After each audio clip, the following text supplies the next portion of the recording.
I'll ease you in with something fairly easy, a music-based question. Kylie Minogue versus Dido as Queen of the Brits. What's your view there?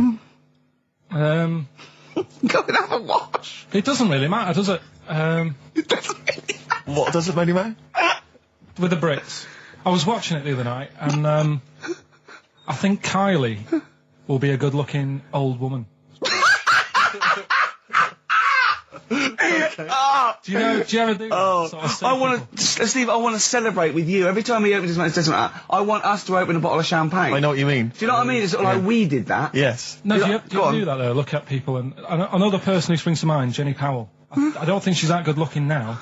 Who's Jenny Powell? Is she that girl that used to be the assistant on Wheel of Fortune? Yeah, I think she's a bit over the top for a young woman. But when she gets older, I think she'll look... Be a bit of a stunner. Okay. So, for you, Kylie, whereas you don't feel that about Dido, is that right? She's alright, she's normal. I prefer Kylie's sister to Kylie. She looks, I can imagine her being hard work to live with. And who, Kylie? Not being washing up and that. Right, sure. Being a bit fussy. Okay. And what do you make of taxes rising in the next budget to pay for NHS improvements?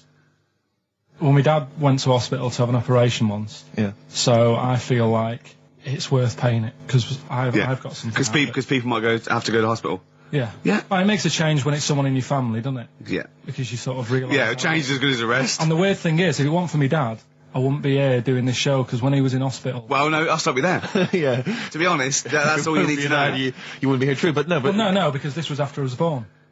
So, I would be here. But his more direct involvement was what? Yeah, because when my mum was seeing me dad in the hospital, I got a bit bored. Went for a wander, found the hospital radio station... Yeah. And got a gig.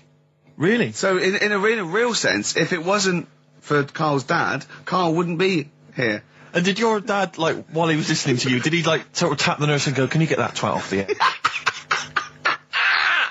Who's put him in that? Yeah. Oh, go on. Okay, what do you make of the real-life Mowgli who's surviving in a Transylvanian countryside? Apparently, I don't know much about this story.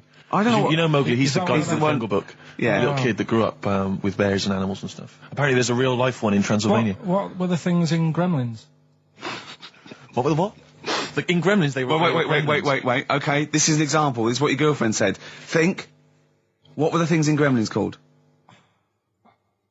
I can't remember. Just, I mean, really... Something like that, isn't it? No, wait. Just really think now, Carl. Just with everything you've ever... With all the brain power you've ever used, think what the things in Gremlins were called. It's not there. There's a clue here. Oh, no. Yeah. They're not. What? Gremlins. Yeah. Play a record, Carl. What about the fact that the world's tallest man is living in a semi in Neasden? It's alright, isn't it? Something that someone told me in the week is that, do you know all these tall people like this guy? Yeah. Which is a bit weird they've only just found him, considering he's the tallest man. I think that's a bit weird. Yeah. Someone genius. told me that, do you know the guy who was in James Bond, the big bloke? Yes. Jaws. He's got the same illness as this bloke. Right. And what it is... It's called tall. It's something about... You're suffering from tall. You've got a small tumour or something just behind this part of your head. Yes. Oh, yeah. Just sort of in the middle of your eyes. Yeah. And the pressure on that makes you grow really tall or something. Yeah. So he needs to get it sorted. That's right. Okay, we're going to play some of the best of, some of the greatest moments of the last 3 weeks. Yeah. Ever heard on XFM 104.9. What about this? Do you remember this one? Oh, which one is it? Alright, so, here's the first bit. XFM 104.9, Ricky Gervais, Steve Merchant, Karl Pilkington. Tell us about this monkey, Karl. You're going to love this one, Steve, right? Yeah, so last week we were talking about how, like, a lad left his family because there was problems at home and that. He went and lived in the wood. He got airy. Right? No. Leave it there, Rick. We haven't got time to go into it. Right, so... That's what happened. And that's what happened. He lived with the monkeys. He went airy. That's what happened. Looked into some other stuff about, like, airy kids and all that. Yeah. Came across this story about a bloke, right, who worked in a zoo. Oh, dear. Right? So... Trouble's brewing. Loving his job and that, but it's quite a lonely sort of job because you don't see many people. You're just dealing with animals all the time, right? Ooh. So anyway, he gets a bit pally with a monkey because it's the closest thing to a human. Well, that ape is. Right. Yeah, but you can't really go that close to apes. They're dangerous. What do you mean? What type was it? Do you Just mean it was let a him tell the Was it story. a chimpanzee? I reckon it was a chimp, yeah. Yeah, it was You a don't chimp. even know, so It was that's a an chimp. ape. It was a Okay. chimp. Yeah, but it doesn't matter, does So it? he It's gets the story. pally with him. Right, so he gets pally with What, him. do they go on and holiday together? well, no, I mean, it starts On the off. pool together. Starts off just checking each other out and probably sharing lunch and that together. Yeah. Right. Anyway, this goes on for a while. They're getting on well on that, and then after a while, right, the monkey starts sort of imitating him a bit more and sort of walking upright. Oh, God. Yeah. Right. So he thinks, oh, that's a bit weird. Anyway, they get on really better and what have you. So he thinks he could live at home with me. Because we're getting on the storm. Yeah. Right. So he takes him home, and before Is you this know the it, beginning of Beneath the Planet of the Apes? I think it is. I think you've seen this on video. I'm worried because he's already imitating him and they're moving in together. I'm thinking it's maybe a bit like Single White Female. Single White Zookeeper. Oh, brilliant. right. So Go on. anyway. So it's moving in, and it's getting used to sort of the normal human life. He's having a cup of tea in the morning. Yeah. PG tips. He finishes the day off with Oh, dear. Finishes the day off with what? He with does, a he doesn't little have him brandy. move a piano at one point, He does he? finishes the day off with a little brandy. Yeah. What, he pours himself one. Is he wearing a smoking jacket? Yeah, I'll tell you what, Carl. You're a maniac, listen, mate. no, this is why it attracted me. It's amazing, right? So he's having his brandy and that, loving his life. Next thing you know, he sort of, I don't know if he loses it or he gets shaved, but the top half of his body is hairless, right? Apart from his head, right? So he's got a nice. So it's the opposite of the kid. Well, no, Yeah, this is what I'm saying. that would happen. Right? Well, hang on, but so you don't know if You he don't was even shaved know. or if it's How did it say? Then the hairless. What? I'll bring it in for you, the story, and then you All can right, well, see if okay, I've gone keep wrong. going, keep So going. anyway, so this is going on, and he's having a great life. Then the zookeeper starts getting a bit annoyed because he's having a better life than the zookeeper. The zookeeper's in the zoo. This is such So the rubbish. zookeeper's still got to do a day's work. The monkey's at home, he's partying, Well, he's it got gets his to a other point when he chipmates says round. there's no point you coming in to the zoo because the whole reason of you being there was because you're being kept there. Right. And he didn't want to bring the memories back, so he said, you stay at home. So You are you're talking such. Just let him finish. God, I don't know if I can sit here and listen to this drivel. I'm fascinated. It's It nearly sounds over anyway, amazing. right? It sounds extraordinary, Carl. So he's walking up, right? He's having a tea in the morning, finishing the day off with brandy. Gets a bit out of hand. Only tries it on with the zookeeper's wife.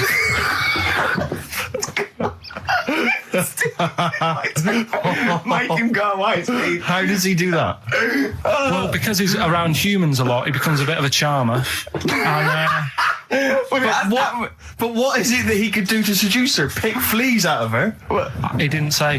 He's but- built. He was built. Yeah, it's well done. So what about that? What do you mean, what about it, Carl? It's obviously not true. I don't understand how. I love the fact he becomes a charmer. He's got better taste in brandy. Exactly. And What was it that he was doing that seduced her? I don't know. Maybe because he was at home more than the zookeeper was. But what would he be doing, I Carl? love the fact that- He's not going to be talking with her. They're not going to be playing like, Trivia Pursuit. Maybe she liked the silent type. He didn't go into that. He just said that's when the trouble started. Carl, play a record. Right. I tell you something I do know. Go on. Right. But I can't really get a question out of it. Go on, just tell us. There's a shadow somewhere. It's already good, isn't it? I'm loving it No, already. right. There's a shadow. I think it was in America. Yeah. And it's on a quiet road. I'm guessing somewhere like Boston. That's what I imagine. Okay. Right. No. Somewhere like Boston. And people at night used to see this shadow moving about. And they'd go, what's that? Right. And it got known, the little local town got known for this shadow, but it didn't cause any problems. People What are you used to- talking about? Well, it was like- You lost me. What are you talking No, about? do you know like some places get famous, like Scotland's got the Loch Ness monster and that, but No, it doesn't go cause on, any. yeah. But it doesn't cause any problems. It doesn't exist, go on. Right, so there's this shadow walking about on the road. What do you mean? No, what's he again? Rubbish. Right, so he's walking Nonsense. about. Where did you read this? Where did you He's see walking this? about. This was on the internet, and I'm Oh, sure. sorry. Sorry. Right. I thought it was shite. I didn't know it was on the internet. Right, so this shadow is moving about, and Independently of an object. yeah, and the local mayor and that is like, yeah, it's a bit weird, but it's not harming anyone. The mayor involved. Was he elected to that post? Hey, Mayor, we got a problem down here. Seems like a shadow. Well, it's not causing any. No, it's just causing any problems. Yeah, but that's the thing. It was left for years, and then it did start causing problems. I see. That's it. If you leave these shadows to go unchecked, Rick, they go crazy. Yeah. You let them run amok in the city. Yeah, you've got to stamp What down did it do? on What did it do? shadows. What did the shadow do? It was pushing people off the bikes. It was what? It was pushing people off the bikes. There's this monkey, right? Oh yeah. I think his name was number 6 or number 7 or something, right? In this lab, right? Yeah. And anyway, it's in there with the rabbits and little mice and stuff like that. And the rabbit smoking. The nurse, right? The nurse, not the nurse, the woman who works in the lab. What would you call her? Is it a nurse? Depends. What depends what her job was. If she was a lab assistant, you call her a lab assistant. All right. I mean, they probably call her by her name. All right, lab assistant, right? Kirsty. So she's, I think it's probably Kirsty. Right, Kirsty Morris. Well, she's in there, right? Yeah. And she don't work with many people and that. She's mainly on her own with, just putting lipstick on rabbits and stuff like that, right? Chimp fancies her. So, Chimp fancies her. He's putting on lipstick, chimp fancies her because she's got hairy legs. He gets pally, right, with this woman. Yeah. Because, it gets to a point when she sees him every day. It's the way he sort of tries to string out like it's a narrative love story. Did the chimp put its hand out and grabbed her, and then you thinking that he made a move on her? So right, come on, he's allowed out. He's allowed out. It's not a story, is it? He's allowed out the cage and what have you every day. So he's wandering about, and as time goes on, he's watching what she's doing more and more. Yeah. Right. So he notices like the code on the door. Right. Right. Whatever, 247 or whatever. Yeah. And he goes, right, I've clocked that. I've got that. I'll remember that. Right. Yeah. And then he goes, right, there's a lot of lipstick and that knocking about, a lot of makeup. Right, okay. No, there's no way. Finish. No.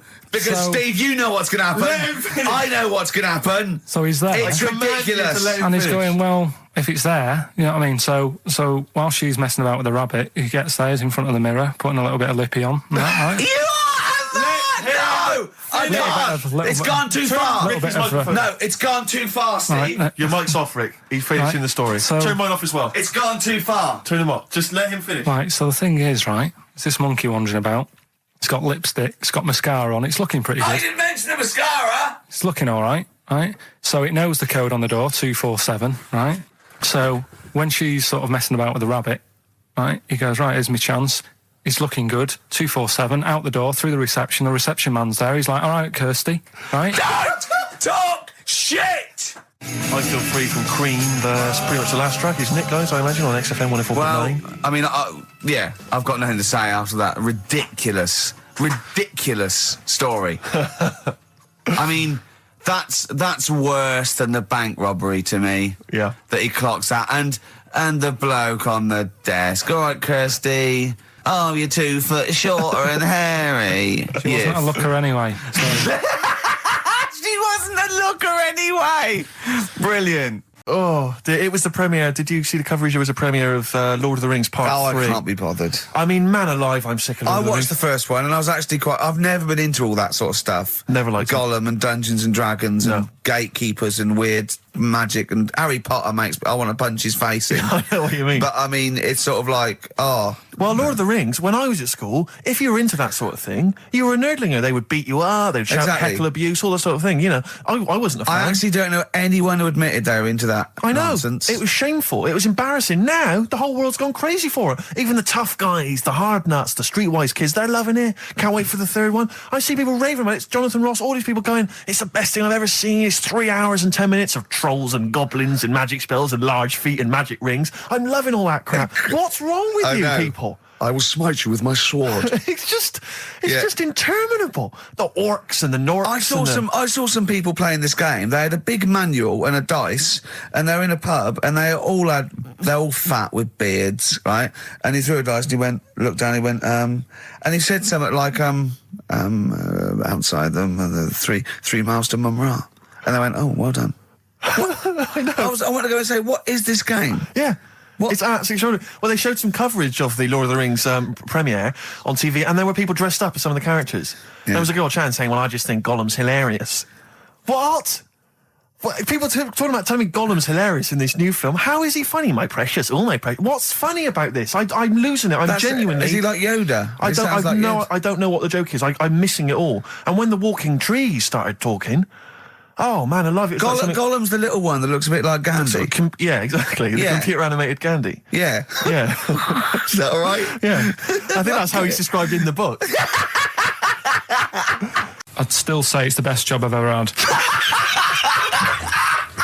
And he means it. No, I really enjoyed it. It's like, you know, you don't have to work with anyone else, right? So you make your own rules. Just think of that.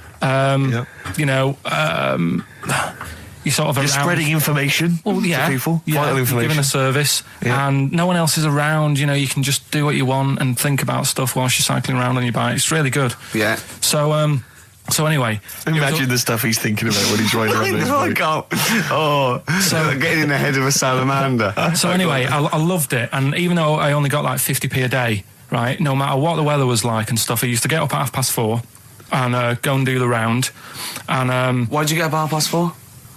Because I wanted to watch the Pink Panther at 5:30, so I wanted to get me paper round done. I said, why didn't you watch the Pink Panther? And then he went, I can't sit there thinking I've got my paper round to do. You'll ruin it for him. Yeah. So is it a good job or not? So 4:30 I was up and about, and this morning it was like winter, really bad winter, bad snow, you know, freezing cold, really windy and all that. And my mum said to me before I went to bed, she said, don't be getting up tomorrow, I'll give you the 50p. I said, it's not about the 50p. So, you know, people want the papers and stuff. So, conscientious. So anyway, I went to bed thinking, you know, that's it. I've told her I'm still going, so, you know, whatever. Go to sleep, get up in the morning, and put all my kit on. And I used to have layers of clothing on because it was really cold. They had like a big anorak on with the fur on. I had like waterproof pants, and I got my paper round bag. And I went downstairs to get out and tried to open the door, and it was locked. I thought, oh, God. So she'd locked it so I couldn't go out. So I'm searching around the house looking for the keys. She must have hid them somewhere. I thought, oh, God, you know, I've got the papers to do. So I thought, how can I get out? So I went upstairs, climbed out of the bathroom window. God. Right, and to try and jump out of the bathroom window onto the porch. But the problem was, I had so much gear on, I was like the Michelin Man.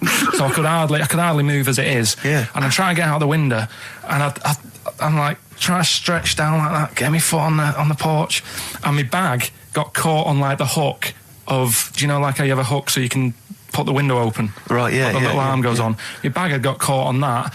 I was holding on to the wall and my foot on the thing, so I couldn't sort of pull it away in case I pulled it away and then fell on my head. Yeah. So I'm stuck there. Dangling. My dad comes back from working nights. Yeah. He thinks I'm a burglar.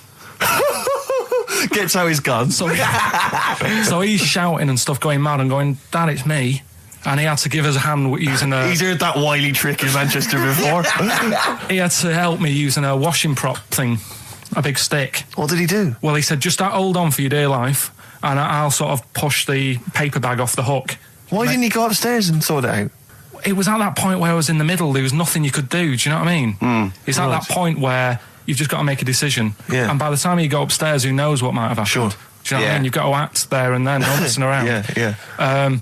So and you could hear downstairs, now here he is, the Pink Panther. Yeah. Dad! Hurry up! Panther, ever so pink. Oh. So that was close to death, because I must have been about 30 foot in the air. So to cut a long story short, he gave me about 4 or 5 near-death experiences, and he went, and the whole point of this, he went, so that's why I think I'm going to die of something horrible, like cancer. And I went, why? He went, right, you ready for this? Yeah. He said, well, I don't check my balls. Wait. He said, I don't like the feel. It's the re-education of Karl. He's like Liza Doolittle. And now he's coming to... Or Lawnmower Man, if you've seen that film. More like Lawnmower Man, if you've seen the film. You'll know what I mean. And his homework was to just study quotes, really, on happiness and stuff and general well-being. He's not a big happiness quote fan, are you, Karl? Not really. So what have you done? You've come up with something, haven't you? Right, yeah, I told you, right? Because a lot of these are just things you say every day. They're nothing special. So what I'm doing... Well, you say them every day.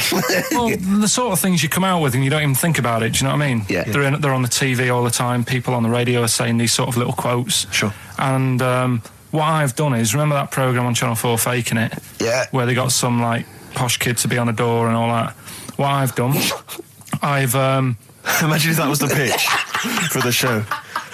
Dear Channel 4, just gonna get a prostitute on a door or something? Yeah, Yours come sincerely, in, Carl. come in. Yeah, TV producer. yeah, go on. So what I've done, this little book of quotes, happiness quotes. I've picked 2 that are real, Okay.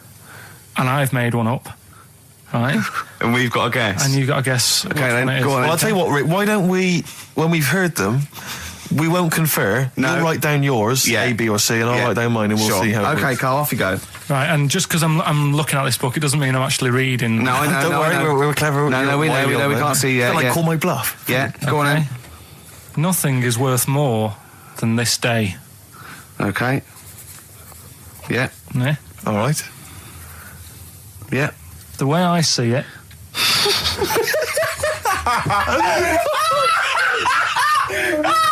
Oh God, my head's gonna burst. no, hang on. My head's gonna burst. No, Hang on. this might not be Carl's. Oh, it might not be. How do you know I haven't tweaked them a little bit? Yeah, good Okay, point. fair Good enough. point. No, good point. The way I see it, if you want the rainbow, you got to put up with the rain. Yeah, okay. All right? All right, yeah. Okay, hang on. It's not- yeah. Come on. Cat food, Cat food, come on. it stinks a bit, but if you don't put up with the smell, the little kitten will die. Steve, I don't know what to say. I don't know what to say. Imagine this in faking it. Imagine their faces when he says that, and they're going, "Oh my God." Carl, play a song, mate. We'll have to confer on this one. Right, Blair. Well, that's just amazing, Carl. Just read them again. Two were real, one was fake. Go on in. Right. First one. Nothing is worth more than this day. Excellent. Next one. What does that mean? Well, cherish now, cherish your time. okay. Because you can't get it back, and Yeah, you know that's the way I saw it. Carpe diem, whatever it is, seize the day and all that. Okay. If you want the rainbow, you've got to put up with the rain. Yeah, of course. Yeah, rough with the smooth. You know, it's not all plain sailing, but you know, rainbow's beautiful, but it comes because of the rain, which you might not like. So Yeah. make the most of everything, and yeah. Good. Cat food doesn't smell good, but if you don't put up with it, then the little kitten will die. Right, no, Carl, that is a good effort. Now that one's yours. I mean, obviously, right? Right. Right. No, but it's a good effort, right? I mean, it slipped seamlessly into the others. Yeah. Don't think it didn't. No, but it's good. I mean, we knew it. We knew it was that one. But what I will say is, it's good. But what you don't know, maybe subconsciously, is, I mean, it's very similar to the putting up with the rain and the rainbow. But that's good. Why do you think that? Well, What does mine mean? well, even though it smells bad, it's good for something. Right, So see, that's I didn't look at it like that. What do you look at? I kind of thought... Was yours more specifically about cat food, generally? Because you know, normally it's an analogy. Yeah, or a metaphor for something, you know, much bigger. well, no, the way I I mean, looked at it- Dolly Parton, who I think did the rainbow rain thing, she wasn't specifically concerned about weather conditions. No. It was a sort of general idea. It's all about life. Yeah. It's Well, just- that's what I've done. Go on, I've used an everyday thing Yeah. and put it with today's problems, right? Go on. So, like, my girlfriend, yeah, she might like to go shopping for clothes. I hate it, Right. but because I love her, I put up with it. Ah, that's nice. Yeah? Yeah. So, you love that little kitten. You can't stand the smell of the stuff you got to feed it. But because you love it, you go, well, you know, I'll put up with this just for a few minutes and then I can, like, squeeze its head later and give it a little... Sorry. Squeeze its little head. Yeah, well, that's just the thing that I do with cats. Put it in a bag and drown it in a lake. We went to Jonathan Ross's house for his birthday. I didn't. No, me and Jane, and we went there, right, and there was lots of people there, and Darren Brown was there. Jonathan got Darren Brown tricks, and it was incredible. He did all these tricks, right? I mean, incredible. It was just amazing. And he did one with a bloke who was there, a friend of Jonathan's. I think his name was Ray, and he got him to give the pack. He said, count the cards. And he counted out 52 cards. Yeah? He went, think of any card in that pack. He hadn't touched it yet. He's currently 52. They were in his hand. He said, think of any card. He said, what was it? He said, 3 of spades or something. He went, find it in the pack. Couldn't find it. He said, count the cards. There was 51. Right, and he couldn't find the card, and he had no idea. And we forgot about it. He went, oh, it's gone wrong, and he forgot about it. And he kept, he was going, I wonder where that card is, and he kept looking at it. I found out that about a week ago, Ray went into hospital with appendicitis. Yeah? And the surgeon was really so there was something crumpled up. There was a thing, and it was the card. It was the card that was in his thing causing appendicitis. And when he came out of surgery, there was a card from Darren Brown saying, was that your card? That's amazing, don't you think? I mean, that's like incredible. Thing and then a crab went, I know what it is. It's a 5 of spades. It's another wind-up. Yeah. It's time to give Karl... You're actually nervous, aren't you? I'm a little bit nervous. Just to recap, Karl is 30 this year. He never went to get his results of his GCSEs. So myself and Steve took it upon ourselves to phone his school, track them down, and we actually got your results. What did you think you took? Did English. Right. Maths. Yeah. Art. Right. And I think I did physics. Okay. Well, you didn't do any of them. Eh? You didn't do any of them. You didn't register. You registered for one exam and took one exam and got results for one exam. So I don't know what you thought you were turning up to, or you weren't registered, or you didn't... You're familiar with the notion of registering for an exam? You have to kind of officially register in order to be eligible. What do you mean, register? I turned up for a couple. Yeah, you can't just show up. You have to register for them. You have to pay this because it costs the school money, so they have had to have paid for you if they thought you were going to pass. You can't just turn up on the day and ask for some paper at the front. I never got a letter telling me that. Well, that's because you were never at school. But you did somehow register or registered for one exam. You registered for history. It's a topic that you've always been interested in. I was saying to Ricky before, World War II, I loved it. Not the actual event. No, the study of it. all You mean? the stuff like about the Anderson shelters and stuff like that. Yeah. And the bombs and that. And then when I took it, it had nothing to do with that. It was more about the Tudors. So it didn't. The Second World War didn't come up. You mean there were no questions about the Anderson shelters? Nothing. That's devastating. So what are you expecting the result to be? is that seriously? Is that it? Yeah, it's the only one you took and registered. As far as the school is concerned, or certainly in well, it's the terms only of one what that they told counts. us. It's the only result. It's the only one that counts. Yeah, you've got... I don't... Did you register for yours? Yeah. Yes. I've got certificates and everything. So what... Do you do that before the exam? Do you have to go somewhere and sign something, or...? Yeah, you don't check your results and then decide if you want to register. It's not like Millionaire, when you look at the question and go, I think I'll take the money. Yeah. You go... No. But anyway, you must have registered for one, or maybe your teacher put you in for Well, I didn't do it. They must have been confident. They must have been confident. They must have thought your best bet was history. Right, so... What did they get? You got an E.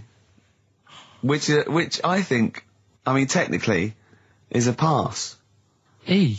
It's a bad pass, but there's F, and there's You're not going to be doing a PhD. you can get an F, right, which is fail, and then a U, which is ungraded. Now, I don't know why the U exists, because F means you failed. U is like them going, you not only failed, but you wasted my time. So... We're annoyed that you took this exam. So who thought they'd register me to get an E? Well, they didn't. I think they were hoping... It was rather like you with the lottery. They were hoping for something better than You nothing. see, I assume that the man who registered for that thought he can scrape an E if Anderson shout was come up. Yeah. Well, that's it. You've got... Now, what I'd like to do, Karl, is... I've started your re-education. You've read a book on Rasputin. I'll be asking you a few questions about that later. I've got another book for you to read next week. Next week, I'm not in the mood. What? Not in the mood. Oh, come on. Look, what's that? What does that say? It's that fella... It's the picture of the bloke that he used to use for Citizen Smith. Yeah? Che Guevara. Yeah. Yeah. He was quite happy, I think, when he found out that Robert Lindsay was involved. He went, yeah, of course you can. No worries, yeah. What are your feelings, Karl? What do you think? Are you emotions depressed? I'm just a bit annoyed because I'm sure I turned up for more, so it just wasted me time.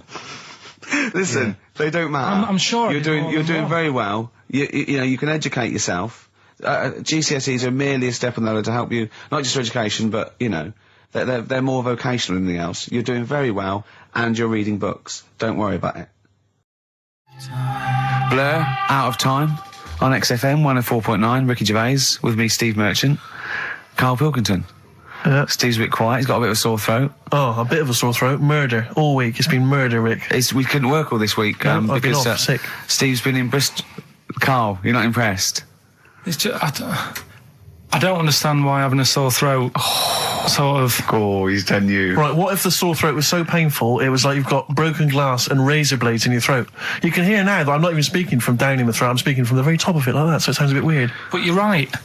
What? Your hands are all right, aren't they?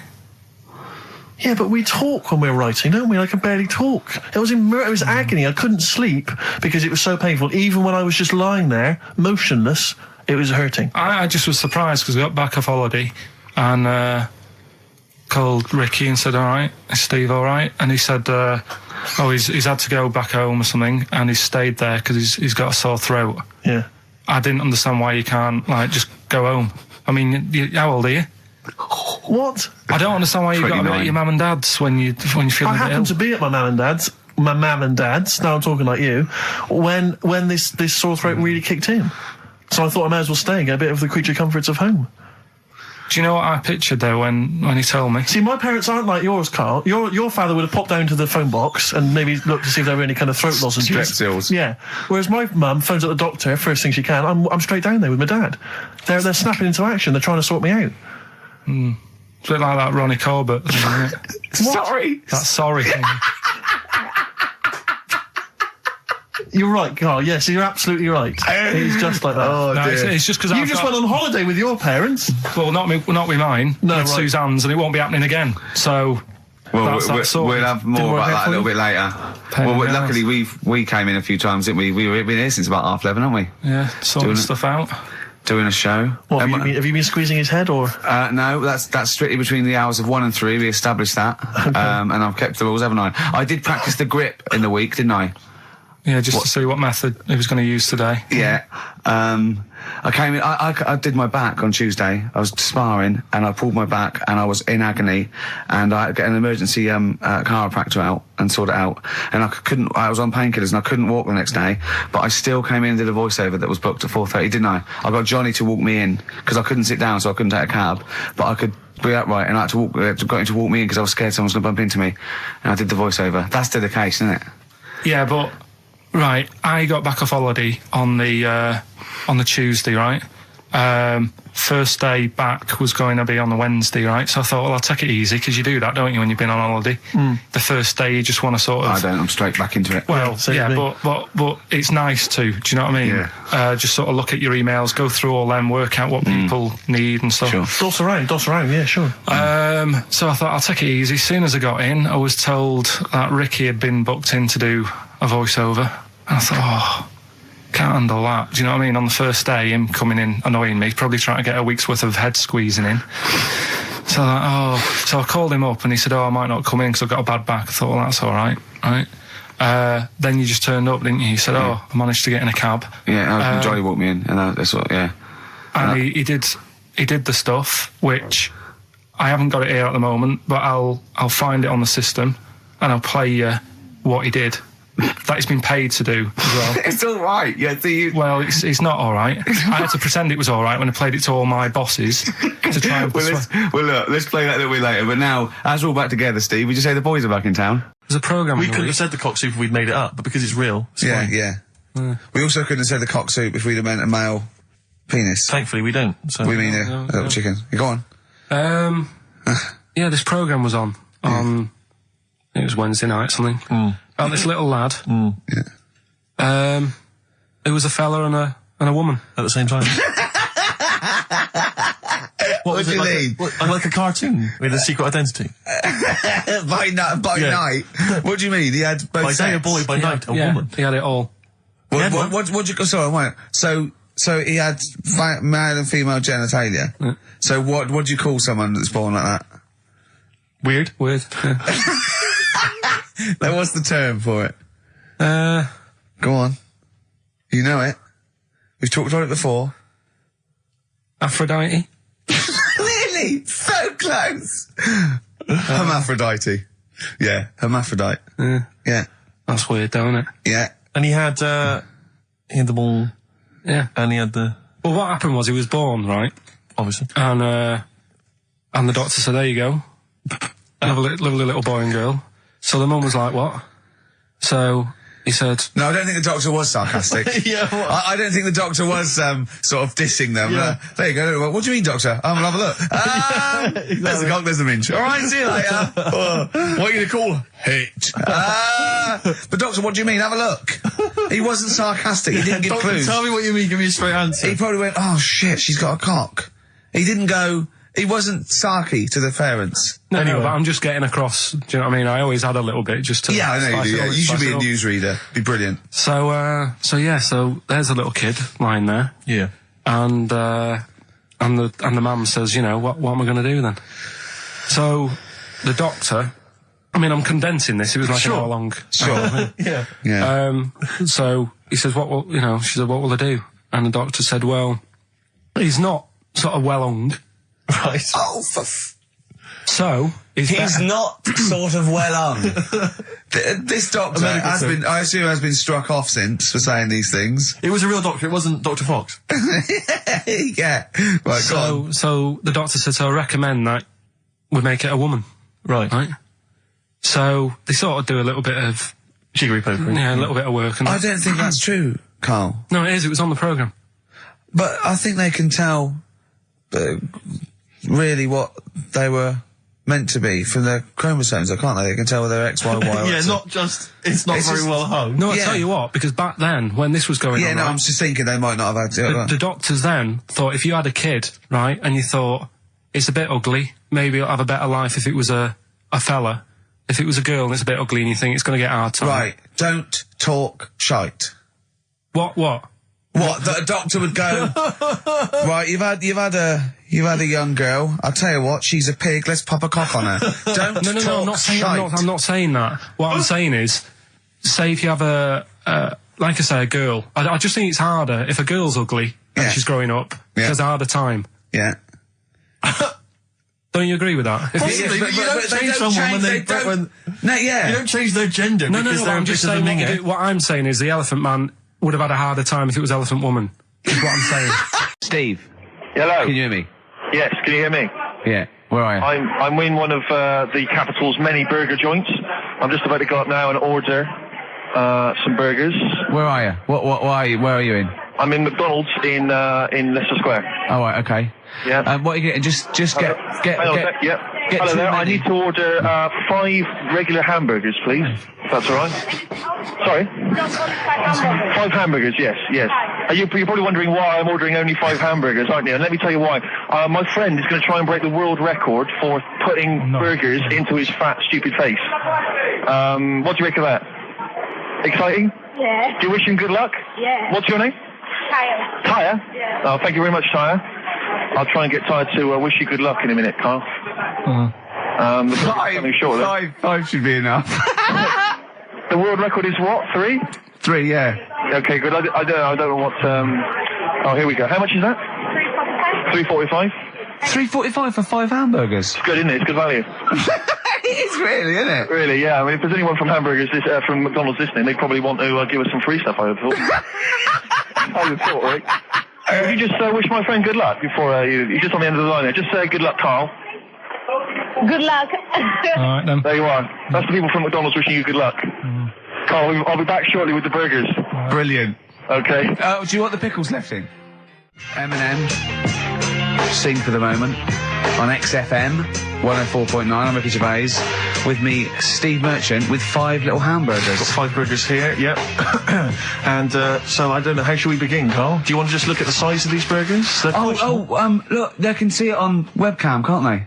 They can see us stuffing these burgers into your mouth. And by the way, I'm filming this, Steve. Look, Brilliant. Look, I've got a camcorder. We'll put this on unseen footage on a DVD or something. Or maybe on the website. On the Oh, Carl, what if you break the record? Okay, Carl, I'm coming round now to just monitor this and adjudicate.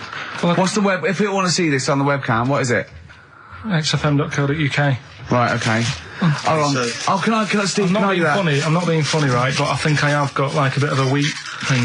You've got a bit of a what? A wheat allergy Oh, thing. don't give me that. No, seriously, my head's... I've been eating a lot of shredded wheat recently.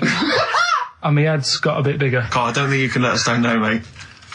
So you just got to put that first No, one in. I can't put that like that in my mouth on its... I've got to break it up. I've got to break it up. Can't break it up. Can't break it up. It doesn't say you can on the rule thing. It does. It It's got to be doesn't. a I whole can't thing. look. I physically can't. Try it. I can't look. I'd have to be Jay Goody to be able to do that. Seriously, look. Try it. Yeah, I know, but you're not approaching it right. That's it. Come on, go on. That's all I'm doing. Keep going. God, he's not going to do one. Keep going. That's good work. Keep going. How does he get three in? Keep pushing. Ease it Keep in. pushing. Ease it Keep in. pushing. Get one in at least. Ease it Get in. one in at least. Get one in. Ease it in. Get one in. Push it. Push it. That's one. Let's go for another one. R.E.M. Night Swimming. It's a lovely song, isn't it, Carl? Huh? XFM 104.9, I'm Ricky Gervais, with me, Steve Merchant. Carl, disappointing. You couldn't even get one whole burger in your mouth. I did kind of. Yeah, but there was a bit sticking out. It just looked messy. There was But you were saying about putting it in whole, and I don't think that's the rule. Okay. It's like you so can get more in a suitcase if you put things in properly.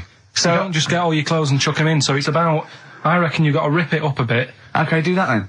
See how many you can get in. You've got to get in two. No, just one. No. Well, it's three, I think. Pack it in. What do you do? Pack your swear. cheeks first. Honestly, Steve, my head is swelling a bit because I have got a wheat thing, a wheat allergy. That'd be good, then there'd be more room. Right, okay, look, Carl so is now that's- just sticking it in his cheek. Yeah. Don't eat any.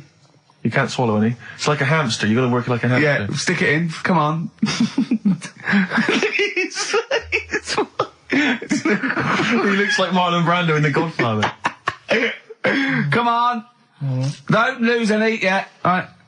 Pack it in, then use your fingers to pack it in. Come on. Wedge it in. Like you're grouting the bath. I can't do this either.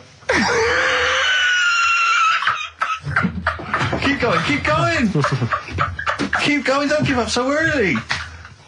This is part of the problem. You just give up, Carl, too quickly. You failed again. Well, do you want a bit now, or what? What would it What? be? No, I wanted you to tell Steve about your holiday because you told me in the week. Go on.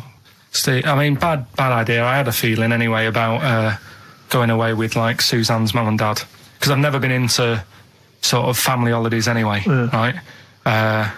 Even when you see it, whenever I've been on holiday and you see like families on planes and that, and they're all having a laugh and a joke, loving it, and then on the plane going back, you can see that they've gone off into groups, and like, you know, the dad isn't talking to the daughter and all that business. So I thought, asking for trouble, but you know, I do everything once. Do you know what I mean? Boxing, dancing, going on holiday with parents and that. Yeah. Give it a go, see how it goes, right? So Not your A-levels, but fair enough. it started off. It started off bad, didn't it? Because last week I told you that.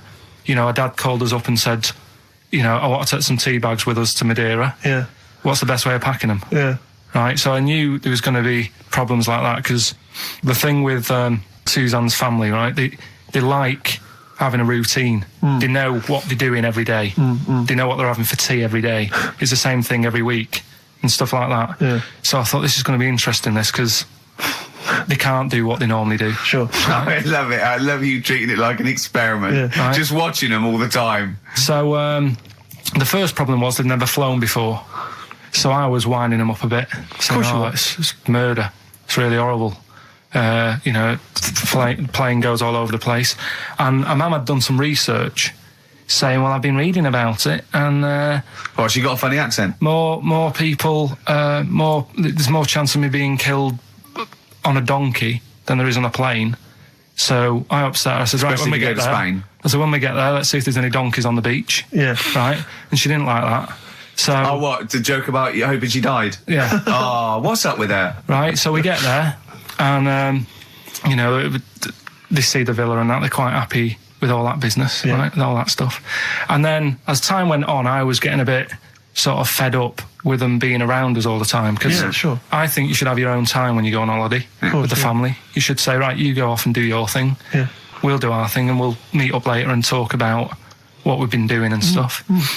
Anyway, so it gets to like the Thursday, we've been away since Monday, right? And said, right, we're going out tonight. So her mum says, yeah, we'll come with you. I said, no, it's just us. We're having a bit of time on our own, right? Is it true you said to her, you told me this, you said to her, you started to annoy me, I want some time on my own? Well, I told her at the start, I said, it's going to be interesting, this, because people annoy me when they're around me a lot. Sure. So I wasn't nasty to her, I just was saying people, not her. Oh, right. Yeah. Do you know what I mean? I'm just saying, you're going to get on my nerves. So, You hailed a donkey for her. so, no, but seriously, right, with the flying, do you know those stockings that you can get because of deep vein thrombosis? Sure. She had them on in the cab.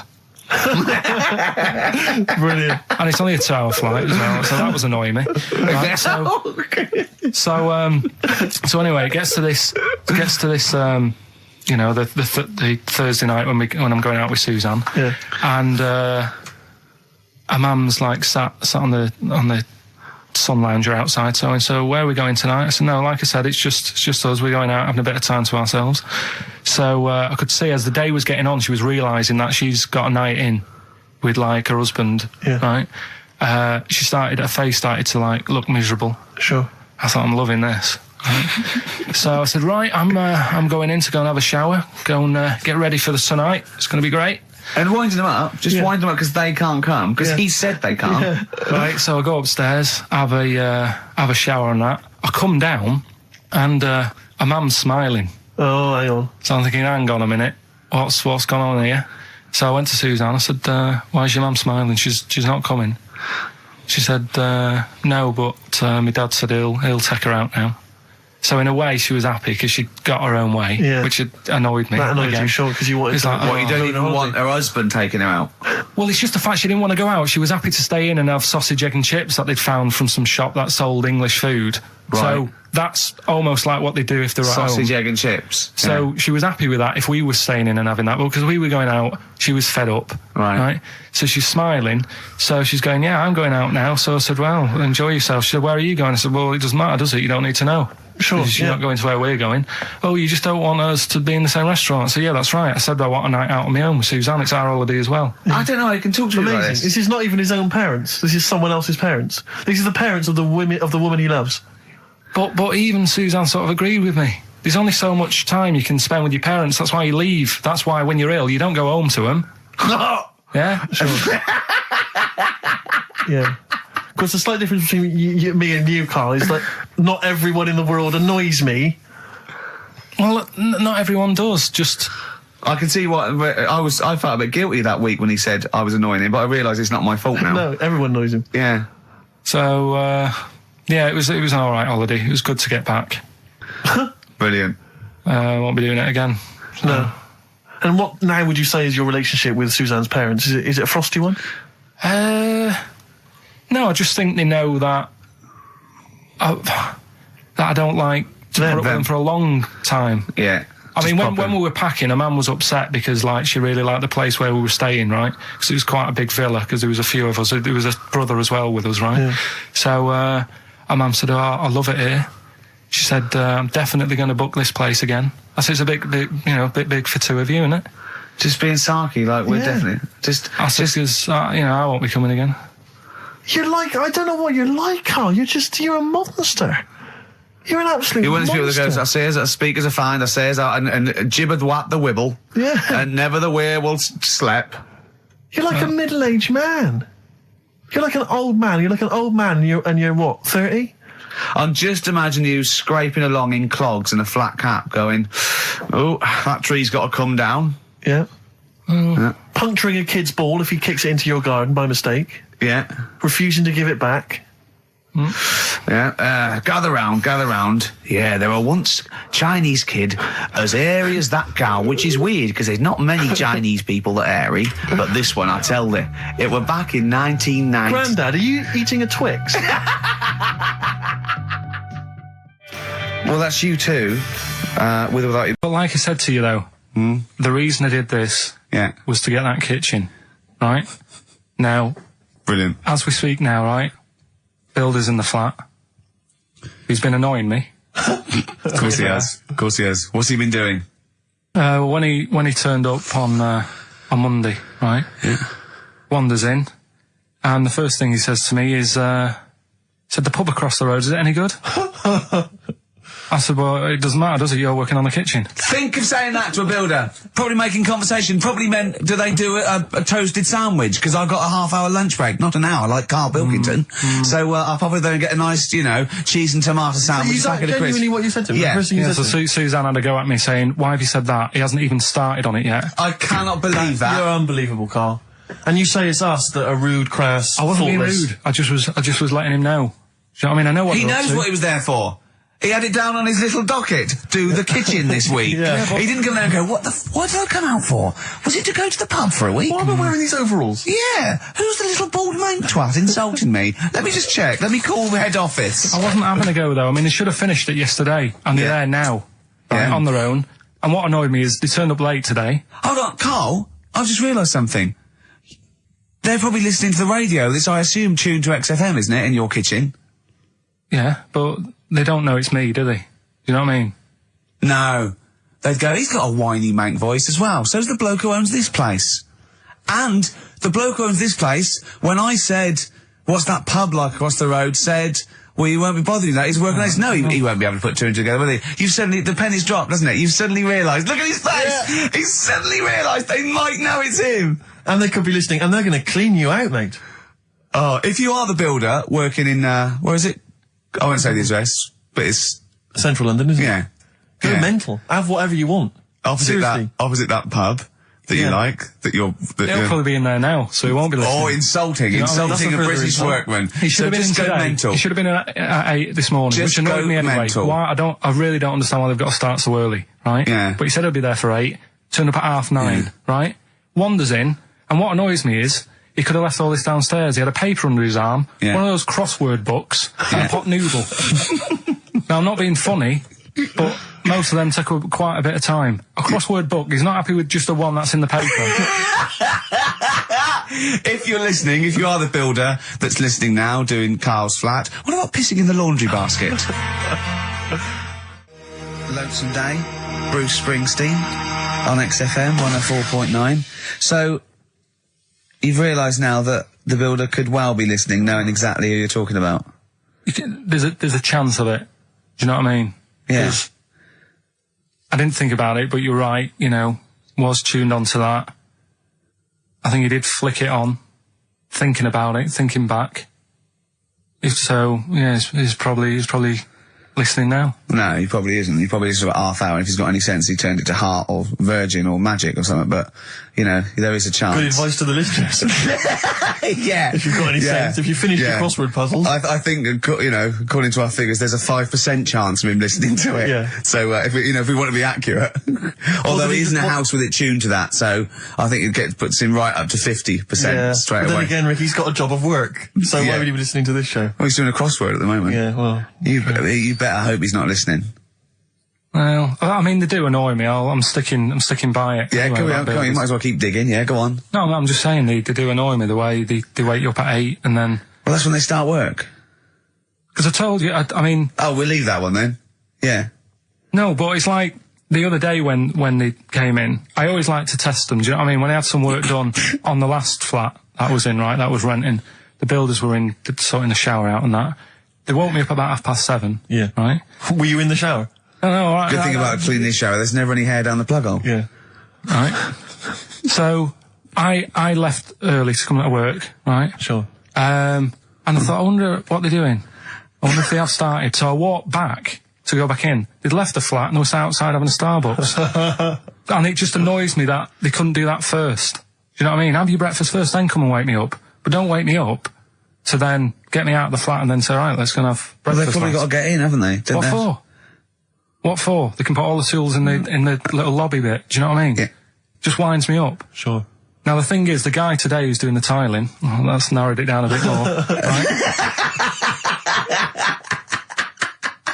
When I knew he was in there, I went out for a bit, had a cup of tea and a bacon butty, Yeah. right, at a cafe.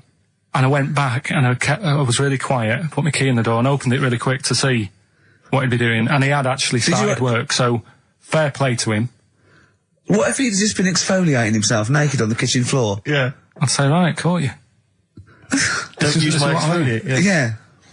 So, Yeah, but people if you're annoy listening, me. go through the wardrobes upstairs. Go through the There's some wardrobe, good get some up there. stuff, yeah. They won't get anything. I've put everything in places where they wouldn't think of looking. For jewellery and stuff. So you're thinking that Where have you there's... put the jewellery? Where have you put the Can't, jewellery? I'm not saying. Go on. So No, you're no, thinking no. that they're going to thieve from you as well? Okay, so if you're listening, don't have a route, don't don't think about the obvious places when you're looking for the jewellery. No.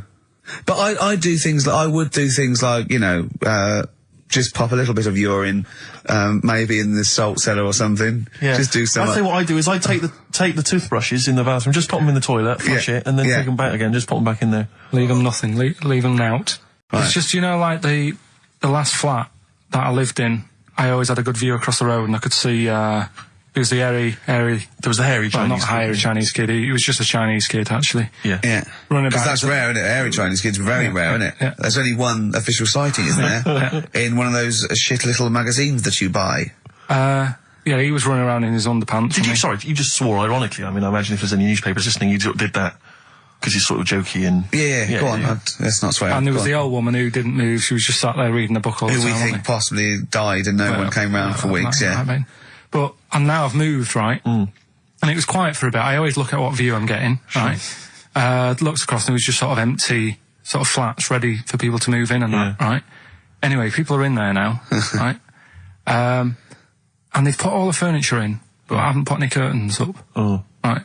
So anyway, I'm sort of washing up, just having a look out the window, right? Girl sort of wandering about, you know, knickers on, right? With no knickers on. You mean No naked? knickers. Well, she had a bra on. Right, okay. But, She's no probably knickers. looking for a knickers. So I thought, oh. And I don't know how long I was looking, No. right? But anyway, she looks across. Oh, God. I think she spotted me. Yeah. I think, oh, God. I felt really bad. Yeah. I said to Suzanne, Sorry, is this some sort of Peeping Tom confession while the Telegraph are listening? I've no idea. well, it's not, that's the thing though. Peepington. If I was peeping, she was peeping as well, because she was looking over. Works both ways, doesn't it? Yeah, but yeah, all she could see of you was your bald head. Yeah. No, but And your this hands is it. moving as you were washing up. And some white-looking substance rotting up. Particularly stubborn stain on this glass. Yeah. Oh, God. Imagine that. Imagine if she looked across. I'm assuming your sink is lower than the window. But didn't she just cover up or something? Or she looked back and go, oh, you're looking at a funny. Well, the thing I did, What? I thought, just sort of drop me boxer shorts. Because I What? thought, well, Suzanne said, what are you doing? What are you talking about? What are you talking about? No, just so they can see me cheeks of me. What are you talking about? No, because I thought, if she thinks I'm walking about in the nude as well, then we've both got something out of it. Carl! This sounds like a bad excuse in court. I know. This is Or the plot of a film on Channel 5. I mean, this is like the doctor who got done right for exposing himself to a patient and then painted that little thing that you look down their throat at pink. Yeah. And go, this is what they saw.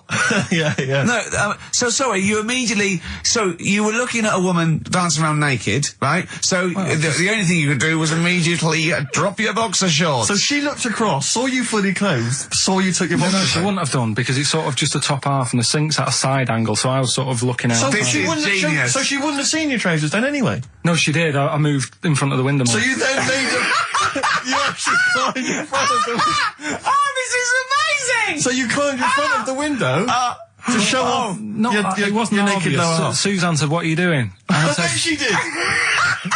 What are you looking at? I sent you in here to clean What up. are you doing? I'm just taking my trousers down, stand over the window. Why? Because there's a naked woman across the road. What do you think I'm doing, Suzanne? I'm exposing myself while looking at some free fame. leave it. What's up with you, Suzanne? leave it then, leave it. Christ. Are we doing Rockbusters? Or Yeah. Oh, she sent you in there to read up on Einstein. That's great. When my dad was when he was a taxi driver, Yeah. you used to have to sort of do your bit for the local area Oh, God. by taking the Yeah. Forest Yeah, Gump yeah. people to Blackpool. Yeah. Is that what they're called now, the Forrest Gump people? Is that what the organisations that support them ask for them to be referred to? A as? minibus with Exactly. life is a box of chocolates.com. Well, Forrest Gump types. It must be, so you work with these people. It was yeah. The people with learning difficulties. Difficulties, yeah. And he used to get five. Coming home must have been a busman's holiday. So he got 5 of them in the cab, Yeah. And they had to go to Blackpool, and 4 of them were really good, you know, behaving themselves, didn't mess about, weren't fighting and stuff, but there was one who was just causing loads of trouble and they couldn't control him. And what you've got to be able to do with people like that, you don't want them to get stressed out because it's not good for them. It stresses them out, and you could end up with a bit... Thanks, Dr. Karl. You could end up with a bit of a riot on your hands. So he thought, I'll nip this one in the bud right now. And he pulled up just on the outskirts of Blackpool, and he took the one out that was causing problems and put it in a wheelie bin. Oh, no. Oh, I'm sorry. I apologise. He did what? Oh, He did it for the good of the others. He put it in a wheelie bin. He was having a good time. He thought it was one of the rides. Can you stop saying it? He had another problem similar to it where he had a little minibus, and it was his job to take a load of old women to the bingo hall, and it was miles away. And he took him there. There was no problem. About 10 old women in a minibus. One of them was causing trouble. So he pulled over it. No, right? So he took him there. Everything's fine. He dropped him off. They had a lovely night. Yeah. Right? They had a lovely night. Won a bit of cash. Coming back, it's a bit of a late night, and they all started moaning at him, going, "I want to be dropped off here. Take me there. I want to be dropped off first. I've got to get up early. Blah blah. You know, my husband's expecting me. I'm already late. Take me here first. Take me there." And he just pulled up in the middle of nowhere, said, "Get out." And he made them get out, and they all called for taxis. They charged that company who was meant to be taking them home in the minibus, and he got the sack. My mate, Anthony, his mum called up my mum and said, I've got to meet up with you. I've got to have a word with you. And she said, what about? She said, I don't want to talk about it over the phone. So she goes, oh, right. Well, yeah, come round tonight then. So anyway, my mum sees me. She don't want to be in an awkward position and, like, be a bit embarrassed and what have you. So she sees me and she goes, right, Anthony's mum's coming round. What have you been doing? Yeah. So I go, oh, God. I said, I've been nicking stuff. So she goes, like, what? So, not big stuff. I've had a few calculators and Mars bars and stuff. How many? I'll just work it out. Hold on. Works out at 7.2 per day. So, how many calculators do you need? So it was when that phase. You failed maths, didn't you? Everyone wanted a calculator. It was like a trendy thing, wasn't it? Right. Oh, yeah. In Manchester a couple of years ago, yeah. So anyway, so I told her all this and I confessed to, like... Computers will make it there one day. I confessed to... There's magic in the back of battery. Go on. Confessed to nicking all this stuff. She comes round. She only wanted to borrow some money. Brilliant. She said, oh, I don't like asking. I was a bit embarrassed to ask you over the phone, but can I borrow 20 quid? Oh, that's fantastic. And there's me. That's great. And it's similar sort of thing to yours. And did you... And he went, hold on, Mum, let's just work out the interest on that. I bank 10%. She'll owe you £4.40. Yeah. Oh, so your mum was a loan shark. yeah. And did she mention? She went, I just with that other, because what I'm saying is presumably you got your mate in trouble. No. Right, you didn't. No. She went, no worries, I'll just go and get my purse. It's on the dressing table. Exactly. Yeah. Carl, caught by the river on XFM 104.9. I'm Ricky Gervais, Steve Merchant, Hello. Karl Pilkington and everything. No, I'm going to be honest with you. Go on. A little bit hungover, didn't feel very well. Yeah. I don't know if I'm hungover or still a bit drunk. I don't feel... You sound like you're still a bit drunk. Yeah, so what I'm worried you about... do every week, so... But what I'm worried about is that the standard will slip. Yeah, if I'm not right on the ball. And the other thing is I haven't had a lot of time to prepare the show today. So I don't feel, 100%. Yeah. I haven't done the Carl. Right. Look. Have you finished that sentence? I don't make me laugh because it hurts as well. And there's the other side effect to me being a little bit hungover and or drunk or whatever, right, is that I can be annoying. Right. Yes. Because just to amuse myself, I sort of like turn my body off a little bit and just poke and like that and annoy people and that. I want to sort of like. Well, you do the physical equivalent of freewheeling, don't you? You just I sort of want to climb on Carl and go to sleep on him. Yes. Do you know what I mean? Yes. They both annoy him and it'd be comfortable. Yes. Which is, can be annoying. Just a little thing just to make this show a bit easier. If you'd put your hand up when you want one of us to speak, Because it's not quite. I'm not quite sure when the sentences are finished. The hands are up. Okay, good. So The hands are up. okay, Okay. good. All right. Okay. Are you going to just keep them up for the rest of the show, or No, Carl, do what you. Huh? good? All right. Do you want to? I mean, is there an excuse as to why you're a bit hungover? Too much wine. Okay. All Last right. night, yeah. Yeah. Good. Thanks Okay. for that. Because this is the only work you've got to do all week, isn't it? It's like, unless I'm very much mistaken, you don't have to do anything. You just sit at home eating cheese. Yeah. And Yeah. then occasionally you do a bit of sort of shadow boxing, and that's exercise. And then you sit and watch TV. Yeah. Is that roughly what you did this week? Yeah. So this is the only 2 hours you had to do anything for all week. This is you had to prepare for Yeah, this. but who can plan a hangover? Right. You know, you'd think, Carl, you said you had some stuff. Yeah. What have we got? I love the fact that, whereas I was a little bit slow, Carl there leapt into action to keep this show afloat, keep the pace up. Go on. Right, well, Carl, are you hungover as well, or? I'm just a bit annoyed because I'm with you. Do you know what I mean? He hasn't got much to do all week. You're having a laugh. What? What angers me is I kind of hope that maybe I could have quite a long career in radio, and I sort of feel like I don't know, the word sinking ship. Yeah. Those words spring to mind. But because it feels like, I mean, Carl, you're just a chancer anyway. You weren't even supposed to be on air, and we've made you into something of a household name, and that's cool. Household name. And Ricky's already a celebrity. He's got it stitched up. He's got corporates. He's got voiceover work. But I've got nothing. I'm running on empty. I'm not nothing. I've got nothing. I'm sort of dependent a bit on this. Yeah. Financially. And go on then. What and you saying? two are sort of bringing it down, really. Right. Do you reckon I can get my own show, Carl? Carl. Tell them like what I did Capital out there Gold with or a bit. No, Carl, tell them how funny I was out there with a bit in that a minute ago. So anyway, come Carl, on, I'm right? bored of this. I'll tell you what. will we tease them with what we've got coming up next? Yeah, Carl, tease us after the next Because I record. think we've already got them for 2 hours. Yeah, we've hooked them, Carl. Don't worry, this is textbook radio. What's this? Badly Gone Boy. Yeah. Rick, can I just... Sorry, I don't mean to abuse our position again, but... Bruce Springsteen's performing in London tomorrow night, and you remember I made an appeal to try and get a free ticket. Yeah. Well, I don't even mind paying. I tried to pay, but That's good of you. No, I'm a generous kind of guy. And I thought you were me. No, go on. What are you going to say? But You were all going I'm to pay saying for is, ticket. you know, face value. I mean, you don't want to be ripped off, do you? No, don't be crazy. You know, ideally half price. Yeah. And I've been chasing kind of my tail, really. I'm not going at the moment. I'm not going, and I'm desperate to see him, man. I mean, he's going to do a great concert. It's his only one in London. I can't believe that being on the radio, being on XFM, you know, the listenership's going up apparently. I can't believe I can't get a ticket. I've asked Carl. He's done nothing. Hang on a minute. No, Carl had a very good point. Nothing. Carl, say what you said when he was whinging in No, the but first of all, whilst you're moaning, you also asked in the week for a Badly Drawn Boy album. Yeah. You got in today. Yeah. There's one there for you. Well, Yeah. but it's yin and yang. And it's Carl. like, yeah, but I do, you know. Carl, what's Steve ever done for you? That's what you got to ask yourself. What has Steve ever done for you? Well, he took me to the BAFTAs. Yeah, but only because no one else would probably want to go with you.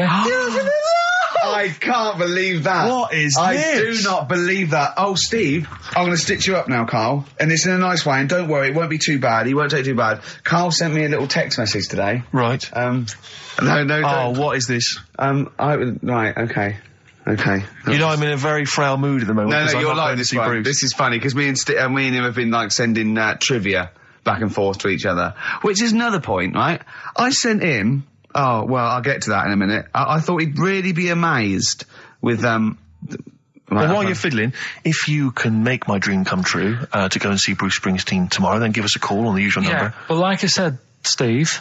What? Right, it wouldn't be... Right, you just said when the song was on, can't believe it, right? We work at XFM, and I can't get tickets for Springsteen, right? Yeah. We work in radio, we should get tickets. Right, now think Which of I'm the willing amount to pay for. Yeah, but think of the... Yeah, but if he's sold out, he's sold out. Yeah. Yeah, right? but that's just something they say. Right, that's just what they say, is it? Right, so everybody on local radio stations say, do you know, I like that Bruce Springsteen, I want a free ticket, right? So another say... I tried to 400 phone. I phoned for an hour and a half. I couldn't get through. Not long enough. I've put the hours in. Not long enough. Not long enough. What are you talking about? I've put the hours in. No. Right, so another 400 people turn up at the gig. They cram them all in. There's people being crushed. You know, they've paid the money early. They were up early that day when the phone lines were open, whilst you were probably sleeping and that. So they're dedicated, and they're the ones at the front getting crushed. What? Would your Why mum and are they dad getting be crushed? happy if you were there getting crushed? I don't mind. I'll sit at the side of the stage and watch him. Yeah, but I don't mind. But everyone will say that then. And then before you know it, Yeah. no one can see anything because No, you're all on Carl's stage. right on this one. Leave Right, it. yeah, Leave just it. read, right, I'm going to give you this. I'm now handing over my mobile phone to Steve to read the. You can see it's from Carl at the top, but just read it out as you scroll down. Just read it out loud. Is this a text message from... Yeah, this is a text message to me from Carl. Read it out. To see at night as well as an owl, you would need eyes the size of grapefruits. If only Stephen could turn his head right round as well. Carl, I can't believe it. What upsets me most, Carl, right, is not the fact that you've been slagging me off behind my back. It's the fact that you've got the cheek to come on here and moralise because you failed to get me tickets and make a dream come true. You've come on here trying to pass the buck and say that it's a health and safety problem, when in actual fact it's a Karl Pilkington problem. See that? I got it in the bin. I can't, I'm devastated, you know. And then let's play a record. It's the big one. It's what people tune in for. They probably tune in about 10 to these days for Monkey News with Karl Pilkington. Can we hear the jingle? Only 4 to go. Oh, chimpanzee, that Monkey News. Right, this one's about it's been emailed in to me. Right.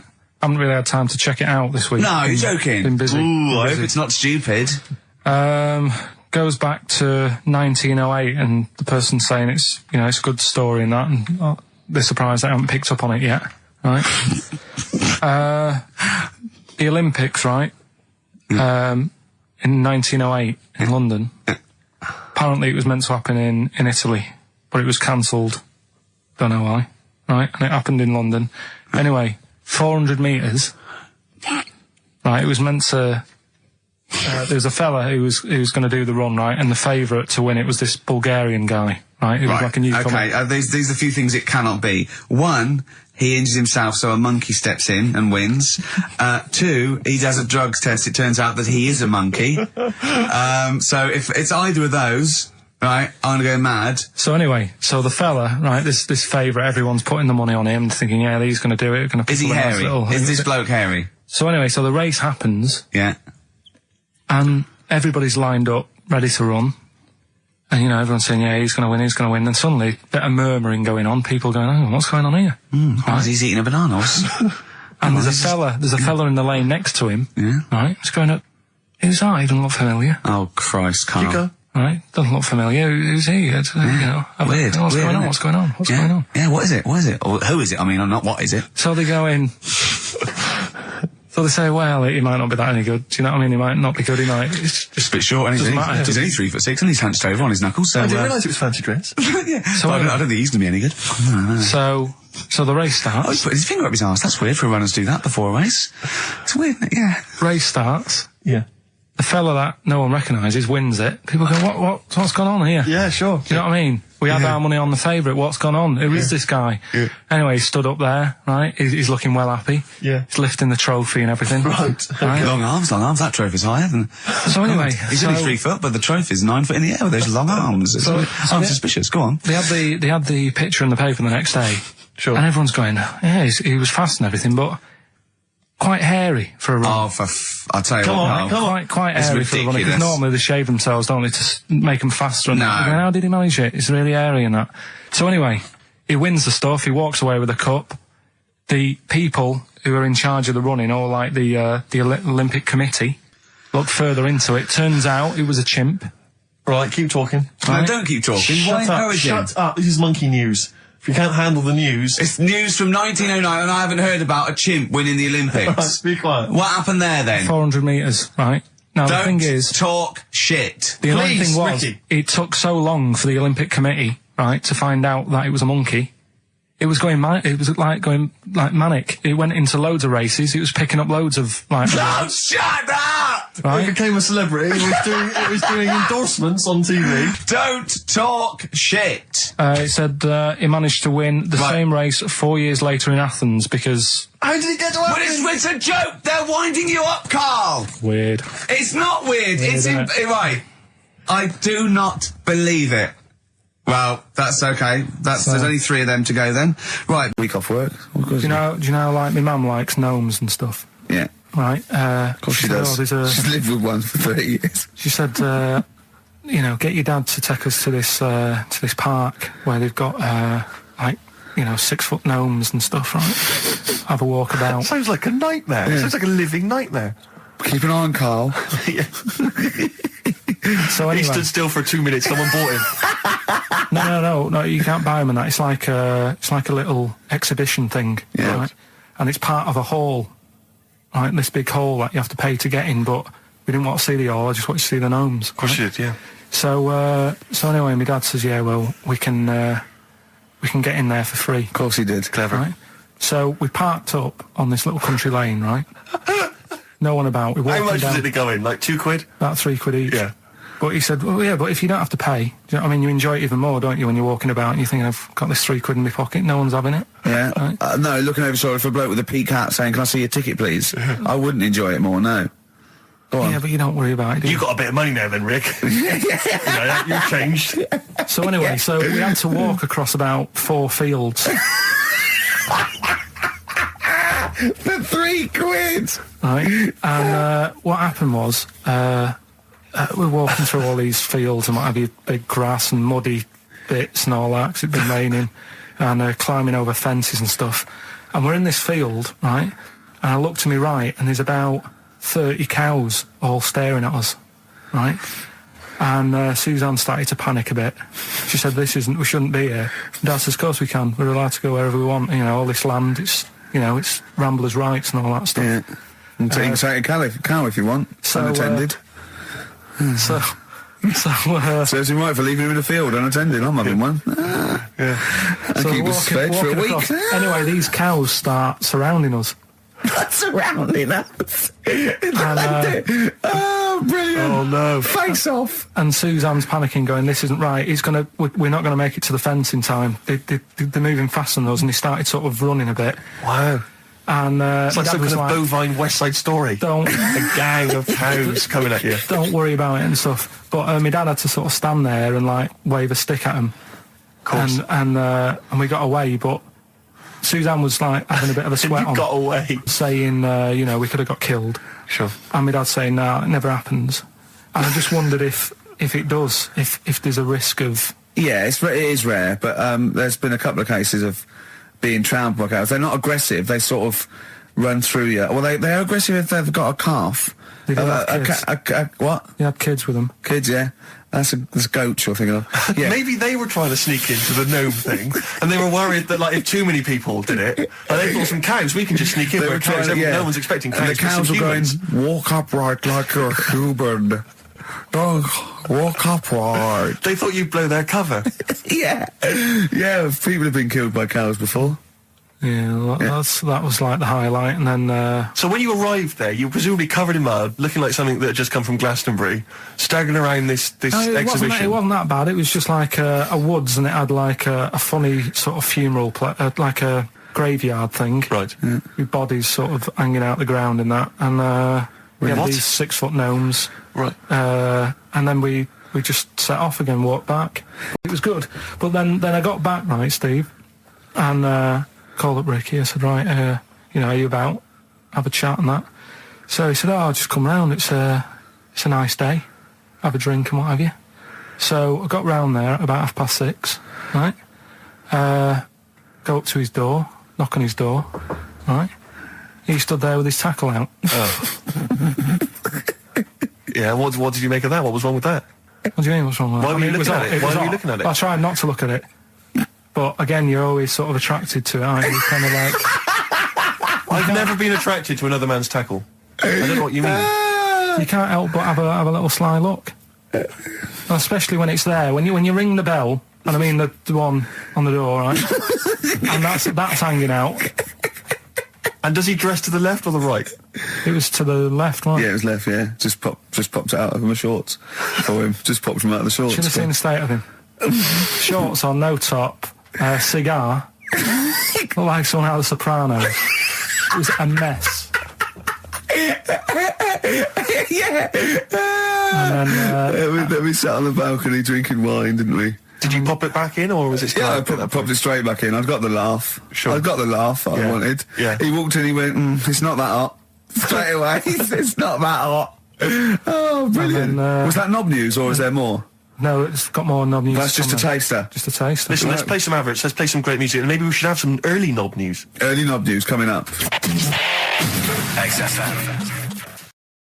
Jet, are you going to be my girl on XFM 104.9? I'm Ricky Gervais, with me Stephen Merchant. Over there, little roundy bald head of Karl Pilkington. Good news and bad news. Good news is, boys are back in town, we're here for 2 hours. Hello. Bad news is, we have no monkey news, gay fella news, or little Chinese fella news. Really? We're going to try and, leave that for a week, Yeah. and then maybe come back to it. Yeah. It was Why do I good. get the feeling that within 20 minutes we'll be talking about little gay Chinese monkeys? Carl, think of that. We have got monkey news. Have we? Oh, yeah. So we've already broken that promise. Oh, okay. I thought we were going to try and sort of talk about something else. I just done Jonathan Ross show, and they don't talk about the same things every week. It's weird. It is weird. But, or as Carl says, weird innit? Yeah. So, gave this show about 5 plugs. Nice one. Yeah. So, I think we'll get upward of 800 people listening Oh, double. for the first 2 minutes. Yeah. And then turning back. They're already switching over. now. I'd have thought so, yeah. I spoke to my friend yesterday. He's a little bit of an old fella, and he said that for his own amusement, he had an iPod in his car, and he bought a little sort of transmitter, and he could transmit the music from his iPod to sort of just beam it, kind of as he was driving along, to sort of passing cars. What do you mean? It's Make weird. their radio play it? Well, but if they had it in the right frequency, yeah. I mean, pointless, completely pointless, but not dissimilar to this show, I imagine, in terms of the number of listeners. Yeah, but I was going to say, what's the chances of people having this frequency Absolutely on? pointless. So it's probably like the same, yeah. Do you know what it reminds me of? When I was young, I wanted to get into radio. I was excited in radio. When I was sort of in my, I don't know, I was 11 or 12. My friend and I, we got a little mixing deck, and we used to host our own radio show. Brilliant. From his bedroom. We didn't have a transmitter, so we'd put some speakers in his front garden, in some bushes, and sort of broadcast it to people who were walking Again, by. probably over the week more listeners than this show. Almost certainly. Yeah, I love the idea. It never happened, but I always was hoping that maybe some girls would just come by and just like sit and listen. These guys are great. I don't know where these sounds are coming from. It seems to be that bush, but Or Noel Edmonds coming along going, who are these guys? yeah. Can you get on my radio show? Can they stand in for me when I go on holiday? Yeah, yeah. I did, did I say I did sort of pirate radio? No, go on. Got into hospital. Yeah, the normal radio, but you had an eye patch on. Go on. Dad was in hospital, right? And he was having some operation done, right? And went to see him and didn't have that much to say to him, right? So Was it I was, your sat, dad? I was sat there. Well, it's awkward though, isn't it, when someone's ill Yeah. and you don't know what Boring, to say. isn't it? Boring. So I was flicking around on that little radio thing they have, Yeah. and I heard like they had a radio station in the hospital. So I said, "Oh, I'm gonna go and join this." So I wandered off to go and find it. Yeah. Sort of joined that, did a little show on there. Thought I can sort of get out to the masses here. My mate made a little transmitter, did a little pirate radio show from the got kicked out because they found out, and apparently I put the station at risk because all the stuff could have been taken off us. But from Little Acorn, 16 years later, he's on a show with less listeners. Yes. Brilliant. Can you imagine if you've gone into hospital, you're already pretty depressed, there's the fear of these super bugs in the hospital. Yeah. Maybe you've got some quite serious illness, you Yeah. don't know if you're going to make it. His voice is what you hear to cheer you up. All right, weird, isn't it? I saw a programme about a parasite the other night. Yeah. Apparently, they get in through your eye and eat their way up through your genitals. Anyway, You here's think you've got it Radiohead. bad? Yeah, exactly. Play a record. I've just realised why we talk about Chinese people, monkeys and gays every week. Right. Because this is a sort of replacement. This is what we've got if we're not talking about them. But it was great as well. And there's this parasite, right, that lives in a fish, right? And what it does, it changes the fish's behaviour. Because to breed, it has to get its body temperature up, so it has to get into a bird, right? What needs to get into the bird? The The fish? parasite to complete parasite its needs to life get into a cycle, bird, yeah. right. So it changes the behaviour of the stickleback, and it makes the stickleback sort of suicidal. So the stickleback doesn't flee when it sees a heron; it gets caught. Right. Because this stickleback has changed its behaviour. Carl didn't quite understand this, I did still you? don't really get it. I watched it and you see like the fat fish and that, and you go, "Oh, it's not well." But I don't understand. Well, all it does is it has to get into a bird because it has to breed. To lay its eggs, it has to have a raise of body temperature. So it has to, the fish is cold-blooded, so it has to get into a bird which is warm-blooded. There's lots of things. There's certain things at Yeah, that but level. why is it doing that? Because it needs the temperature. It needs the heat energy for its reaction. Just like, for example, that's why your balls are on the outside. because the cells have to be a certain temperature to survive. I don't know if it's the sperm or Sertoli cells, but they have to be a couple of degrees below body temperature. Otherwise, they'd be in a nice cage and we wouldn't get kicked in the nads. What do you mean? That's why your testicles are on the outside of your body. They have to be a couple of degrees below body temperature. Yeah, but it's not. That isn't why they're there. You see, this is like the chat we had last week about the giraffe having a long neck. What do you mean? They're there because that's where they happen to be. They didn't go right. Well, that's what evolution is. It's a selection process. It's not a will. The balls didn't say, look, I'm too hot, let's get us outside, let's get outside of here! All right, hang on a minute then. What? So a little man monkey, right? Theirs are in the same place as ours. Yeah. But they're walking around naked, so it could be anywhere. They could be, like, on the back. It doesn't matter where they are. They call it... Well, they could be on the back, yeah. So why aren't they? This is a completely different... Steve! You started it.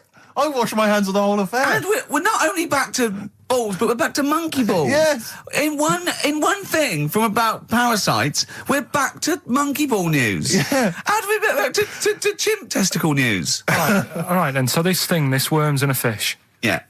It's like a little platyhelminth. I think it's some sort of. But what I mean is, why are they about? What do you mean? They Why? evolved But why haven't they died out? because they're very successful. Yeah. What do you mean? Yeah. What do you mean? Yeah. Tell me the brain event that made you say yeah in that 1 second gap. Because in a way I don't get it, and if I think about it too much, it hurts a bit.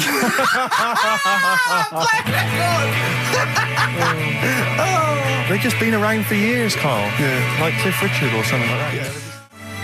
Right, if this is in any way apocryphal, stupid, illogical, impossible, right, you are never, ever speaking again on radio. So make sure this is at least possible. I'll tell you what, I'll even give you improbable but possible. So if anything that breaks the laws of the universe or logic, okay, that's all you have to avoid. On you go. Right, so this fella, right, he goes to the doctors because he's got earache. Right. Okay, if a chimp's living in his brain... that he go on. So he's got earache, he's sat in the waiting room and his ear's all bunged up and it's hurting a lot and what have you. So the doctor comes out and he goes, right? And because his ear's all bunged up, he doesn't hear it that well, right?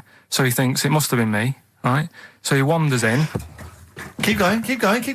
Anyway, I'm going to hate this. I can just feel it in my bones. Steve, I'm going to let you take over. Okay, Let's hear it. Come so on. the doctor says, sit yourself down there, right? So he sits himself down. He goes, right, take your pants off, right?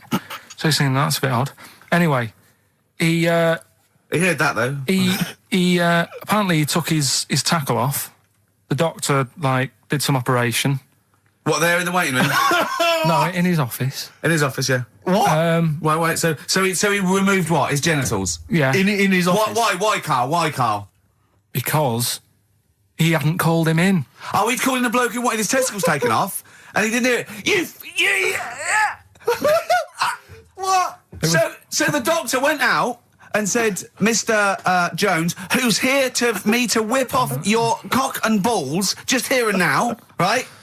Bloke comes in, didn't it? It must have been me. So the bloke who wanted his balls taken off didn't say, oh, I think he said me. So he didn't interrupt then. So the bloke goes in, he starts taking his testicles off, and he doesn't say, I'm here for me ears.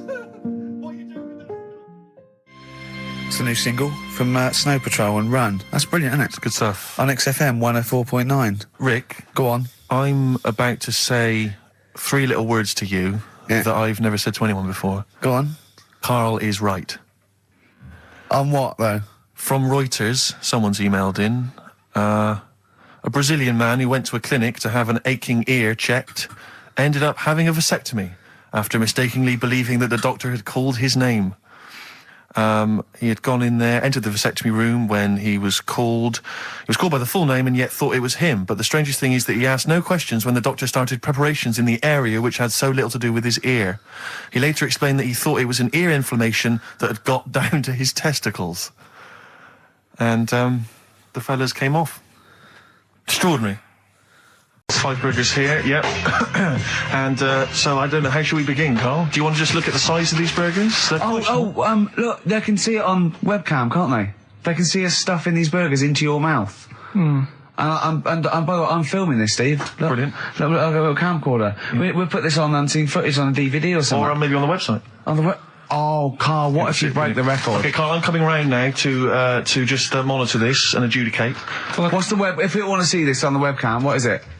xfm.co.uk. Right, okay. Can I, Steve, I'm not being do that? funny. I'm not being funny, right? But I think I have got like a bit of a wheat thing. You've got a bit of a what? A wheat allergy Oh, thing. don't give me that. No, seriously, my head's... I've been eating a lot of shredded wheat recently.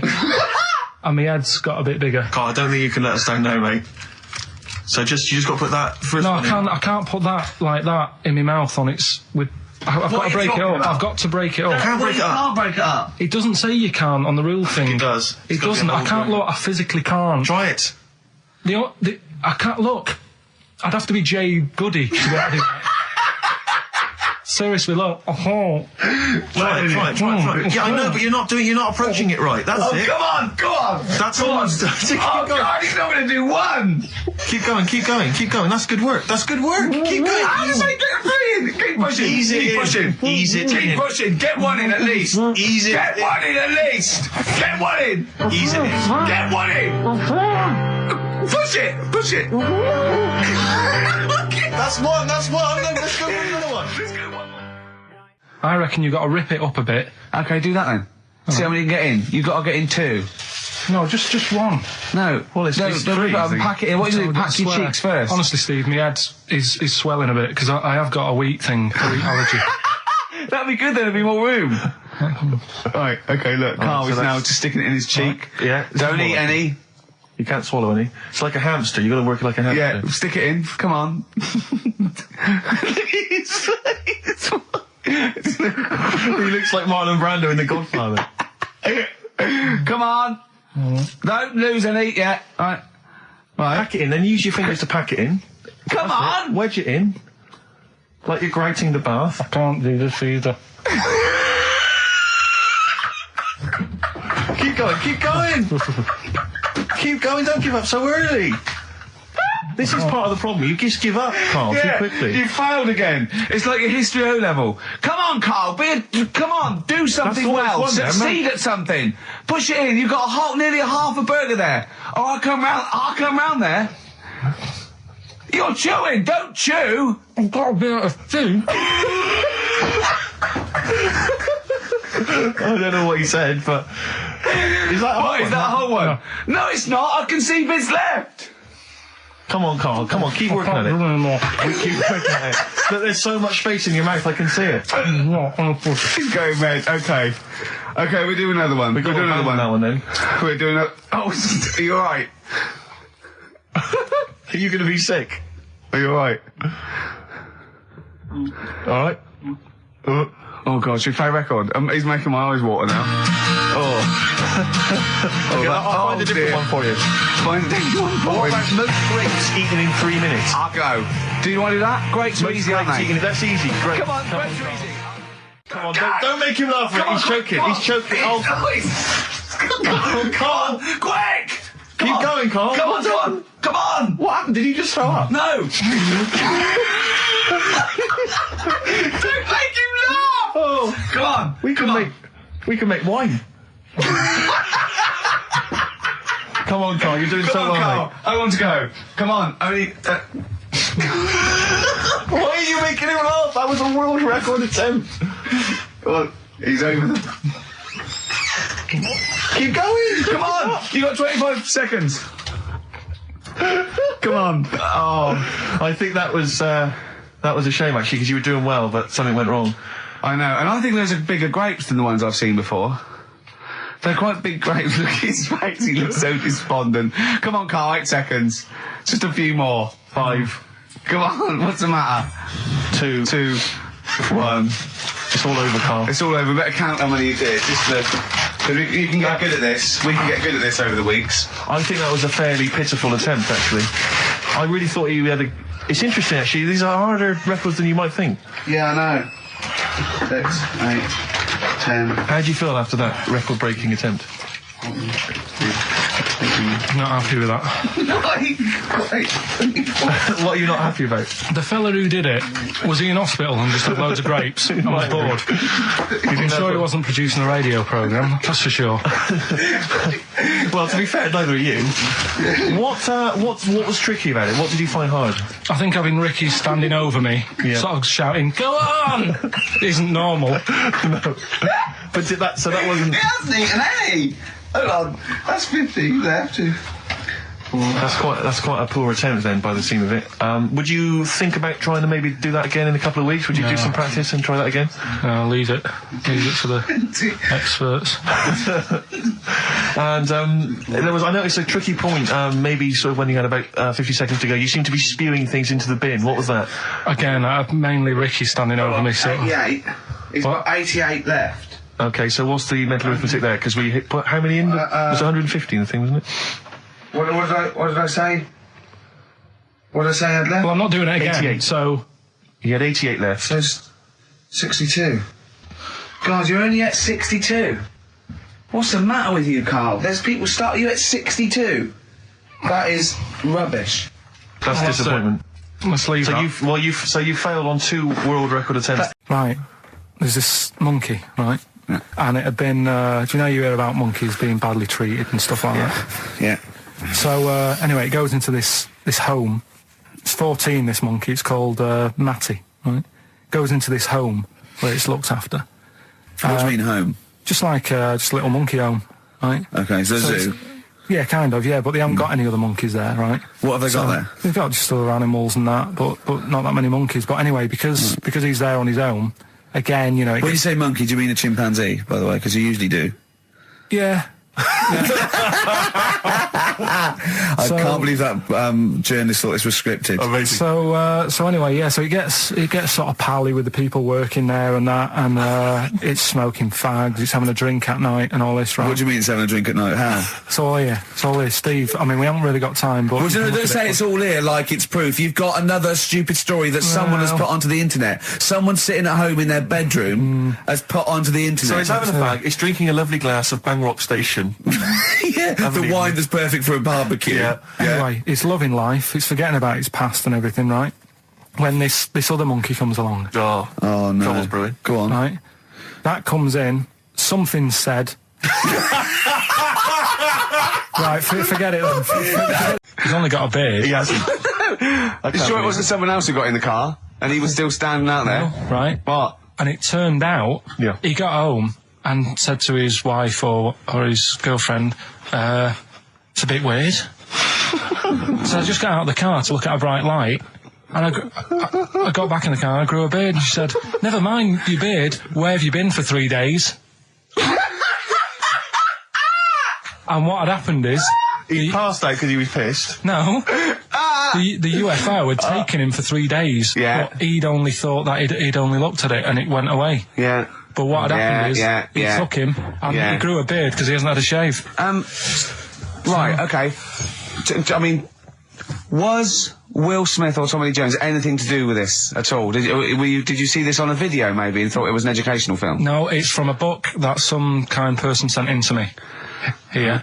Can I just ask again, just again, I'm just throwing this right back at you. Do you think there's any other possible answer here? Right? A man is absent for 3 days from home. He's the grown a length beard. of time that it could take to grow a beard, lest we forget.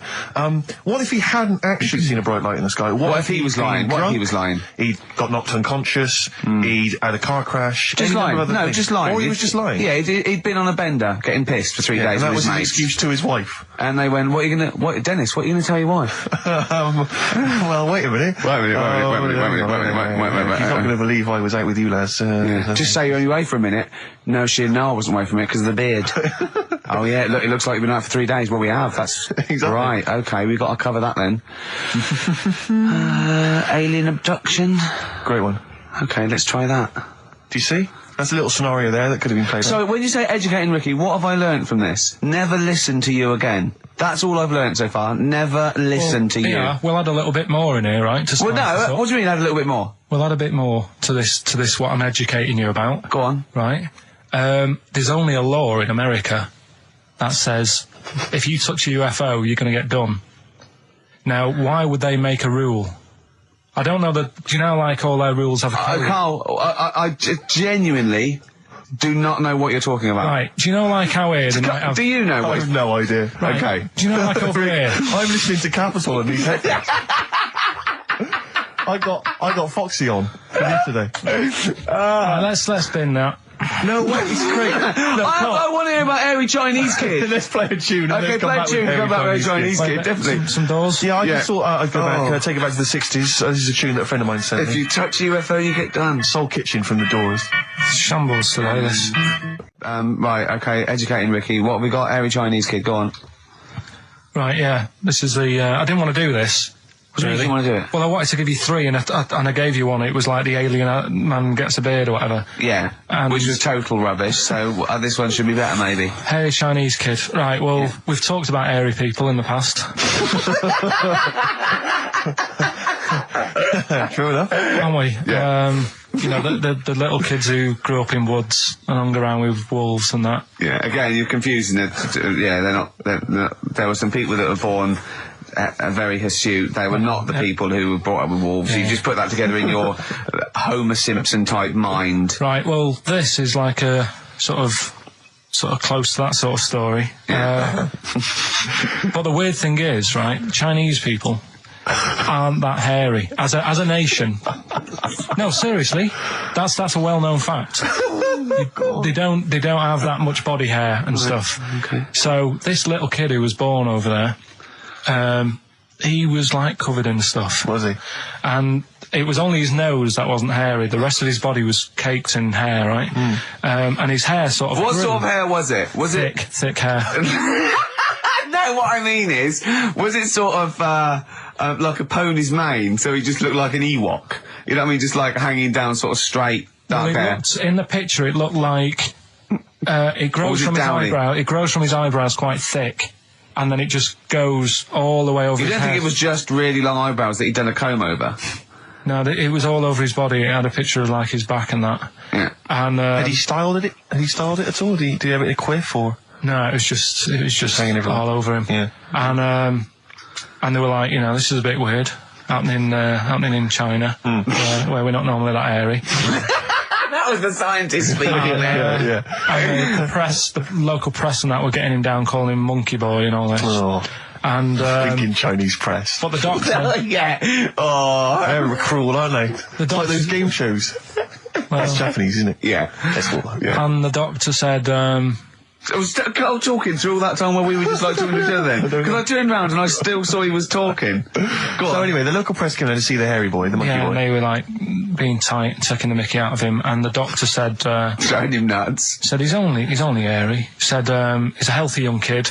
The only faults he's got is he's got a little bit of eczema and a boil. And he said everybody should just treat him the same, and I think he grew up a healthy kid.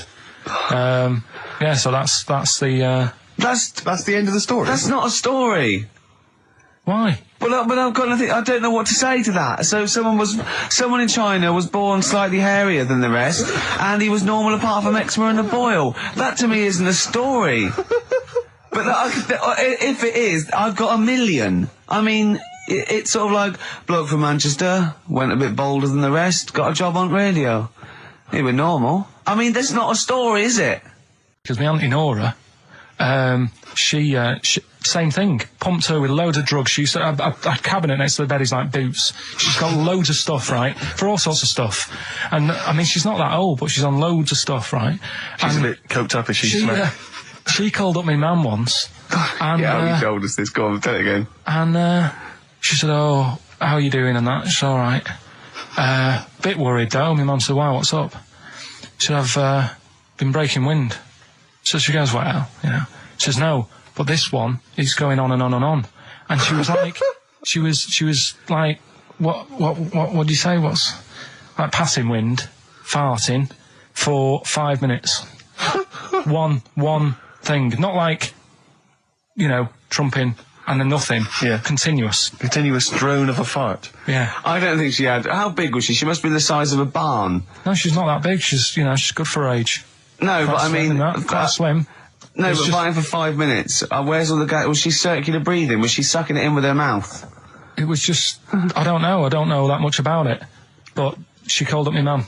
About 2.5 minutes in. Could you hear it in the background? 2.5 minutes in! 2.5 minutes in, she called my mum up, and it went on for a further 2.5 minutes. Oh. And she just stayed on the phone, did she? Where was... Going, can you hear that? Well... Did she hold the phone next to her arse? Listen to that. She was off the ground. Trying to work a tune down. she was actually hovering. She was 4 foot off the ground when they found her, the ambulance men. The cat's dead. Don't light a match! Don't light that cigarette!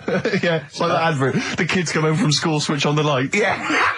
Then they see Granny hovering, turn the light on.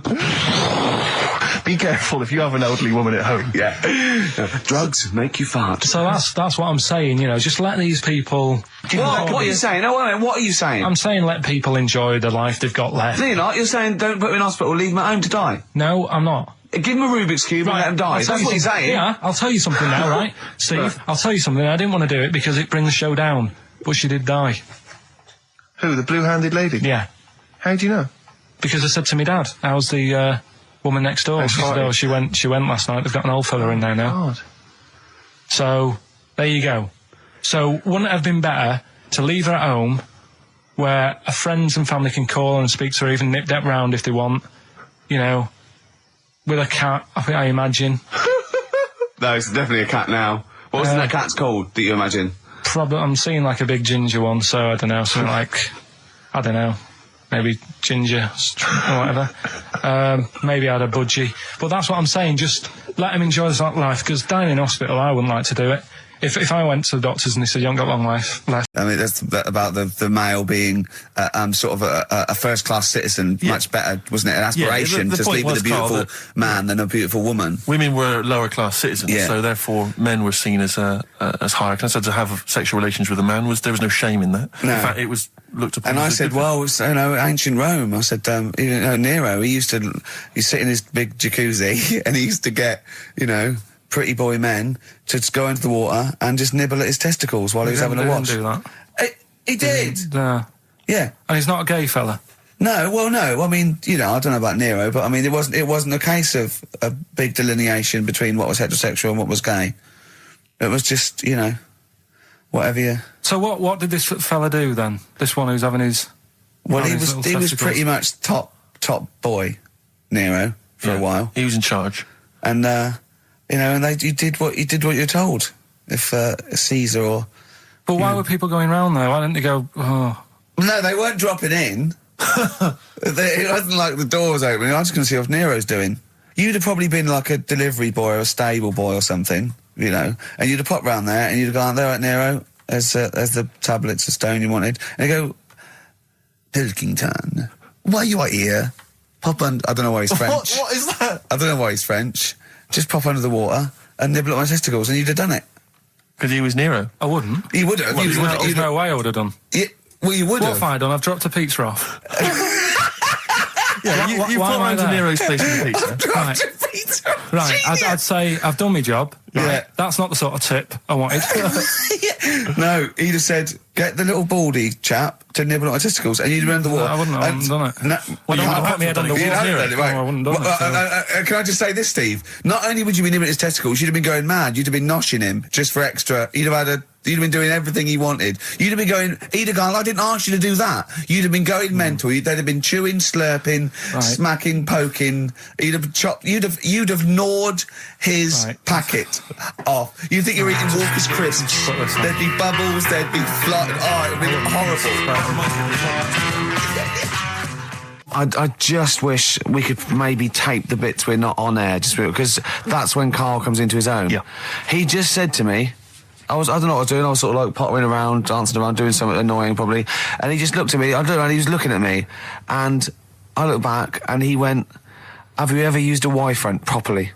Genius. It's a great question, because the answer is definitely no. Definitely no. Does anyone use their Y-front properly? And by that, I mean, get your winky out of the little sort of slot provided, as opposed to like put it to one side or pull them down or whatever. Has anyone used a Y-front properly? I don't think I've ever done it. I don't think I've ever done it. I've never seen anyone in a toilet doing it, Rick. You should be looking. I wish I hadn't said that. I caught you. Really? Yeah. That's actually how you prove people are gay. Yeah. Get them into this conversation. Yeah. It's a trap. Yeah, it's a trap. It was the trap. Yeah. I I'm thought not that gay, was by the the, way. Yeah. You didn't prove I was gay. I double bluffed you. As I knew the old gay trick. I thought it was the old gay lord say no thing. That is another method. Yeah, there's innumerable methods of doing it. That's how Oscar Wilde was caught. Yeah. Yeah. What happened there? Well, the judge went to him. Did you see that film last night? Gaylord Say No, and he went no, and they went take him away. Yeah. Take him down to the cells. Yeah, take him to Reading. It is true. That is well, it originated in America. Yeah. So many of these things do. It's a brilliant point, Carl. I'd like to hear from anyone listening who's, and I mean, well, they'll just lie, wouldn't they, I suppose? Yeah. I don't even use sort of flies. No. Usually, I sort of pull my wife around, my sort of tracksuit. That's why I wear sort of like elasticated waistbands all the time. Exactly. Just sort Speed. of like. Yeah. Yeah, you got to get in there with the minimum of effort. Yeah, we and out. Sure. Often I won't shake. No, oh no. To my detriment, because it often leaks out a little bit later, doesn't it?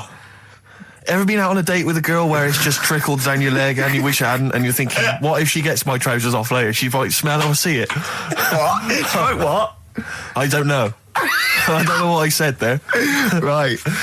Yeah, but it's all the time. It's not just, I mean, you haven't done that with me, taking your clothes off and that yet. But, like, last night we were sat in the pub and I was saying, right, you know, let's not even worry about new features then. Let's get the current ones, you know, going. Like what? Good. Like, the one that I was trying to work out, the cheeky freak of the week. Think of that! Yeah, but I was Think of saying, that, though, as a normal conversation. yeah, but I'd looked online, right? I didn't find that much. I found, actually, I'll tell you what I found later. Brilliant. We're looking for them, right? And then at one point, I think you said to me, go and, you know, what about the Guinness Book of Records? Yeah, you know, they'll have, like, the best freak in the world or whatever. The first time, and we went bowling at this place. Where was it? I mean, Finsbury Park. And I'd never been before. And he goes, you got to wear special shoes. I went, all right. He went, so. He goes, have you got size 14? And she went, yeah, I've got one pair. And she put them on the table, and they look like crusty. Honestly, honestly, it looked like it was. I just started laughing because they're so long and thin anyway, and they're multicoloured, aren't they? They're two colours, and it looked like Krusty the Clown's feet. And then this teacher just went, all right, 14. That is big, isn't it? It is a huge size shoe. You're right. Yeah, And it was just the one cleaner in them. just the one. Sadly. She did have loads of kids eventually and brought them up in there. I wanted to buy a laptop computer, and everyone said, go up Tottenham Court Road, and I was reading like magazines and stuff. They were saying haggle. Make sure you haggle. Make sure you're planning to haggle, get the best deal you can. And I found a shop which was selling the computer I wanted, and I went in there, and I had this whole plan in my mind of what was going to happen. He was going to say, like, it's worth this. I'm going to go, well, look, I can get it cheaper here. I want to buy it from you. I'm going to haggle. And off I went. So I went in the shop, and I said, yeah, looking for this, interested in this Toshiba. How much is it? He went, oh, it's 1,500 quid. I went, sure. Okay. I said, I'll give you 1,300. He went, it's 1,500. And I said, sure, but I'm willing to give you 1,300. He went, 1,500. And I was done already because he hadn't even begun to haggle. And I was assuming he'd at least go 1,400 and we could start, but nothing. So now I was screwed. My whole plan went out the window. What did you do? Just leave? No, I said to him, the thing is I can get this computer cheaper down the road, but, you know, I like what you're providing there. I like your service. I've had good stuff about you. And it was amazing. I said, I've heard good stuff about you. And he went, I said, seriously, I can walk down the street, I can buy it there for cheap for like 1,400. And he went, well, see you later then. And I was like, right. So I walked out the place. I said, well, I'm going to have to leave then. And I walked out the place, and of course I wanted to get it from there because it was still the cheapest, so I had to walk back in again. I went, yeah. I've just had some second thoughts. Listen, I'll tell you what, I'll pay the 1,500. Can I get a free carry case? He went, the carry case is free anyway. I said, I'll take it. Carry case is free I got anyway. nothing. No, but how much would you charge for that if it was on sale? Carry case a tenner. Well, let's just say it is a tenner. Give it to me for free. And he went, no, it's a tenner. And you went, well, you said it was free a minute. Yeah. It's just pathetic. That is lovely. It's having to walk out making a big statement and then come back in again. Oh. So it was last week when there was a little bit of confusion over the one for Holly Valance. Right? Of course. I don't think it was confusion. I think it was your error. No, it wasn't. And it was Holy Valance, and you meant Pelmet. Then Becky, who called up that time and said, if you're getting mistaken with Pelmet, right? She sent me an email in a week saying, I've done a bit of research. Yeah. It was my fault. I've made an error. Yeah. It is a valance. Okay. And I know about valances. As I told you last week, at the very end, my auntie loves them. Yeah. Right? She makes them. She started off just like putting them on top of the sort of window around the curtain. And then she thought, I can do more with this. Yeah. And she had a little coffee table that had magazines underneath. And she said, I'm sick of seeing them magazines when I'm sat down. She sounds like a Pilkington. So I'm sick of seeing them magazines when I sit down. So she put a valance around the table. She just got valances around everything now. Yeah. Then, next step, she tapes everything. She never actually watches telly. She tapes it all because she gets sick of listening to the adverts and that. Yeah. So she tapes everything. So she's got loads of videotapes and that. And the video used to get on her nerves. When she was watching a film, she'd see the clock changing. Oh. And it distracted her from the film. So she put a valance around that. Yeah. That's genius. Yeah. So, that is or is it mental?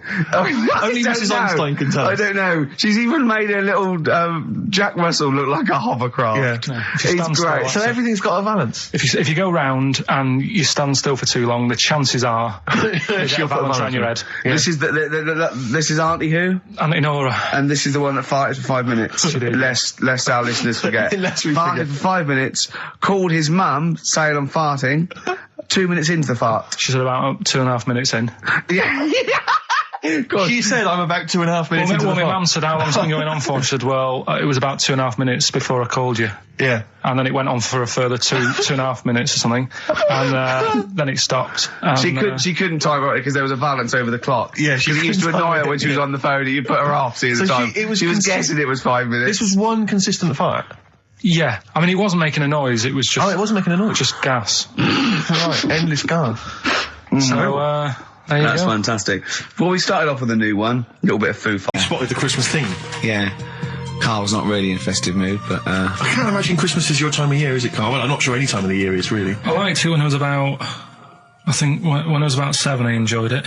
was that the one? Was that the year, the big year for You you? get loads of stuff, you don't have to worry about anyone else. But once you've, got a job... What did you get when were you doing your paper round? How old were you then? I was about 13, 14. Well, that was then you were a man, weren't you? I had to buy stuff. Oh. But you're still not You're quite a having a good selfish time. man, aren't you? I didn't realise this. No, it's just that And Christmas... that's coming from him, Carl. My dad always said... All right, steady on. Dad said Christmas morning was for like... It will be coming up shortly. Yeah, this is just us, isn't it? This is just us. We did this... When did we do this, Rick? A couple of weeks back. Hold on, what is it? What It's the day is it? 27th today. Yeah, I enjoyed Christmas. I loved Christmas. I love Christmas. I had a great time. What do you get? Loads of presents. So did and I. I'm glad they made it to number one. I'm really glad. Stroke, he, she. Yeah, I'm really glad that the pop idols, Cliff Richard, Westlife, made it to number one. Bo Selector. Bo Selector. Yeah, just delete that. As, Yeah. Okay, well, we're going to play some of the best of, some of the greatest moments of the last 3 weeks Yeah. ever heard on XFM 104.9. What about this? Do you remember this one? Oh, which one is it? Alright, so, here's the first bit. Right, there was this, this is what it's like about getting presents and stuff, right? With my mum and dad. Go on. My mate, Colin, right? He Colin had, Mackin? No, Colin Bailey. Oh, right? yeah. He had a little Sinclair Spectrum, right? Yeah. Computer, Yeah. which was like the thing to have at that yeah, time, yeah, right? yeah. You used to always go round to his house. The deal was... Not the one you had to play through the window because you weren't allowed to. No, that's another lad. Oh, right? yeah. This is a different lad. And the deal was, he came to our house, and my mum gave him a pie. And then I'd go round to his, and I'd stay there for a few hours playing, Hungry Horace and stuff like that on it. Yeah. Right? Now, my mum and dad knew that I really wanted one of these computers, right? So I waited about a year. Came round to Christmas Day. I thought, I reckon might have one. Turned out they bought me the wrong one. They bought me a ZX81 instead of a Spectrum, right? And Christmas Day, I'm there trying to load the games up. It's not working. I'm thinking, what's wrong, right? And the thing with me, when I was a kid, I used to get quite sort of agitated. This is quite easy, the moment. right? I found out that it needed a RAM pack to make it work, right? Looking in the thing and it's saying, and make sure you put your RAM pack in the back. And I was like, oh, where's the RAM pack? And my dad's going, I don't know, I've got you the main bit. That's it. So I was that wound up, I just was sick, right? just sick. I didn't feel sick or anything. I just was like, oh God. Went to the sink, just sick. Because I was that on edge about it. I said, come on, we've got to get one. And my dad's like, Tandy's shut. We're not gonna get anything today. Ruined again, Christmas Day. That was after the year when my train set got blown up by our kid. The following year, no RAM pack. And now you ask me, why don't I get good presents? He's scarred. He just I'm gonna die. Honestly, I'm gonna die. He's just screaming sick. Yeah. There's no RAM pack. What? Did you get to the bottom of it? Why wasn't there a RAM pack? You have to buy them separate. Oh, It's one of them okay. cons. What do you mean I can't play Frogger? Oh no. So, wasn't there another incident when you threw up? Spontaneously threw up? Through sheer anxiety? I do get it. It's not so much now because I've relaxed a bit, but as a kid I used to be quite on edge all the time with certain things. Do you think that's what happened to your The cat wind. that kept being sick? That it didn't get the food it wanted, and it just threw up? Do you remember that? Yeah. God, so they shaved it.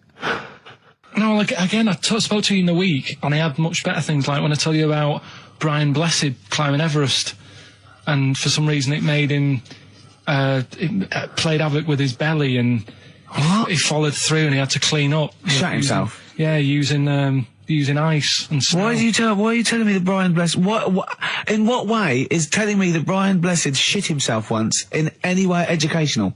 Because I was saying how he was climbing Everest, right? Right. I give it to him, he's an actor and that, but he gave that a go. Yeah. Right? He played... What's you the know, point of that, you'd say, wouldn't you? You'd say, God, he's you know... So he's alright. Me doing a boxing match for no reason is rubbish, but him climbing Everest and shitting himself... Yeah, he did that. Is commendable. Right, and he's only going to, like, go and do it again. He's going to climb it again. Yeah, but he might not shit himself this time. Yeah, what's the point in going? Nothing's changed up there. Yeah, good point. Yeah, Should be. Well, it has. They've probably cleared it out by now. Right, but it's slip on it. I can't even be bothered. Read about Brian Blessed. Is it actually true, or have you lied with No, someone else? it was an interview with him in it. And what did he say? Come on, what did he say? He said I climbed Everest and I played havoc with me belly. Let's talk about it next week. We've really run out now. Oh, you're a fool. 3 holidays Carl's had this year. Last year. Yeah. I'd love to have 3 holidays. You've got to start putting the work in there. 2 holidays then. No, you had 3 holidays. You went away with Suzanne and her parents. Yeah, well, that doesn't count. It does count. If you book 2 weeks off the firm, you go away and you go, how was your holiday? Go, well, it didn't really count. It wasn't a really good holiday. Can I have them days back, please? My New Year's resolution is to be nicer to you, but Well talk done, sense. you've already broken that. No, but talk sense. Talk sense. You've had 3 holidays this year, and I'm just saying, you're in your 30s now, and 30s is when you should be really putting the work in. That's true enough. To reap the benefits in your 40s, 50s, 60s, 70s, 80s, 90s, and 100. Carl, what's your New Year resolution? What about think before you speak? It's worth... I mean, See, I'm consider- allowed to laugh. I'm allowed to laugh at things other people say, Carl. That one, that is a good suggestion. How was your holiday, Carl? It was all right. Right, brilliant. But that, I don't see, on the ratio of good to bad in Carl's mind, that might be amazing, because we never It might hear be him amazing, singing the mightn't praises it? of anything. I'll tell you what, can we have, a cracking little tune and then come back and hear about Carl's holiday? I'd love to do that, Let's really. keep it tight. Love to Tear Us Apart by Joy Division. Now, I can't put my finger on it, but that doesn't sound like the original. And it's off a compilation. It sounded a bit fast. I think the vocal was slightly different.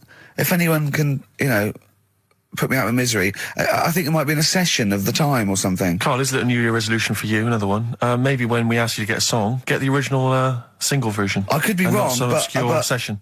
Yeah, it does seem different, doesn't it? Very odd. Yeah. Yeah. Maybe we just remember it wrongly. But anyway, that's XFM for you. 104.9, I'm Ricky Gervais with me, Steve Merchant. Karl Pilkington. Carl, you went to Lanzarote. Yeah. People said don't go to Lanzarote. They told you it was Lanzarote. They told you, were they right or You wrong? were right, yeah. Really? Yeah, it's a bit ropey, yeah. Is it why? Just, out there. If it wasn't for the volcano they had, it'd been knackered. That's their big draw, is it? That's it, basically. That's all they've got going for them. When you landed, was it really hot? Were you quite excited? You were thinking this is It okay? was warm. It's we can't complain about the weather. The weather was all right. Sure. You know what I mean? That's what I went for. But it'd be nice if if there just was something else. Yeah. What did you do all day then? Did you read your ritual book? No, I didn't read that. I read that book. Do you know the book that I bought and all the chapters were messed up? Oh, yeah. I bought a better version of that. All right. And I read that. Excellent. And then, Did it make more sense in order? yeah, a lot easier to follow. Yeah. And then we went and had a look at the volcanoes and that. They've got 36 of them to look at.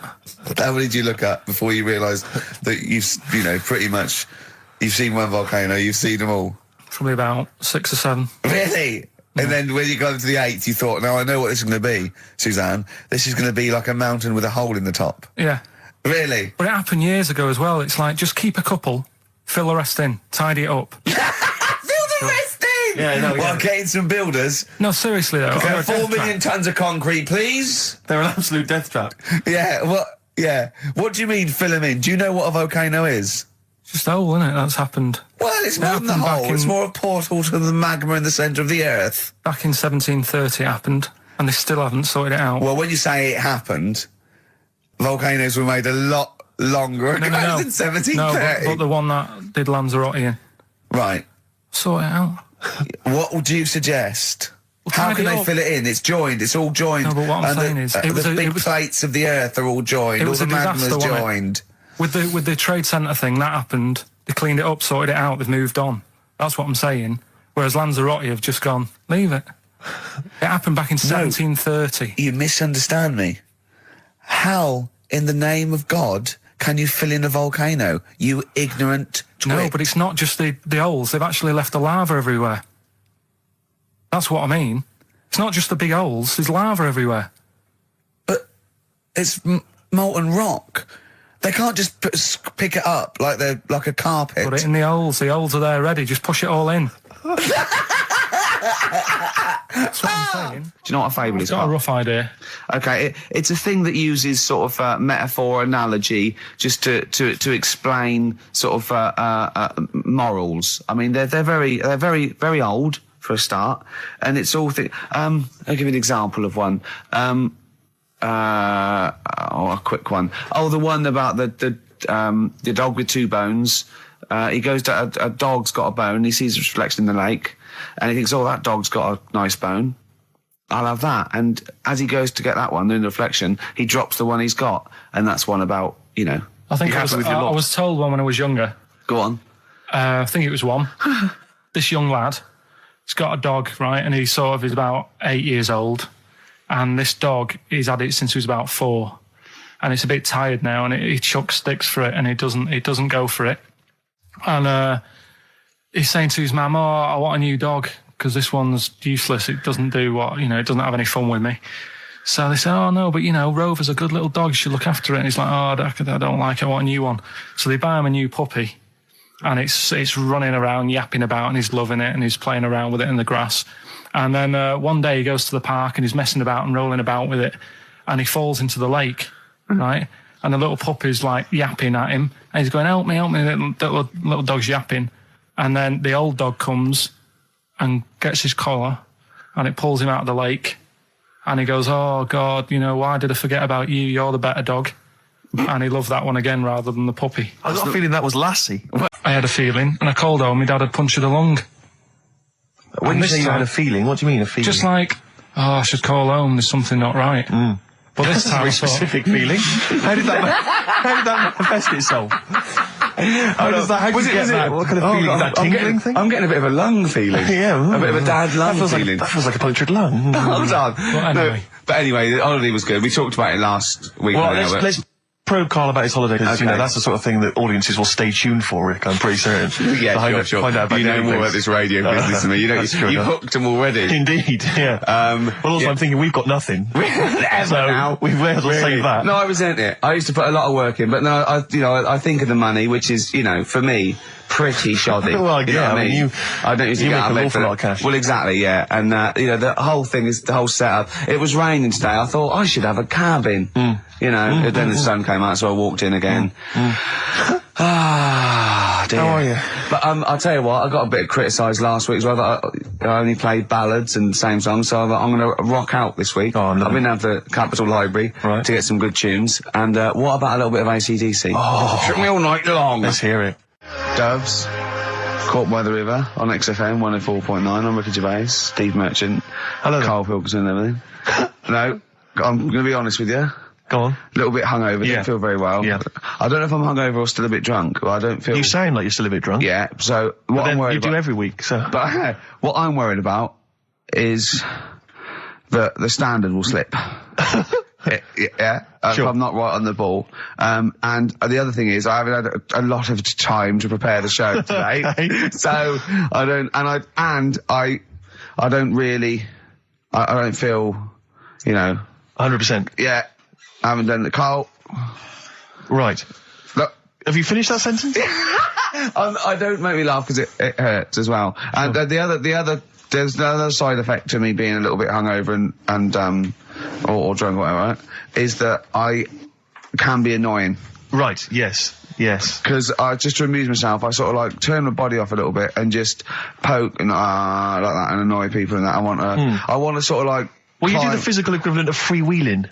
Yeah, don't yeah. you? You just I sort of want to climb on Karl and go to sleep on him. Yes. Do you know what I mean? Yes. They'll both annoy him and it'd be comfortable. Yes.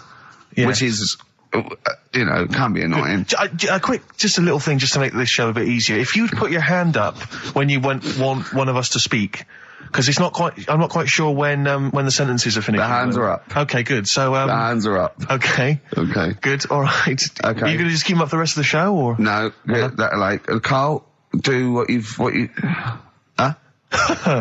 Good, alright. Do you want to, is there an excuse as to why you're a bit hungover? Too much wine. Okay. All Last right. night, yeah. Yeah. Good. Thanks Okay. for that. Because this is the only work you've got to do all week, isn't it? It's like, unless I'm very much mistaken. You don't have to do anything. You just sit at home eating cheese. Yeah. And then occasionally you do a bit of sort of shadow boxing. And that's exercise. And then you sit out and watch TV. Yeah. Is that roughly what you did this week? Yeah. Uh-huh. So this is the only 2 hours you had to do anything for all week. This is you had to prepare for this. Yeah, but who can plan a hangover? Right. You'd think, Karl, you said you had some stuff. Yeah. What have you got? I love the fact that, whereas I was a little bit slow, Karl there leapt into action to keep this show afloat, keep the pace up. Go on. Right, well, Karl, are you hungover as well, or? I'm just a bit annoyed because I'm with you. Do you know what I mean? He hasn't got much to do all week. You're having a laugh. What? What angers me is I kind of hope that maybe I could have quite a long career in radio, and I sort of feel like I don't know, the word sinking ship. Yeah. Those words spring to mind. But... Because it feels like, Karl, you're just a chancer anyway. You weren't even supposed to be on air, and we've made you into something of a household name, and that's cool. Household name. And Ricky's already a celebrity. He's got it stitched up. He's got corporates. He's got, voiceover work. But I've got nothing. I'm running on empty. I'm not, nothing. I've got nothing. I'm sort of dependent a bit on this. Yeah. Financially. And, go on then. What and you two are sort of bringing it down, really. Right. Do you reckon I can get my own show, Karl? Karl. Tell them like what I did Capital out there Gold with or a something? bit. No, Karl, tell them how funny I was out there with a bit in that a minute ago. So anyway, come Karl, on, I'm right? bored of this. I'll tell you what. will we tease them with what we've got coming up next? Yeah. Karl, tease us after the next Because I record. think we've already got them for 2 hours. Yeah, we've hooked them, Karl. Don't worry, this is textbook radio. What's this? Bradley on board. Yeah. Doves, Caught by the River on XFM 104.9. I'm Ricky Gervais, with me Steve Merchant and Karl Pilkington, doing the button stuff. Actually becoming a little bit of a producer. Karl, He's put a bit of work in, hasn't he? He's come up with a few games, and we made him... He's getting a bit stressed when we shout at him because the mics don't work or it's hanging off. It was too hot in here. He couldn't get the thing working last week. I really would throw this studio away and get a real one. Yeah. Well, I'd get one of those ones you can buy for like tenner from Argos. Argos, yeah, like Bon Tempe. My first studio. My first with a little broadcasting picture studio. of Karl on it. Yeah. Exactly. That'd be great product placement. What have you got this week for us, Karl? Because again, we've put very little. I said I would put. I'm not hungover, but I've put nothing into Rick, have you done any work for this week's show? No. None whatsoever? No. Okay, Karl, what have you got? What have you got? Quick. Keep them. It's 5 past. They're turning over already. They're finding other things. Karl, what have you come up with? There's Right. melon stew. There's everything. Well, go on. We've got, after the success of last week, Rockbusters. Okay. We're doing that again. Sorry, were you on the same show as us? I thought it went all right last week. Yeah, okay. good. Right, so we'll be doing that. Got some nice prizes, which... What prize? What other three films have you got? Have you got? Don't tell him yet. Don't tell No, him. I'll tell you what. If it's Children of the Corn 2, then can I enter this competition? There you go. No. What is that? He's got some different prizes. Maybe I should just tease the audience with those a bit later, Rick, because there's some exciting stuff there. It's going to be amazing. Yeah. Right, so I don't want to give too much away, Rick, but one of them is a copy of The Office on DVD. Is anything like maybe Burt Reynolds' straight-to-video film? Are there any of those in Sadly, there? nothing quite as classy. Fist. Yeah. Right. Oh, so we've got that lot to give away. Yeah. We've got Go on. educating Ricky. Well, teacher stuff. Because you taught me that people used to eat tomatoes off lead plates in the land of Narnia last week, which was good. Yeah. No, Is it only tomatoes they ate off the lead plates, by the way? Why didn't they think other fruits and vegetables were poisonous?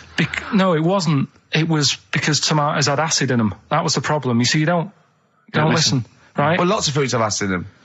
Yeah, but they didn't eat them back then. they didn't have bloody kiwi fruit and stuff. Don't say bloody. You're a producer. You'll start saying shit and cock and stuff. You start saying bloody. Tits. Play the. Hang on, right, and Go on, keep him hooked, right? Yeah. We've still got a song with a story in it. Yeah. You don't want to play Babushka, do you? He doesn't like the idea of Babushka. I told him that was a story. Yeah. And he doesn't like it. A devil went down to Georgia. Someone sent in. You know, he's looking for a soul to steal. Yeah. Doesn't like it. Why don't you like that? Do you know the song? Not particularly. Right, it's a song about a lad who goes into a pub on a normal night. And it's in sort of the deep south of America, New Orleans, something like that. It's, you know, it's not the old Kent Road. Right, okay. Go on. Goes into a pub. There's a devil in there. He's getting a bit cocky. He's had a bit to drink and he's saying, do you want to sort of gamble your soul away with me and we'll see who's best at playing the violin? Yeah. And I think the lad wins in the end, but it's not real enough. Whereas the one... Oh!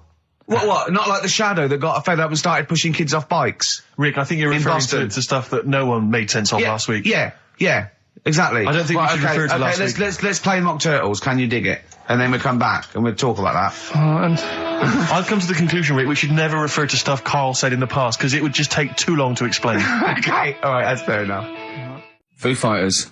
All My Life on XFM 104.9. I'm Ricky Gervais, with me, Steve Merchant, and of course, Karl Pilkington. Ooh, have we got a show for you today? What have we got planned?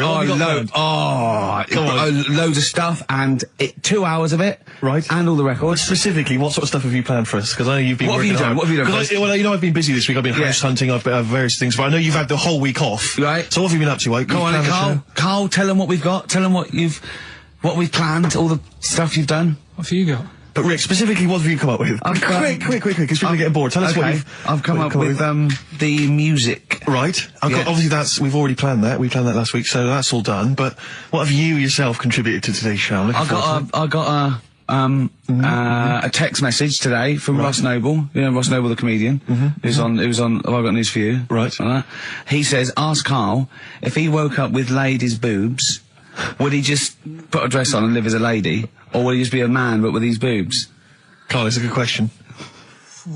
I know that happened to Ross, so he's throwing that one out at you. It did in a way, because he ate pizzas for a year, didn't he? He did, yeah. And he got a lovely pair of breasts. Yeah. Go on.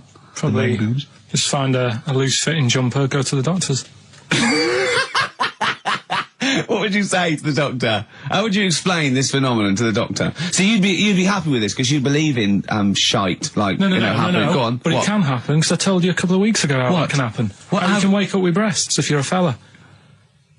I told you. Go on. Haven't you remembered? No, funny that, isn't it? Go on. Have you, Steve? No, I don't remember this. Did you tell us on air? Yeah. It can happen if you go to Argentina and have a steak. You can wake up with breasts. Because I'm sure I'd have remembered Karl, that. pull the other one. Look, he likes that. Is that what you've come up with, Ben, this week? That joke? Yeah. Brilliant. Play a record. It's going to be a dynamite show. songs you want. Listen, look, I'm going to play some classic tunes today. I'm going to educate the youngsters, Steve. Right, now, you've all heard of Lou Reed, you've all heard of Velvet Underground, but, you know, have you heard of Venus in Furs, Karl? Shiny, shiny, shiny boots of leather. Oh, and the very hot chilies there. Oh, yeah, indeed. The Zephyr song, Red Hot Chili Peppers on XFM 104.9. I'm Ricky Gervais, with me, Stephen Merchant. Hello there. Over there, little Karl Pilkington. Indeed. See the write-up in Heat this week? No, is it good stuff? Basically Carl's show. Yes. Which is fair enough. No, I mean, he's the only one doing any work. I know, He's the only one contributing. we thought no one had noticed, but Heat were on it straight away. Yeah. They picked out, I read it to him over the phone, it said, 2 hours of, black music and everything, right? Karl Pilkington, he does Educating Ricky, a strand where he educates Ricky, and Rockbusters, which is loosely based on Blockbusters. Says, you know, basically you'll be tuning in for that. And I read that to Karl and he went, oh, and I was going to drop it. You weren't, were you, Carl? So he believed the hype. Yeah, I think you've got to, I mean, it's like... You've got to mix it up, is what you're saying. A Keep it lot of fresh. people are saying to you at the moment, are you going to do another series of The Office? It's kind of like that. I've got to decide whether it's right to move on with it or do something different. Is it dead in the water? Yeah. So what's your decision? I mean, maybe, are you... We'll probably keep it for this week. Sure. And see how it goes. Okay. You've got anything else on the back burner? Any other ideas? Nothing. You're I'm still sort of... Do you know, I came up with a load of game... A lot of emails, obviously, about the Chinese. People as fascinated as we are. I don't want to discuss it, you know, interminably, Rick, because there's so much to say, and we've said most of it in the past. Yeah. Get a couple of emails. In fact, I think, Carl, you told us this information. Remind me of it again. If all the Chinese people in the world were... We're in a line on that, because there's loads of them, you'd never get to the end of it. Right. No, it's not that. It's no, if all the Chinese people formed a line and started walking out of China, you'd never get to the end of it. That's what I just said. No, it's because, though, they'd be having babies. You know what I mean? Still, it'd be adding to it all the time, wouldn't you? But would they be walking and shagging and having babies as they're walking out? Yeah, that is, yeah. I'd love to see someone organise that. Maybe the Record Breakers team. I tell you what, I'd love to see Ross McWhirter or Norris, who is it? Who's the one that's alive? I forget, Norris, I think. Norris, right? I'd love to see him to coordinate that. Yeah. 1.2 billion little Chinese fellas. Boy, girl, boy, girl, boy, girl. Yeah. And where are they walking out of China? Which exit are they taking? They're taking the... Through Tibet? Or? I think it's the Gate 9 Slip Road, the M43, right. to St. Petersburg, right? And they go, and walking, and shagging. Yeah, exactly. Yeah. Because some presumably are dying as they're leaving. No, but they live to 120. That's true. So they claim. So, well, we know Carl's theory on that. Do you want to just tell new listeners your theory about when all these Chinese people get the records for oldest people in the world? Come on, what's your theory, Carl? Leave it. Carl, just that they're probably lying. Why? That's all. Because a lot of them don't age that well. Some of them do. A lot of them don't, and they always look older than they are. I read the other day, right? Do you know the one who was the oldest woman in the world, right? Chinese woman, right? The way she did it, it was... She didn't die. That was her secret. Yeah. What she did, she got up every day and didn't die. No, she was like awake and that, and then she'd have 2 days just sleeping. Right. So she wasn't really that old. What do you mean? Well, she'd only sort of lived half of her life in a way. Well, we so all live 2/3 of our life, don't we? No, but she was like awake and that, and then she'd go, I'll go to bed, and then that'd be it for 2 days. Carl, you're a second-time buyer, aren't you? Yeah. Bought one in Manchester. Lost £7,000 on that one.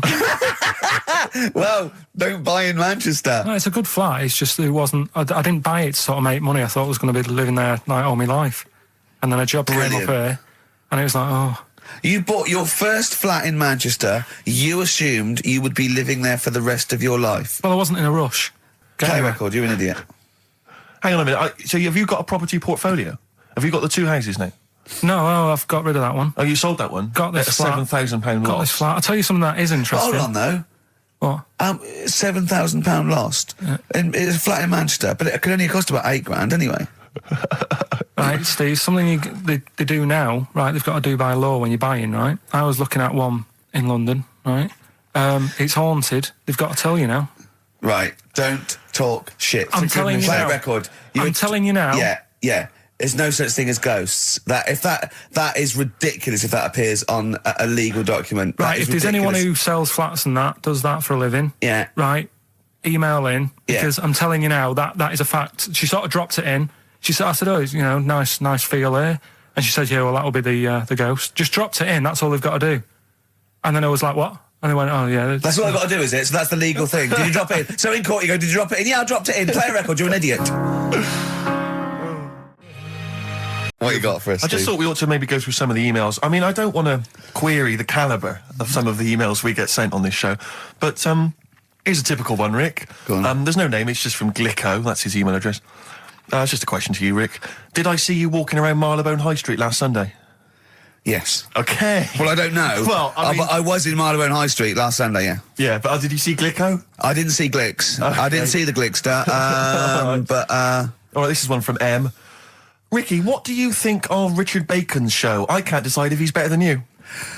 Nor can I. Any thoughts? Nor can I can't help her out on that one. Sure. That's a really personal thing. She's got to dig deep. She's got to look at both of us. She's got to find out what she likes. Yeah. And then whether I provide more of that than Baker's. Yeah. I mean, you know, Baker Foyle's brilliant. Yeah. I'm not going to put myself up against him, so I can't help you. Next, Steve, next. Well, there's a lot of emails last week which were saying how much they enjoyed the Christmas specials. Thank you very much for that. That's very flattering of you. Cheers. There was also a couple.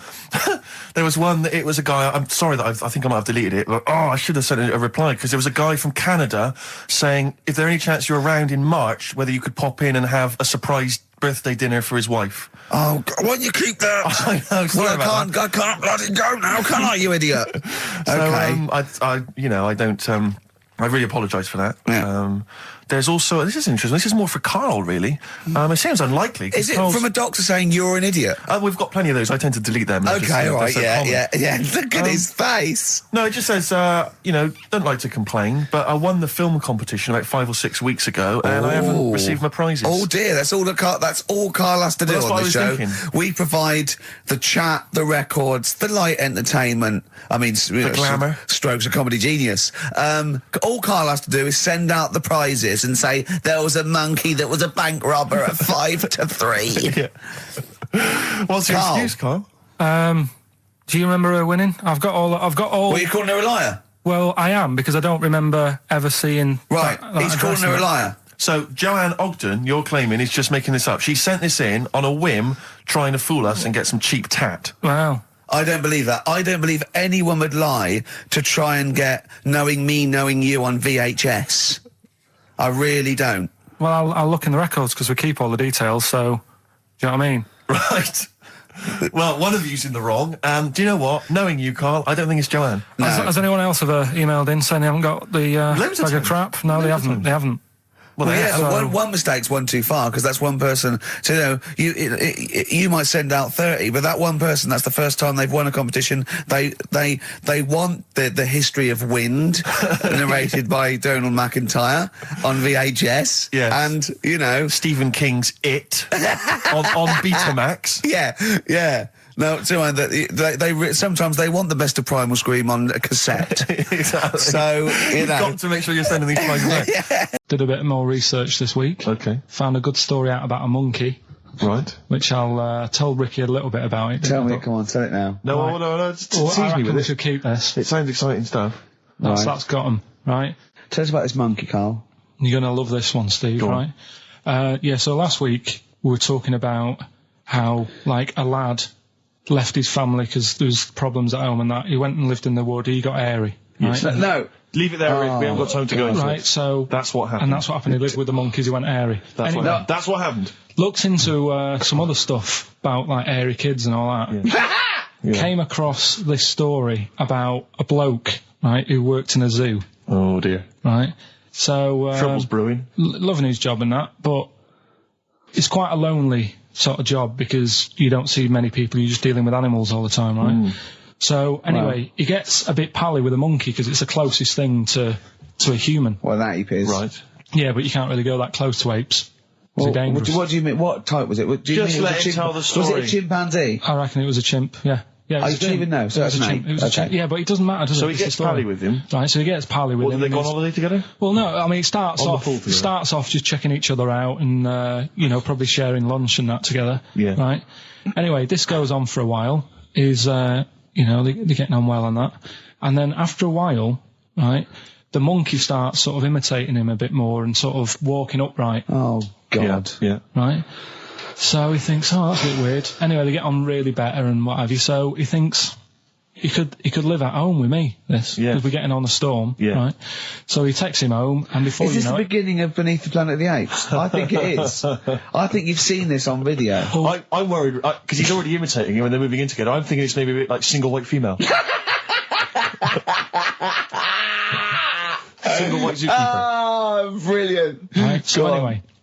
So it's moving in, and it's getting used to sort of the normal human life. It's having a cup of tea in the morning. Yeah, PG tips. It finishes the day off with a dear.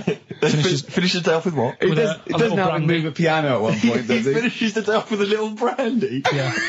He pours himself. Is he wearing a smoking jacket? I'll tell you what, Carl. You're a maniac, mate. No, this is why it attracted me. It's amazing, right? So he's having his brandy and that, loving his life. Next thing you know, he sort of I don't know if he loses it or he gets shaved, but the top half of his body is hairless. Right? Apart from his head. Right, so he's got a nice... So it's the opposite of the kid. No, yeah, this is what I'm saying. That would happen. Right. Well, hang on, but so you don't know if You he's don't even shaved know. or if it's How hair? did it say? Then the hairless... What? I'll bring it in for you, the story, and then you can see if I've gone wrong. Keep going. So anyway, so this is going on, and he's having a great life. Then the zookeeper starts getting a bit annoyed because he's having a better life than the zookeeper. The zookeeper's in the zoo. This is such So the zookeeper's still got to do a day's work. The monkey's at home, he's partying. Well, he's it gets to a point when he says there's no point you coming in to the zoo, because the whole reason of you being there was because you're being kept there. Right. And he didn't want to bring the memories back, so he said, you stay at home. So you're talking such... Just let him finish. God, I don't know if I can sit here and listen to this drivel. I'm fascinated. It's nearly over anyway, right? It sounds extraordinary, Carl. So he's walking up, right? He's having a tea in the morning, finishing the day off with brandy. Gets a bit out of hand, only tries it on with the zookeeper's wife.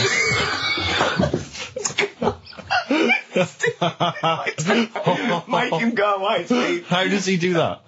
Well, because he's around humans a lot, he becomes a bit of a charmer. And, But what is it that he could do to seduce her? Pick fleas out of her? he didn't say. He was built. Yeah, he was well hung. So what about that? What do you mean, what about it, Carl? It's obviously not true. It's obviously not true. This wasn't on the internet. This was in a book. So it's not a quick joke and just put it on a website. This is in a book. I don't understand how... I love that he becomes a charmer. They're monkeys! Oh, Christ. No, right. Okay. Right, Carl. She's a girl and I'm a man. Good that, innit? On XFM, 104.9, Ricky Gervais, Steve Merchant, Karl Pilkington.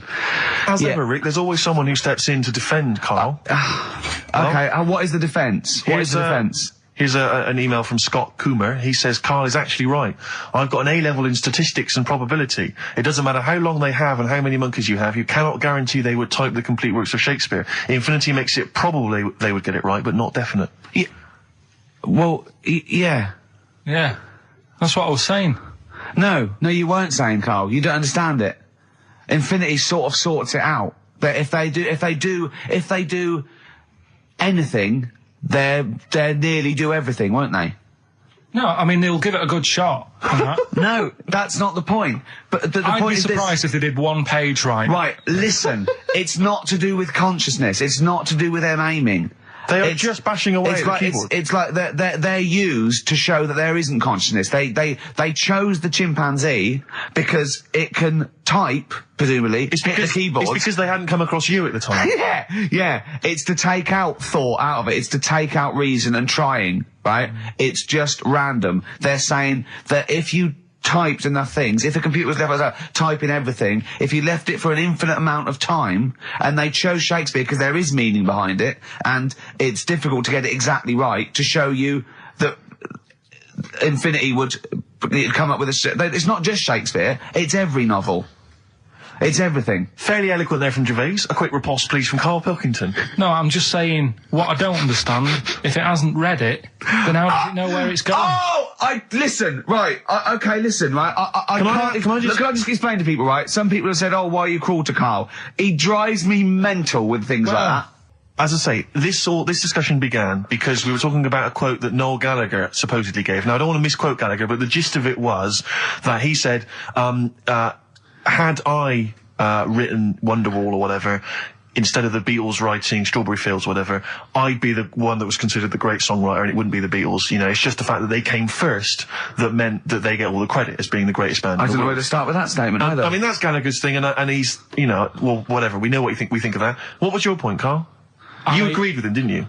Yeah, I reckon.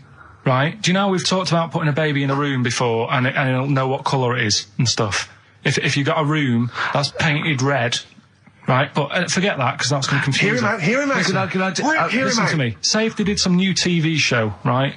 Like what's that film with Jim Carrey in where the Truman Show. The Truman Show, right? So they make up a little room, and some woman has some kids, and you say, right, let's put the kids in this room, and they don't know what's going on outside. They don't know anything about like EastEnders and that. It's like their little world, right? They don't know anything that's gone on. How could a child survive without EastEnders? Right, listen. So you sat in the room, right, and then when they're all asleep, right, Wait for this bit. Someone Have you heard this? Yeah, bit? wait for this bit. They're all in a room. Yeah. They're asleep. Yeah. Someone pops in, puts a guitar next to the bed, right, nips off out again. They wake up in the morning. And one of them goes, what's this? They don't even know it's a guitar because they've never seen one, right? They're talking English, though. Yeah. We just left guitar out of the vocabulary. Right, so... There's plenty more to come. So, one of them will pick it up, and they'll go, I don't know what it is, and they'll start strumming, they'll go, that sounds good, doesn't it? Give them a few weeks, they could come up with Hey Jude. Whereas, type in Shakespeare, a monkey that can't even spell... I see that. Can't answer it. I might come with you, Rick, if that's all right. We've got to sort out that Christmas special as well. Yeah, no, sure. All right, I'll see you later. I'm shooting off then as well. Cheers, Carl. Oh, God. 17th century? But it happened in Hackney, right? If you're outside London, that's in a place in London. And it's this monkey that's going about Hackney, nicking DVDs. Even the monkey didn't go for videos. Even the monkey knew, well, there's no point getting on VHS. The Grudge on VHS. You're having it. Throw it back. Right, and there's a girl called Lisa who works in our office here, right, and I mentioned it to her because she lives in Hackney. I said, you familiar with this? And she said, oh, I remember something about it, which annoyed me. The fact that a monkey's running riot, but she didn't know the full story, and she lives there. What do you mean a monkey? Do you mean a chimpanzee? Or a monkey? I don't know, is he a zoo in Hackney? Is he a zoo there? I don't know what so it was, but it was like... Is there a zoo in Hackney? I don't know, that's what I was asking. So, right, get on with the story. So anyway, yeah, it's been robbing stuff, and the other bit that really puzzled me, right, is the fact that... And you're not easily puzzled by monkey news? They took fingerprints. What do you think about that? Well, they took fingerprints, presumably because they didn't know it was a monkey to start with. No, they did. They saw it, nicking stuff, and they said, get fingerprints. So that means there's more than just one doing it. I'm gonna have a heart attack. He had to fax them to Interpol. Yeah. We know that is, yeah. It's Brian the monkey. Yeah. Yeah. So sorry, I don't understand. He was stealing DVDs, specifically DVDs. DVDs, I think it said watches and stuff. What, breaking into homes? Yeah, in Hackney. Maybe. Are you sure it wasn't a kid with a mask on? No, seriously. How was he breaking into homes? They're good, Up the drain pipe. They're good, aren't they? They're good, aren't they?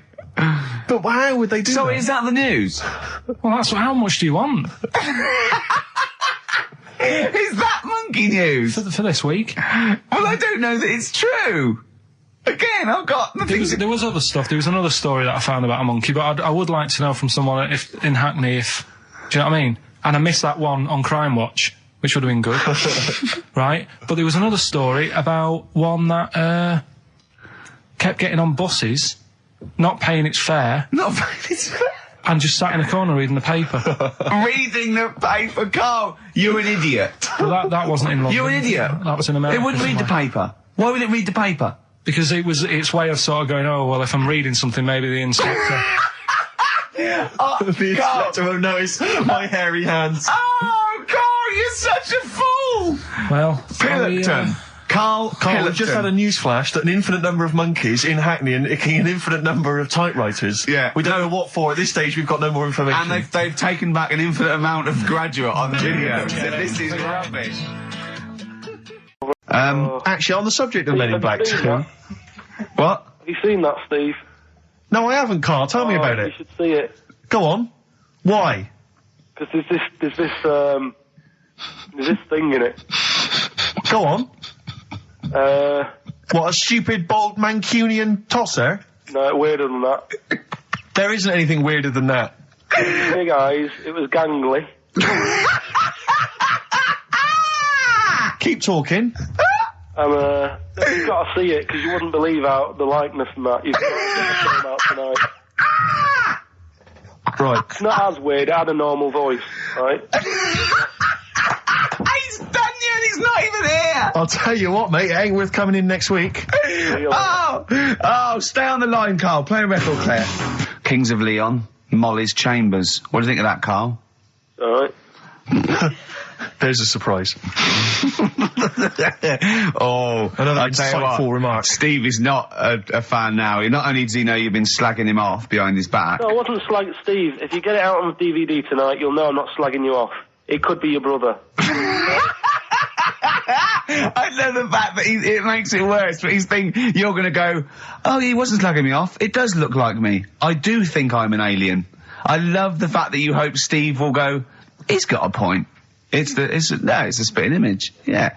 I am, seriously, Carl, I'm really angry. I'm so angry with you at the moment. You haven't seen it yet? No, I know, because I know what it's going to be, and I'm just... Why? I'm fuming. I'll tell you why I'm angry, because he doesn't do it in jest. No, but what do you think it's going to look like? What do you think this thing's going to look like? Going to look ludicrous. It's not going to look anything like me, but he's going to pretend it does. Go on, what? Go on. No, it does look like you. Yeah, of course it does. And you looked like the Human Z. Well, I mean, to be honest, you did a bit, Carl. You walk like him, you're bold like him, you got a sort of gormless face like him. Any more? I don't smoke. That does. Oh, chimpanzee that monkey news. Okay, There's been quite a lot of stuff going on. There was a few bits in that Guinness Book of Records book that cost me 20 quid. Yeah, well, that's not news, is it? They printed that probably last September. No, so there's one in there. New music.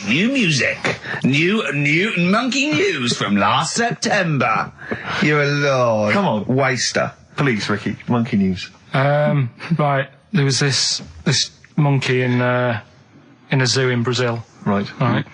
And there's a little man monkey, a little woman monkey. And You're a scientist, aren't you?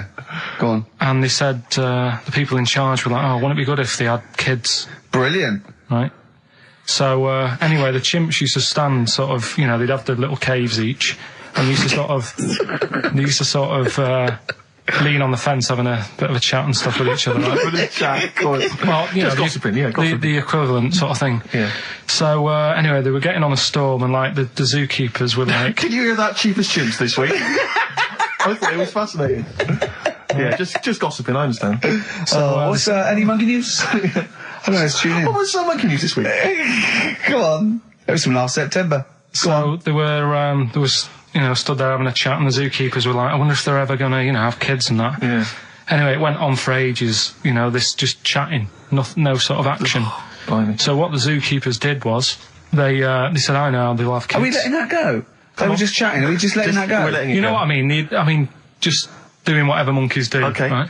So the zookeepers were like, yeah, I wonder when they're gonna, you know, have some kids. Yeah. Anyway, what they decided to do, to egg them on, bought one of them a suit, one a wedding dress. Right. Keep going. No, I'm not having it. Shut up, Gervais. Fade him down if he's going to interrupt. I want to hear the rest of this. They got married. So they got married? Yeah, they got married. Right. What? That's the end of it. This is why I don't. Right. That's the end of monkey news. That's the end of monkey news. Don't do that again. You've got no features left. Why don't you like that? Well, this is not a story. It's about two chimps chatting, which doesn't happen. The zookeeper's going, I wonder if they're going to ever have kids. Egg them on. They got married. That's the end of the story. What are you talking about? Hang on, just calm down. Let me just check that you didn't make a mistake there and didn't lose out. What do you mean you didn't make a mistake? Wait a minute, he may have just left out a fundamental piece of information. What, the story? That would have made it into a story. Right. Let me just check the facts. So they bought them wedding outfits. They were married. Did they propose to each other, or were they just forcibly Don't married? encourage him. Just forced onto And it. then what was the outcome? Once they got married, what happened? They fell in love? Yeah. What? Whoa. It's not a marriage, Carl. Be quiet. It's not a real marriage. I don't know what you've got in your head. It's like the head of Homer Simpson. I'd go in there and there'd be a wedding reception and there'd be a couple of fights and they'd be talking about stuff. They got married. They fell in love. Did they have children? They're not back off the honeymoon yet. Right, there's this monkey. Right? Oh, yeah. It's called Jack. Yeah. Right. I got pally with this bloke who worked in a railway station. How? Pen pals? I don't know. I didn't say all that. I'm Internet, just telling internet. you. I'm not sure. Chat rooms on the internet. So, anyway, he's helping him out all the time. It's this fella's job, right, to sort of make sure it's safe for the trains to come in, that sort of thing, right? But he's always working on his own, so he's got his mate Jack in with him, right, this little monkey. Yeah. And, you know, they're having a good time. They share lunch together and stuff like that. Anyway, it gets to a point when the fella whose job it is, right, starts getting old, and Jack, the monkey, starts getting more involved. Presumably this is a chimpanzee as opposed to a monkey, you mean? When you say monkey, it's generic term, you mean chimps usually, don't you? Yeah. Go on then. So, you know, he's clocking the fella doing his job and he's thinking, I can do this, right, the monkey. I love it. Yeah. He's helping out, he's pulling down the levers and stuff, so the train's sort of coming on the right lines. Sure, yeah. He's clocking it, he sticks his head out the little window, see the trains coming and that. I hope British Rail are listening. Yeah. Right? In the end... Oh, yeah.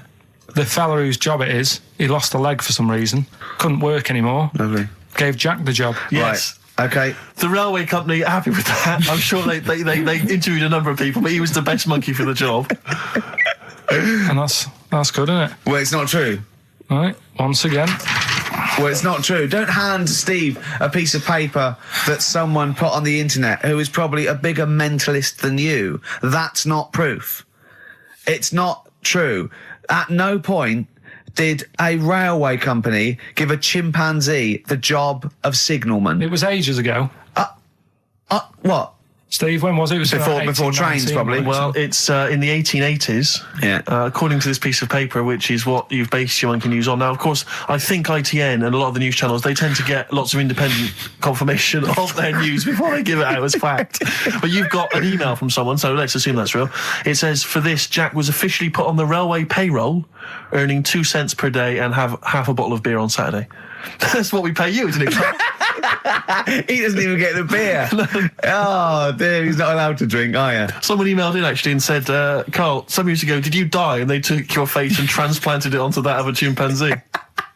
It would make a lot of sense. I've never seen you. He always has T-shirts right done up and long sleeve. I bet he's hairy under there. Yeah. I bet you are hairy because you have to shave right up to your eyes. You're one of them, aren't you? And I can see the growth, and it comes out the top there. Are you really hairy underneath? Pretty hairy. Are you really? Well, what's up with that? You're a humanzee, aren't you? That's why you're fascinated with them and why your IQ is sort of about 80. I think you might be. I don't mean there was any. I think it was a genetic sort of throwback. Well, you're pretty hairy. Look at your arms. What? Just look, give me that banana and shut up. First one was stop throwing that fruit about. Stop throwing that fruit about. The answer is CB. That was Chuck Berry. Oh, of course it was. Okay, All right. I'll give you that. The one that you've worked out, I'll do next. The God, you make a load of toast with them. That was G. Gorillas. Gorillas, though, isn't it? Gorillas. And the middle one was that Scottish fella's made an error. That was Mystique. Mystique. So, did anyone get that? Extraordinarily, almost all the people who emailed in. I'm beginning to think it's us then, because I was thinking mistake, I was thinking muck error and muck mistake, but mistake. Yeah. So, do you want to pick a winner? Yeah, I was going to give the prizes to Amy Massey, who's from Wiltshire, the West Country. Losers down there, probably as weird as you. Yeah. So she's won, and congratulations to her. I'm assuming she's listening online or maybe via some kind of... We must have a lot of listeners outside London, because all these are from Norwich and... Yeah. Have we got any listeners in London? Places, it's where there's a lot of inbreeding. Yeah, there's nothing else to do. Exactly. Norwich and Wiltshire. Well, Cheers for that, Amy. Well done. He waved then when he said that. He did, yeah. He waved. He's working. No, he's working, getting ready for TV. Of course he is, yeah. And my mum sent some more. What we also needed Your there mother, is he's got a letter from his mum. My mum did some more Rockbusters for us. I reckon they're secretly listening, Carl. They've said they're not listening, but I reckon they are. Does that worry you? Well, let's play a record and let's hear your mum's Rockbusters. Better Warren G. Carl, well done, mate. Well done. I hope Nate's involved. Nick Dog? Yeah. I hope so. Carl, Rockbusters, your mum's... Carl. Yeah, no, Listen. we did get a bronze, but this year we introduced Rockbusters. Things will be changing. So, Hey, we didn't introduce Rockbusters, Carl. Please don't tar us with that brush. Yeah. Rockbusters then. Yeah. Chance to win all that stuff Steve was talking about before. We give initials and a cryptic clue, and it's a band, and there's 3 of them, and you email in ricky.gervais@xfm.co.uk. Yeah. Right? Do you want some of my mums? Well, I think before you give us your own, we should hear your mum's, just to sort of set the tone and for people to get their heads around the whole idea. She sent some more. They're still not that up to scratch. First one, this group are nice on toast. Marmalade? Jam. Yeah. Which one? Jam. Okay. Marmalade would have worked. Marmalade's just as good, yeah. This man liked his wine. This man liked his wine. Dean Martin. What? So no cryptic clue, just a man who drinks. Yeah. But like, isn't there like a myriad of rock stars and pop stars who like booze? I liked his wine! I don't think anyone would have ever got that. That's fantastic! This man liked his wine, Dean Martin. This man liked his golf. Clubby chip face. No, Bunker Smith. Bing Crosby, yeah. He liked his golf. Yeah, that's genius. This man liked his wine. Just a couple more. Hope you're not speeding when you meet these. The police. Oh, it's great. And, is there any other good ones? Sounds like these lads work for the hospital. The porters. Say that again? Sounds like these lads work for the hospital. Jerry and the Pacemakers. Right. So we'll... Carl, I have to say, if there was ever, in the future, any doubt that you were your mother's son, that would pay that. Believe me, you are a chip off the old block. Well, let's so we have a little record and then educating Ricky and Rockbusters when the show really starts. Okay, so if you haven't heard it before, I'll give you some initials. It's like initials of an artist or of a band. It's Blockbusters. And a cryptic clue to who the band is. There's 2 easy ones, 1 difficult one. First one is That'll Never Get Off the Ground. Right. Yeah. That'll Never Get Off the Ground? That'll Never Get Off the Ground is the clue. Not LZ. The initials are LZ. You are joking. 2 easy ones. Right. Yeah. Okay. Right, and then you've got that woman's got her husband's gloves and a pair of her own. Right? Say it again. That woman has got a pair of her husband's gloves and she's got a pair of her own. That's HH. Right? Bit of a difficult one. And then the last one, you'll get a right load of bacon off them. Right? You'll get what? A right load of bacon off them. That's L. L. Yeah, so once You'll again, get a very right quickly, load of bacon off of them. you'll get a right load of bacon off them. So first one, That'll Never Get Off the Ground, LZ. That woman has got her husband's gloves and she's got a pair of her own. That's HH. Brilliant. And you'll get a right load of bacon off them. That's L. And it's an email only competition. Email only. ricky.gervais@xfm.co.uk, and we pick a winner before the end.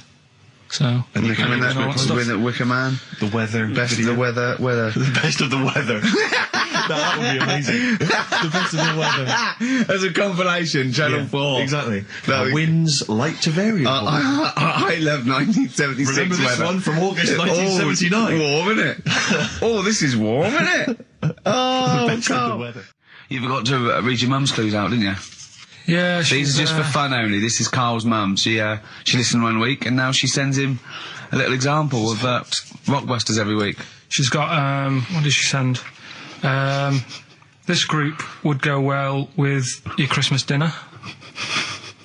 Cranberries? Yeah. They make a few good cupboards. They make a few good cupboards. Yeah. Carpenters. Carpenters. I was thinking of EMF. I was thinking B&Q. The B&Qs. This group thinks of lots of things. This group thinks of lots of things. Yeah. Go on. Imagination. I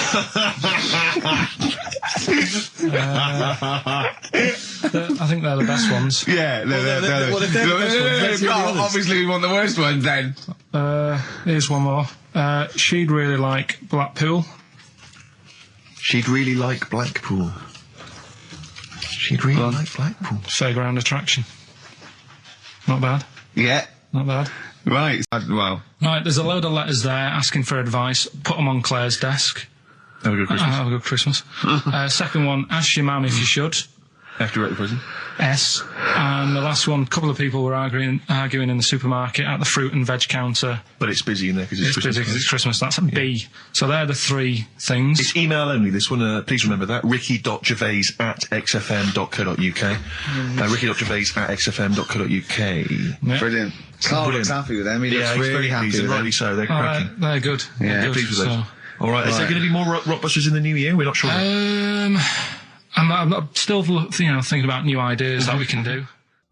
Snowbird from Mark Eitzel, part of his covers album. He's so happy that the XFM listeners understand his stupid clues, and he knows it annoys me. We've got some right answers We'll be for getting out the Rockbusters. answers just quickly, just in case someone sort of missed one of them. I'll just quickly do them, yeah? Yeah, go on. First one, there's a load Sure of letters. show. There's a load of letters there asking for advice. Put them on Claire's desk. Oh, a Merry Christmas. Ask your mum if you should. Oh, a Merry Christmas. And a couple of people were arguing in the supermarket. It was at the Christmas, fruit and that's veg why. counter. And that's B. Okay, we'll give those answers out shortly. Okay, answers. We must give the answers. You will have to go to bed at 6 though, so we can play. Right, here's the last clues of the year. You had, there's a load of letters there asking for advice. Put them on Claire's desk. Go that on, was no idea. F. That was for foreigner. For Rayner. I don't know what you mean. Claire Rayner. She took advice. She gave people advice. So that's a foreigner. That is shit. Right. I'm sorry. That might be Christmas. That is absolute A garbage. lot of people got the right answer. I know. Yeah, well, that you get it annoys right. me even more. Number The two. second one, ask your mum. Foreigner. Yeah. Foreigner. Second one, ask your mum if you should. That was S. That was Shalimar. Shalimar. Right? No, bizarrely, what was the clue there? Ask your mum if you should. No, we got a lot of people saying Smashing Pumpkins as the answer to that. But I don't know who's saying that today, Mum. Smashing Pumpkins. Merry Christmas, Mum. Smashing Thanks Pumpkins. very much. Nice bollocks. Yeah, exactly. Oh, that's great. That's great. Right. Smashing Pumpkins. Your dad bought for me for Christmas. Yeah. And the last one, Lovely plums. What, my Victorians? Oh, God. right, we've got to wrap it up. Come on, then. A couple of people were arguing in the supermarket at the fruit and veg counter. That was B. That was banana drama. They were like having an argument. What do you mean banana drama? What, no, wait. What group is banana drama? What group is banana drama? So, You're a fool. You're a twat. When you say that, but you accuse Carl of that, you're also accusing lots of the listeners, including the winner, Nicola Rogers, of London, and she wins those great prizes, and she got them bang on, so... Banana drama. so can we finish there now? Yeah. Yeah, What do you mean? What do you mean? Can we finish there now? Just play the ads and go. What? No, what are you talking about? We're going to play Johnny Alright, Generating play River that, all day. Play that then. Goodness me, Carl, look at you. We haven't got time. Merry Christmas, Carl. Merry Yeah, Christmas, yeah. Carl. Enjoy the show. Let's give him a little kiss. Oh, little kiss. Oh, no, with tongues, it's Christmas. No, don't. Stop messing about. Get off! Right, well, Rockbusters. That's old. Look at your face. I can play some adverts. Excellent. Honestly, Juan by Billy Corgan's new band there. Ex Smashing Pumpkins. Sounds a bit like them, but I like it. It's all right, not bad. I like it. I You like get to know, Rick, incidentally, that someo's got the right answer. So Carl's Carl relieved. knows the answer, yeah. Brilliant. Well done, Carl. You're a fool. Right. Right, what are you doing then? Let's have a quick reprise, if we could, of the Rockbusters clues. Yeah, Rockbusters, if you've just tuned in, you've missed it this week. Here's your three Well, no, you clues. haven't. That's why we're giving the clues again. Yeah, no, but if they haven't. Eh? What? Safe, they've been busy. Just give the clues again. First one. God. Don't argue with him, because he isn't going to change his mind. That's AA. Second one, he always gets what he wants and doesn't worry about anyone else. That's P. Yeah. And the third and final one, I might have to put that woman in the oven. AB. Interesting. Are we telling him or still? No. People have still got a chance to win those extraordinary prizes. ricky.gervais@xfm.co.uk. So the answers to this week's Rockbusters. Yeah. Will you give us the clues again in the answers? Yeah. The first one was, don't argue with him. He ain't going to change his mind. The initials there were AA. That's adamant. Yeah. All right. That's good. That's a good one. Second one, he always gets what he wants and doesn't worry about anyone else. That was P. That was Pixies. Right? Pixies. It kind of works, yeah. And the third one, I'll let you have that one. I'll have to put that woman in an oven. That was AB. That was Anita Baker. Anita Baker. It's good. Anita Baker. I'll let you have all three today. So you've done well. So do you want to pick a winner, Steve? Well done to Mark Leder from Bow. He wins those fairly mediocre prizes. Enjoy them. Oh, brilliant. Now listen, it's Rockbusters. I've got the prizes here. Rick, I'll be honest with you. I mean, we've given away some shoddy stuff in the past. This is the worst collection. Tat, is it? This is really scraping the bottom of the barrel, Carl. I mean, let's hold on. The how phones many are more going of mad. these can we give away? If you're still phoning, hang up because we're not going to bother anymore. We're really sorry about that. Maybe email us or something. How many of these can we give away? Look at that. It's only Fools and Horses. It's video. the Christmas special from not this year. We should go in a competition. Who's the tastiest cartoon ever? Well, actually, I threw up contribute. Cheetara. I threw up Jessica Rabbit. I've had some people contribute here on the email. We've got someone here. Dom has emailed us. He's told us that for him, Daphne from Scooby-Doo. Yeah, popular choice. And obviously, this is one I've never quite understood. Wilma from the Flintstones. I've actually always felt that Wilma. I don't know. I just thought she was a bit. No, not Wilma. Homely. Betty, surely. Yeah, Betty. Well, this is what I mean. Wilma. I mean, yeah, Betty, surely, but Wilma. No, I mean, she's quite homely. But Betty, come on, Steve. You wouldn't say no to Wilma. No, I suppose not. If it was I'd be worried about Fred if he found out. I'd hate to do it, you know. I wouldn't want to do it to Fred. He's a good guy. He is, isn't he? He's a bit of a chump. Whereas Barney, to be honest, I don't think he deserves Betty. Do they both work in the quarry? Because, I mean, let's be honest, Fred, not a smart man. I mean, he obviously didn't come out of rock school with anything other than a couple of basic O-levels. I know, but he's a hard-working, sound sort of guy. They got a big house, they got like a TV, they got that bird thing. Yeah. I be honest, if I was Fred, I would be a little bit disappointed that my kid does nothing, whereas Barney's can lift up sort of tall buildings. Sure. Bam, bam. He's a very strong... You know. I mean, interestingly, Fred loves his job. He's always yabba dabba doing at the end of the day. He does spend the whole day lifting rocks from one place to another. I'll tell you what, I wouldn't take that from that cat, though.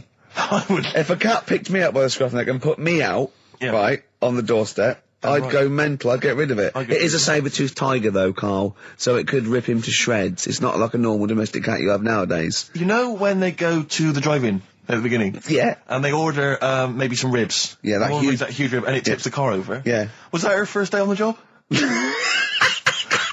Because I've never been ordered before. Yeah, either it's that, or she'd have realised. Yeah, we're out of pig. We've got Brontosaurus rib. Exactly. He goes, well, that knock the car over. No, it won't. I don't know. Rick, can I tell you now? That was an accident waiting to happen. It was really, wasn't it? Yeah. And it did. Oh dear. Mind you, I went to Texas once, and I had some ribs, and it was like the Flintstones. It was huge, and not only did it look too much like an animal that I couldn't actually eat it. I don't know who could eat it. I mean, seriously, it was 2 foot long. Yeah. And all the it was like half a rib cage. And I just incredible. Stuff to do. What's going on? Stuff to talk about and that. What's been going on? Oh, before you came in. Oh, you saw it, didn't you? That experiment I was doing with the... An experiment? Yeah. Well, all I know is as I walked in the building, I passed the little kitchen area, you were hitting Carl on the head with a tin tray. Didn't it make a good noise? It was a great noise. But I'm interested to explain more about the experiment. Well, I wanted to see how hard I could hit him and make it resonate, right, before I either caved his skull in, or, you know what I mean? So, you had to hold it quite loose, so it could, like, vibrate, but you had to grip it hard enough to give it a good whack. Right. And his head's brilliant for hitting stuff on. Is it? It is perfect. Carl, it's like could we recreate that moment a bit later on the radio? You'll notice that you've been on for 15 minutes, I haven't said a word. So it's had a bit of an effect on me. It's still a little bit shaken. Okay. Oh, dear. But yeah, do it again later. We were talking about your head a little bit earlier, weren't we? It's not going to mean that you're sort of a bit, fuzzy thinking, is it? It'll be alright. Yeah. So, Can we recreate that later, maybe towards the end of the show? Just hit you on the head with various objects, see which make the best sound? My friends lived in Texas for a while, and they once were in a kind of diner, and there was, you know those kind of benches that are attached to the table itself, like a kind of picnic bench? Yeah. And, this huge fat guy came in, he came wobbling, he ordered like this kind of everything you can eat meal, and his fat kind of sort of, you know, kind of... His big fatty fatness fatted on the fat table, It wrapped itself around the table and everything. Oh, He was chowing down, and when he tried to leave, the table came up with him. Oh no! Imagine that! I mean, they are fat, aren't they? They're big people. They're huge people. But it was that thing we were talking about before, that bloke on Jerry Springer's show who was like 80 stone, right? Now, I felt quite sorry for him. He was really sad and he was crying. It is rad, but my point is this, right? When he got to say 50 stones, didn't he go, that's too much, That's not enough. For a land animal. Exactly. Do you know what I mean? Yeah. That's big, isn't it? I mean, I'm getting worried. I'm 13 stone and I am genuinely getting worried. I'm thinking, oh, yeah, God. when you've got that big, when you've actually got your own mare. yeah. When you have to get in helpers to look what the scale says. Yeah. Like 4 or 5 people lift up your belly and go, it's 52 stone. You go, that's too much. Exactly.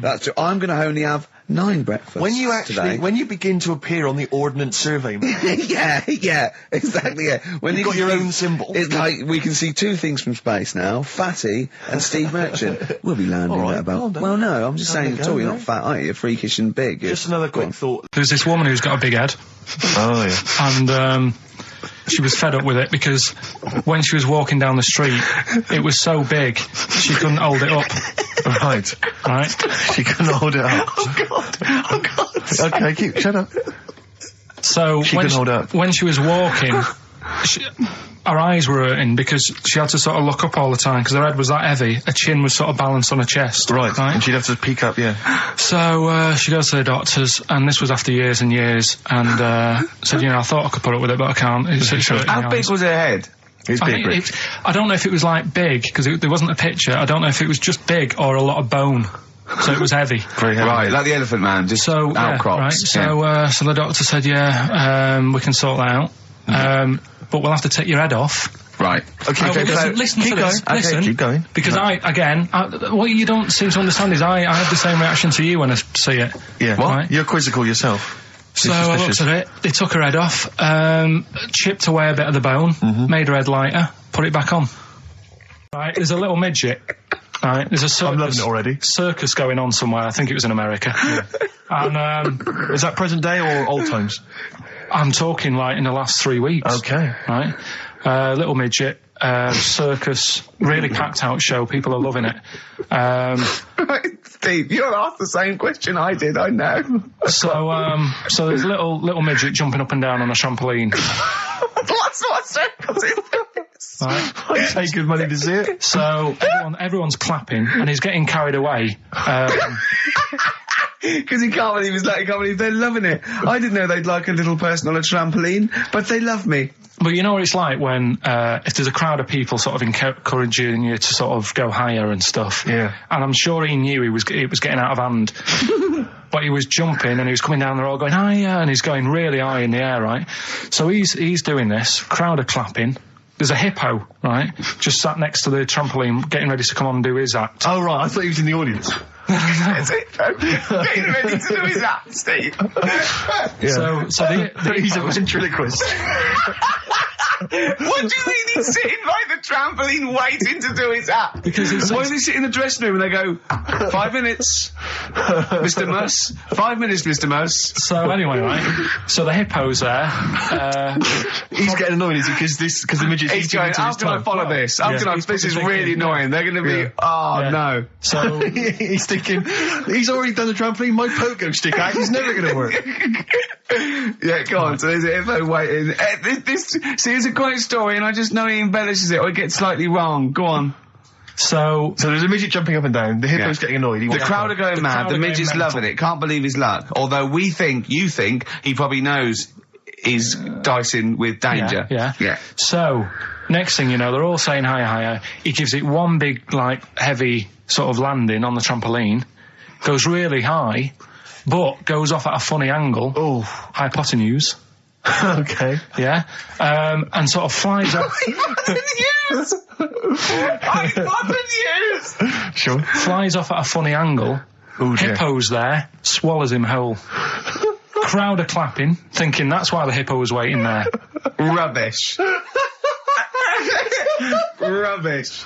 You know, you've been told not to mention it. Yeah. And you're like a little kid. Yeah. And once things are in your head, Yeah. it's difficult not to mention it. I mean, when I was a kid, Yeah. right? My mum's sister Hazel was seeing another bloke. It's weird because she's a lesbian now. It's really weird. That must have been an interesting Christmas. But anyway, she was seeing this bloke, and he looked like Ken Dodd, apparently. He looked like Ken Dodd. Looked like Ken Dodd. So people said, don't mention it because it gets on his nerves when you like meet him and you go, oh god, you look like Ken Dodd. So I said, all right, his name's Will or whatever. And I was introduced to him. First thing I said, nice to meet you, Ken. Did you do it as a joke, or did you? No, because you know when you know that it's like, I'm not allowed to say that. I can't say that. I mustn't say that. Can't. And then I saw him. I thought, Jesus, does look like him. It just came out. Was it Doddy who turned her into a lesbo? Do you think? Well, he wasn't a good-looking bloke, so possibly. She started going out with Esther Ranson though, which is weird, out of the frying pan. What was the story with the lesbianism then? How did she announce that to everyone? What age was she when she realised? Well, I mean, we're not a close family. Do you know what I mean? We're not a sort of family who keeps in touch with everyone. And I think my mum called her up one Christmas and sort of said, you know, how's the Diddy men? How's Nutty Ash? And she said, oh no, I'm not. I don't do that anymore. I'm knocking about with Sandra or whatever. Right. And it was like, oh right. No. Tell you what I did here last night. Go on. 5 Live. They do like a review of what's gone on in the week. When we've been busy in the week, I haven't always got time to follow what's going on. In the world, sure. Someone's made a chicken with teeth. For what reason? Don't know, because they can. Just because they can. And like so it chooses food. Yeah. They had a few guests saying, well, you know, where will it all end?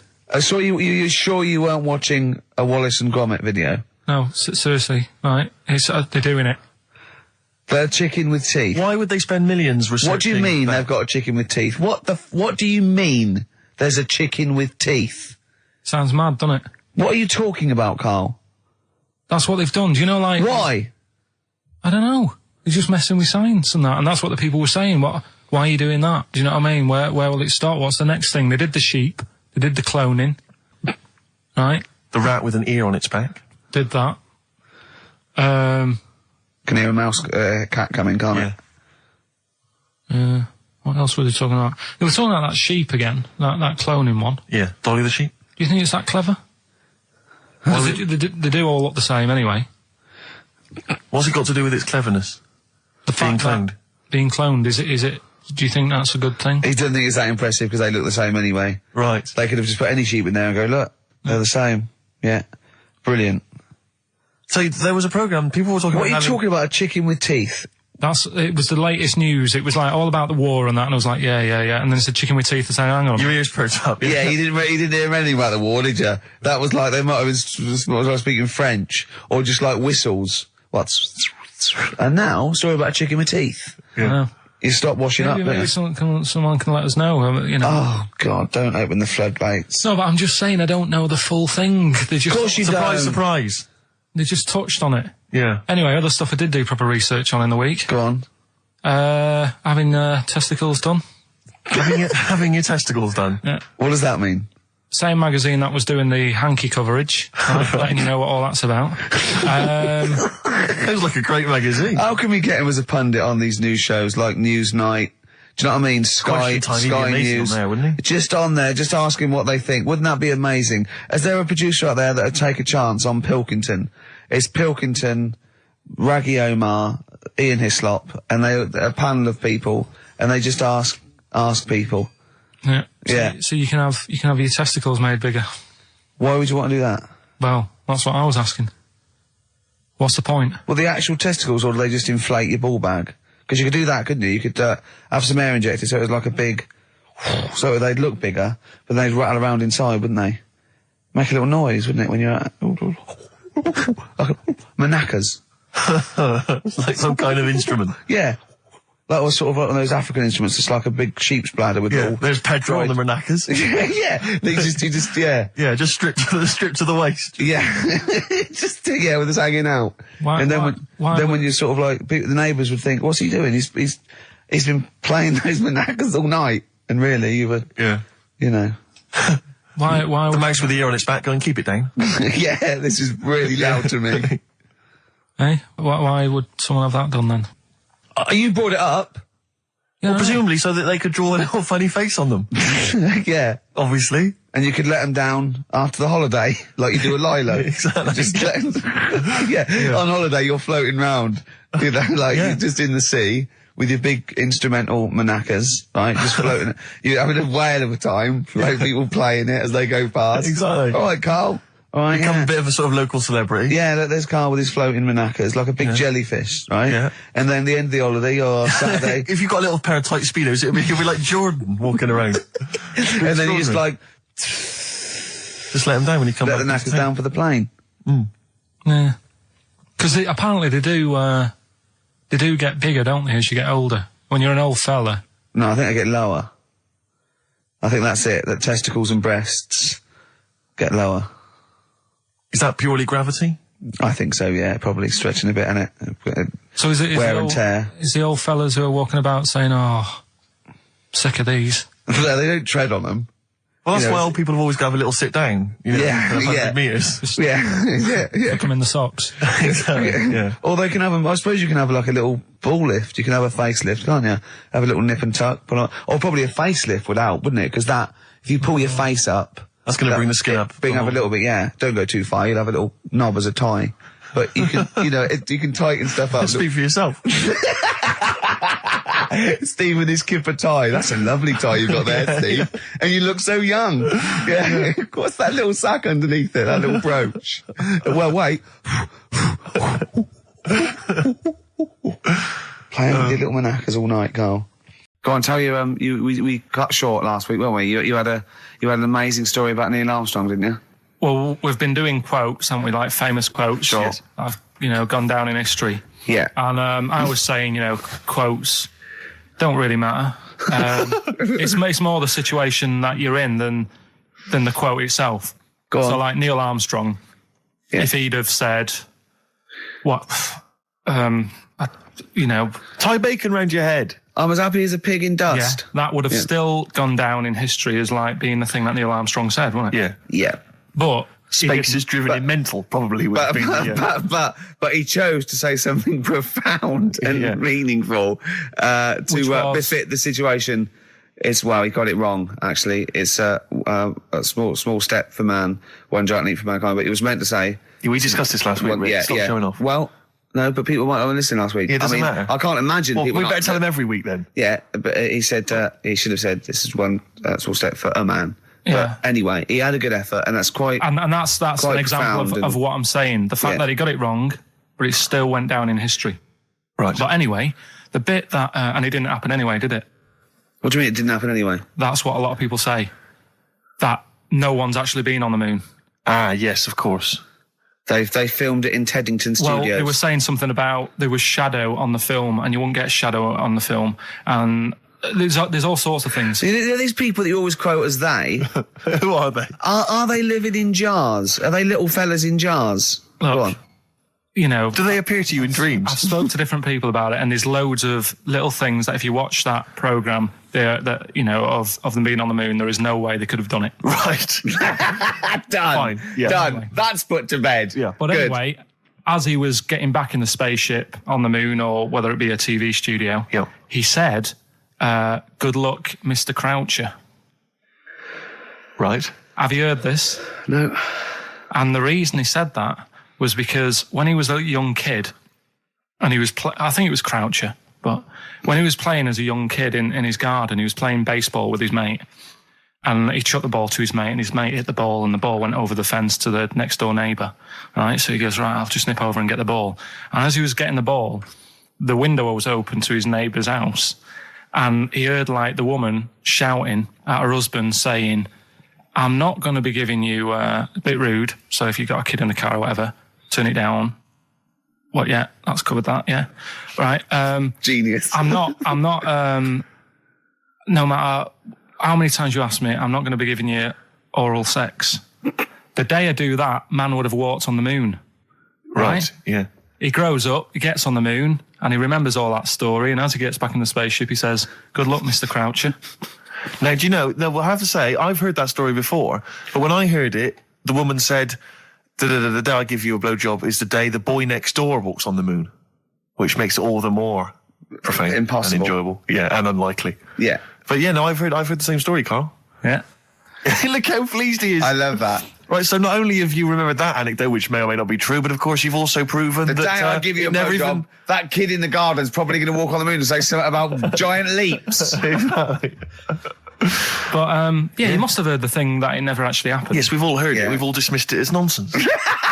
And moved on. Yeah. Yeah. And got on with our life. Right, Carl. Here's one that I read in the week, right? Go on. About this woman. Yeah. She was a bit of a punk. And to get her hair done like she wanted it. Super glue. Right, no. She got lard. Apparently it's a popular thing, you might know. Put lard on your head. Yeah. And you put it in the oven. Oh. Now, apparently the heat that you get from the oven is different from the sort of heat you get from an hairdryer, right? And she had to do that to get the style that she wanted.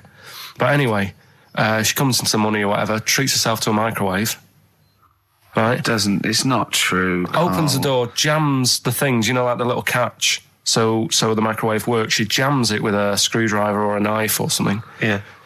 Puts the microwave on, sticks her head in, boils her brain. Don't be ridiculous. Right? Well, why is that ridiculous? Boils her brain. She boiled her brain.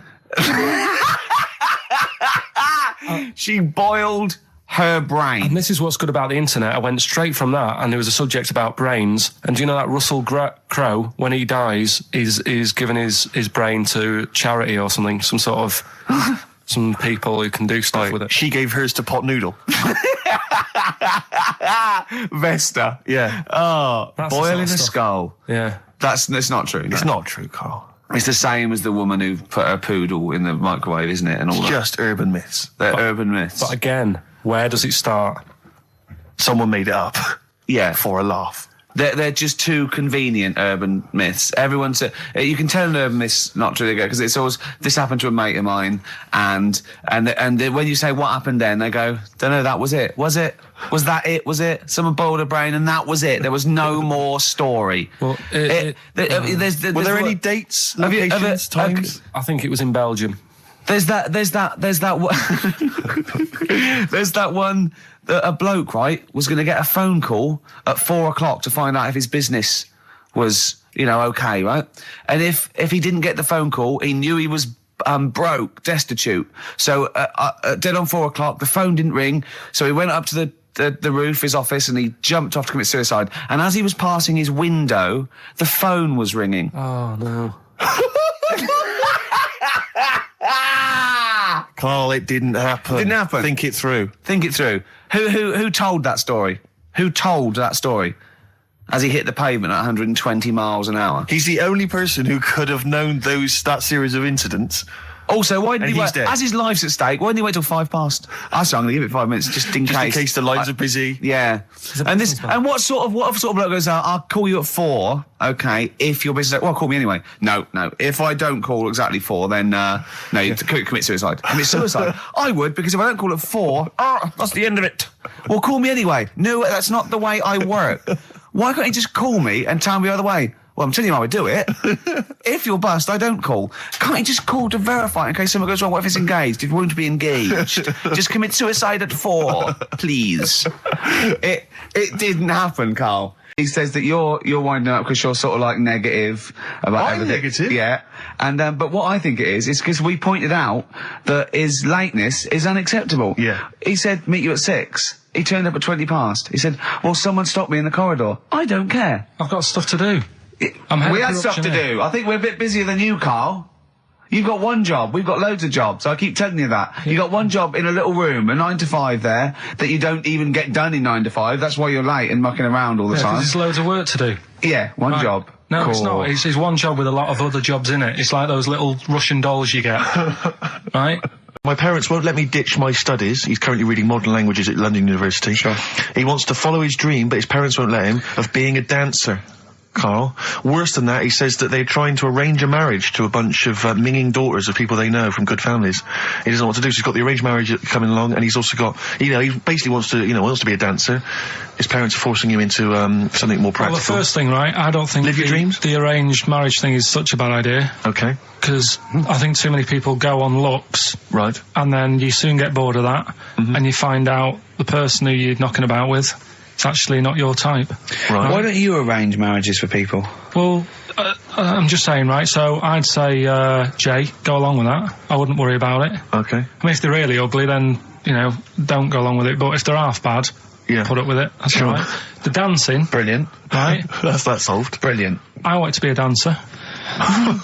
After I did the boxing, right, I joined a dancing thing just near Man United's ground, right, called Twiggy's. Went along, I wanted to learn some moves. How old were you? Well, it was when Michael Jackson was, pretty big, so about 83, 84, 85, something like that, around there. Wanted to do it. When I went, it was shut, and I'd become like a warehouse for toilet rolls. So in a way, I wonder what would have happened. Sorry, how is that an anecdote about you going through dancing? You've told me before, you did boxing for a while, you did dancing for a while. You had a true fight in the boxing, you didn't even get in the... That's not an... Imagine if that was a film! This is a boy's dreams of becoming a dancer. Oh, it's shut. Next on. I mean, how is that a story? Yeah, that was Billy Elliot. Do you think it would have won quite as many awards? Yeah, brilliant. Footloose. All right? Yeah. I'm fed up they banned it. Let's go eyes shut. Flash dance. First, there was... it's a warehouse. Never mind. I'm just saying, you'll find something else. I think I got a go-kart after that. I bought a motorised go-kart and kept myself busy with that. So... There's always other things. Just think, Alan Bennett has to sit down and really sweat over his stories. Yeah. He just opens his mouth. You are a living Alan Bennett character. So that's solved. Well, Jay, don't worry about that. There's no emotional problems I can foresee if you follow that advice. So the advice there is do an arranged marriage. If she's not ugly. minging, she's not completely minging. And don't worry about dancing. Get a go-kart. Cheers. Yeah, it's just like, you had the girls in and that, and it reminded me, I was talking to Steve in a week. Yeah. I think it's, when people were talking about going to string fellas and that. Yeah. I was talking about seeing naked people. Yes, I asked him, I said, when he used to watch, say, he accidentally flipped onto BBC Two and some ballet was on, would his eye ever been drawn to maybe the gentleman's lower regions rather than the ladies? The gentleman's package? Yeah, would your eyes ever be accidentally drawn to that and you couldn't resist it? And you said yes. Yeah, because, right, and I don't think I'm, Oh dear. Well, go on, I mean, fair enough. No, right. I'm always looking at the beautiful ladies, but fair enough. Yeah. No, go on. But... Right. Have you ever looked at Wayne Sleep's testicles? I went out... Have you ever looked at Wayne Sleep's penis and testicles? I went out on a night out, right? And it was it got to some point in the night where two women and two fellas got on stage. Right. Started stripping off. Yes. Yeah. Just what, members of the audience? No, I think they were, part of the act, right? Right. And, what was this, panto? The fellas had their undies on, and the girls just had their knickers on. Yeah. Right. And sounds pretty erotic at the moment. Go on. And at the same time, they all whipped their pants off. Yes. Right. Yeah. It was Bucks Fizz, wasn't it? The adult show. Now I said to Steve, at that point... Sorry, I wasn't there. He said it's to me later. Yeah. I said, well, you have a quick glance at the fellas. And then the annoying thing was, I thought, right, now I'll have a look at the women, and it was too late. They put the knickers on. How long were you looking at the fellas? Not that long, but why were you looking at them first? It's human nature, isn't it? Why? I don't know, but I'm sure you would have done the same thing. You just sort of think, well, how are they shaping up? So it's a comparative test. So who had the biggest knob? Which one of the blokes had the biggest knob? No, it's normal. But This is a whole new side of you. This is a whole other area. So you look at ballet dancers, you look at the gentleman's. No, I don't. package. I just was, when he said this, it reminded me of this night when I was walking home thinking, didn't get a look. Because I was messing Where up. was this? What event was this where people are stripping off? Carl, I tell you what, you are the most interesting man I've ever met. But are you comfortable being nude and that? We've done this. Well, I don't know what this is. We did this last week about, are you comfortable being nude? No, I know, I was talking you're about probably that. most comfortable being nude. It's just probably not in public. Well, Ricky's only really comfortable nude when he's eating. Yeah, there's nothing to get, you know. Yeah, you can just wipe spilt on yourself it. down. Yeah, you just sit in the bath, yeah. No, but I talked about that, and then when I went home, I was talking to Suzanne about it, and she said, "What's all that about? You don't like being nude, right?" And I said, well, it's not. It's like I'm part of an Alan Bennett play. Do you want to go to Egypt? I said, no, not really. No. She goes, well, don't you want to see the pyramids? Not interested. It's like, I've seen them on the telly. Okay, You know, sure. Are they going to be that much more amazing when you see them in real life? Good point. How did you ever move out of your street in Manchester? But hang on, no, sorry, I'm interested to know because this is something that that he came up with, and this is someone that loves him and that he respects. So I'm interested to see what was your answer to what impresses you. I don't think I did answer it. I just said, the odd You thing. just said I'm asleep. Little things like I ran home the other night and said, oh, I've just learnt something today. She goes, go on. And do you know Lego bricks? Oh yeah. The name came about because some kid's mum, the kid was messing with the bricks, and she said, let go of them and come and have your dinner. Now, again, I broke the rules in the week. I met up with Carl. I had lunch with him. And we were chatting and having a cup of tea. And it got onto one of Carl's favourite programmes, was the Tales of the Unexpected. Ah, of course. And all I can think is that he's probably the only person in Britain where they were unexpected. I mean, to him, when that twist came in, you go, gee, I can't... Yeah. Oh, God. Can't believe So it was the tree that did it. I mean, he was probably the only... And we were telling all these stories of horror, and he liked horror stories. And I told him this story. And I don't know if this will come across in the way, but I told him this story. It was a short. It was a horror short. This was a film you saw, was it? Yeah. And what it was, it started off, just there'd been a car crash. You see, it's a horrendous wreck. And you saw it from the point of view of the person in the car. And he was calling for his mate, and he was going, Dave... And he sort of looked over and saw a body without a head that had been thrown at. He goes, oh no, Dave. And then into the field of view came Dave, his mate, and looked at him with a look of horror, and then it sort of went black and you realised that he was just a head and it had been his body. Oh, wow. Right? Yeah. And I said, then it came up at the end, at the executions in the French Revolution, people experience consciousness for, and he went, oh, no, he said, it wouldn't be for that long. And then he went, if it was a chicken, it would work. Imagine remaking that film, but it's two chickens in a horrendous car crash. Their own fault for driving. It would work. No, he wasn't having that. Yeah. No, it was too long. I think he said, how long was this film? I went, about 5 minutes. He went, no. It would work if it was a chicken. I like the way that Carly was something like, when you relate an incident like that, he's appalled and offended and annoyed by the people that made it, even though he's never seen it. Oh, he's annoyed, yeah. Do you have a favourite Tales of the Unexpected, one that you remember particularly that shook you up? Yeah, we were talking about the one on where there's some woman in prison. Have you seen that one? I can't remember them all. Right. This woman's in prison. Yeah. And she gets a bit friendly with the guy who takes the dead bodies out. Right. And he said, I can get you out of here. He said, what you've got to do, right? You've got to, I don't know, at midnight. When you hear the bell toll, that means there's been a dead body. Yeah, there's been a dead body. So what you've got to do is go into like the place where all the dead bodies are, get in the first coffin on the right, and then I'll come along and carry you out, and you can run away and escape. Yeah. Right. So she goes, yeah, all right then. So she hears the bell go. I'll bury you, right? And then I'll come back later and dig you up. Right. Yeah, but that's the point. It doesn't matter. It does matter. Trust me, Carl. It really matters. Okay. Listen, I don't know if I'm going to ruin this for people at home. Yeah. Can I just skip to the end? I would imagine that she gets buried and he doesn't come back, and she has to get buried alive. Better than that. So she gets in the coffin, And she's lying there for ages. She's She buried. can feel a bit of movement going on, so she's obviously, you know, being carried somewhere, so she's thinking, this is it, I'm getting out.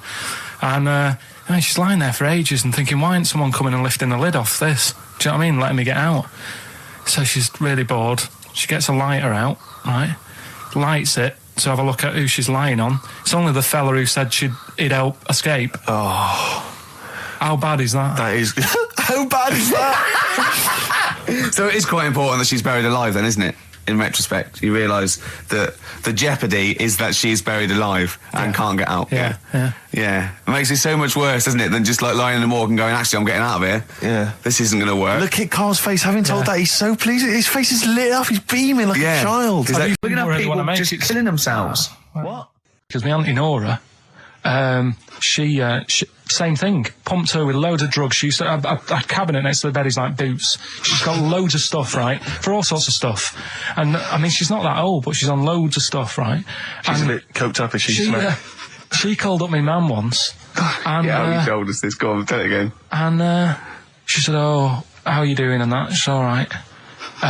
Bit worried though. My mum said, why, what's up? She said, I've been breaking wind. So she goes, well, you know. She says, no, but this one is going on and on and on. And she was like, she was like, what do you say? What's like passing wind, farting for 5 minutes. one thing, not like, you know, trumping and then nothing. Yeah. Continuous drone of a fart. Yeah. I don't think she had... How big was she? She must be the size of a barn. No, she's not that big. She's good for her age. No, but I mean... Quite slim. No, It's but just- fine for 5 minutes. Where's all the gas? Was she circular breathing? Was she sucking it in with her mouth? It was just, I don't know that much about it. But she called up my mum. About 2.5 minutes in. Could you hear it in the background? 2.5 minutes in! 2.5 minutes in, she called my mum up, and it went on for a further 2.5 minutes. Oh. And she just stayed on the phone, did she? Where was... Going, well, can you hear that? Well, Did she hold the phone next to her arse? Listen to that. She was off the ground. Trying to work a tune down. she was actually hovering. She was 4 foot off the ground when they found her, the ambulance men. The cat's dead. Don't light a match! Don't light that cigarette! Yeah, it's like that advert. The kids come home from school, switch on the lights. Yeah. There they see Granny hovering, turn the light on. Be careful if you have an elderly woman at home. Yeah. Drugs make you fart. so that's what I'm saying, you know, just let these people... What are you saying? No, wait a minute, what are you saying? I'm saying let people enjoy the life they've got left. No, you're not. You're saying don't put them in hospital, leave them at home to die. No, I'm not. Give them a Rubik's Cube and let them die. Well, do you know what happened to me on the way in? Go on. A homeless person called me a dickhead. How did he know? Do you know him? Is that why? He's like the local big issue fella. Oh, yeah. Yeah. And he knows me. He sees me walking up and down the street. Oh, that's how he knew you. Right. So normally I have a bit of a chat with him and that. And I walk past him, and you know, I can be a little bit cheeky with him because I've been cheeky with him in the past with stuff. You pinched his arse. No, just, you know, saying stuff like, God, you're always there. I mean, you got home to go to and stuff like that. Yeah, No, just breaking the ice. Go No, on. but he knows, and he'd laughed at that, right, last time, so I thought I can be a bit cheeky, right? So he goes, do you want a big issue? I said, no. He said, come on, I've got loads of them, right? So I sort of said, when I was a kid, and I used to do a free paper around the free papers one, I said, just put them in the bin and go home, right? And he went, yeah, but how am I going to get any money doing that, you dickhead? You see, I can see his point. He is homeless and having to sell newspapers to get 50p or a quid or whatever. Yeah, and sometimes I treat him, right? And today I didn't have any money. I had a takeaway last night and I normally give them a quid. And I felt bad not being able to do that because I didn't have any money on me last night. Right. I couldn't look him in the eye. Did you explain this to the homeless person, the traumas of the takeaway without the tip? Did you explain that, you know, you've had it hard as well? I go, look, you don't I know had food delivered to my warm flat. Yeah, it was a nightmare. You don't know what that's like. You don't know what the trauma is because you can't have food delivered to your flat because you haven't got one. So please don't look at me like that. You should have said. But most people ignore him. At least I gave him a bit of acknowledgement and sort of... took the mick. Yeah. I didn't think I was. I just was being friendly. No, I know. You got to be careful with the homeless because this is true, and you know when the clocks went back recently, Yeah. so you got an extra hour in bed. Yeah. And I was at Cash Point with a friend of mine, and there was a homeless person sat by the Cash Point, and we would get some money out, and she said spare some change, and my friend thought, he's a bit awkward. He's just trying to make conversation with her. He went, clocks go back, extra hour in bed. Oh no. I gave her £2. I felt so bad. He didn't do it intentionally. He didn't realise what he'd said. Just making conversation. It's tricky making conversation with the homeless because there's so many areas you've got to avoid. You know what was on the telly. Yeah. You know. Although I get recognised by homeless people and think, are they? I don't know where. Well, you got to remember that's very much your demographic, Rick. Yeah. You know, people who watch TV through the window of Dixon's. In Dixon's. Yeah, there was Ricky Gervais is on. Yeah. Pop the telly on. They can smell the alcohol on you. They think you're one of them. I just suddenly thought of him listening to this and thinking, I wish they wouldn't play my songs because I don't want to be associated with that drivel. Yeah. Yeah. Is most people get a buzz out of it, get it on the radio. Do you think people say don't let Gervais Guilty by association? Do you know what I mean? I love that song. I love Check the Meaning. I thought it was a lovely song. And he's thinking they're going to sandwich it to bring talk about little gay Chinese fellas and B-days. Yeah. Yeah. And it's going to make me look What worries bad. me, Rick, is that there were, if we had to draw up some kind of list of artists who would allow us to play their songs, it's going to be such a short list. Gary Glitter, it's just going to be a few people who, are slightly more shameful than us. I just thought of something. There are 1 billion people in China, and I assume it's the same percentage of homosexuality occurs, as it were. That's 1 billion, 1 in 10. That means there's 100 million little gay Chinese fellas running around. Richard Ashcroft, if you're listening, I apologise for that last... Think about it. John Lennon, you okay? War's over. I heard a DJ in the week, I won't say who it was, but sort of like a cheesy sort of housewife choice DJ, and he played that, and he went, weird one that, isn't it? What do you think of that the first time you heard it? Strange one. John Lennon, Yoko Ono, war is over. Here's the moment at least out there. I love that! Oh. What does he mean? That's exactly what I want from a DJ. That kind of insight. We were talking before the break about how many little Chinese fellas there are. Yeah. Billions. An awful lot of them. Brilliant, good. More the merrier. Are you familiar, Rick, with the scary fact, I don't know, Camford, if you're aware of this, and it's chilling. I don't know where I've heard this from, but apparently, and this is kind of legend, I didn't just make this up, this is well known, that if all the Chinese people in China, right, no, come on, if they all jumped up and down at the same time, apparently, this is what they say, apparently it would cause a tidal wave that would wipe out America. That would destroy America. I love the idea of coordinating that. Brilliant. Well, I like the idea, firstly, they don't need weapons of mass destruction, they don't need nuclear weapons, because they got that threat They can't constantly. have on that, you can't count a tidal wave as a weapon of mass destruction. Or jumping. Tony Blair could send in sort of people, UN people going, look out for anyone jumping. Exactly. Because all they need is an immense sort of skipping rope.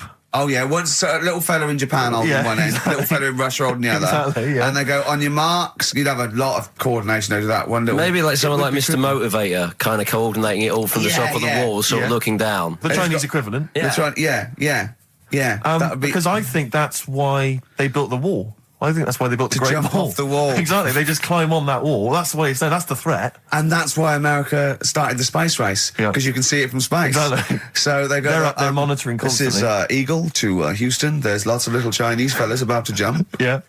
This is Houston. Are they wearing them lampshade We just need to hats? confirm they're Chinese. Are they wearing those...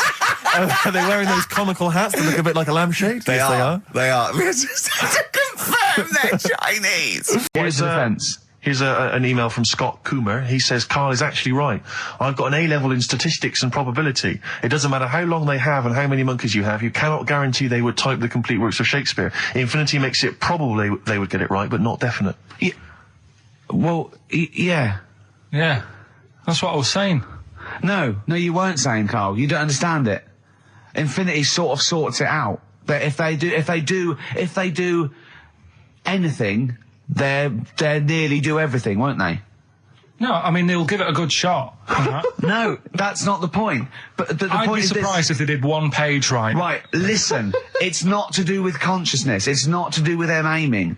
They are just bashing away at the keyboard. It's like they're used to show that there isn't consciousness. They chose the chimpanzee because it can type, presumably, hit the keyboard. It's because they hadn't come across you at the time.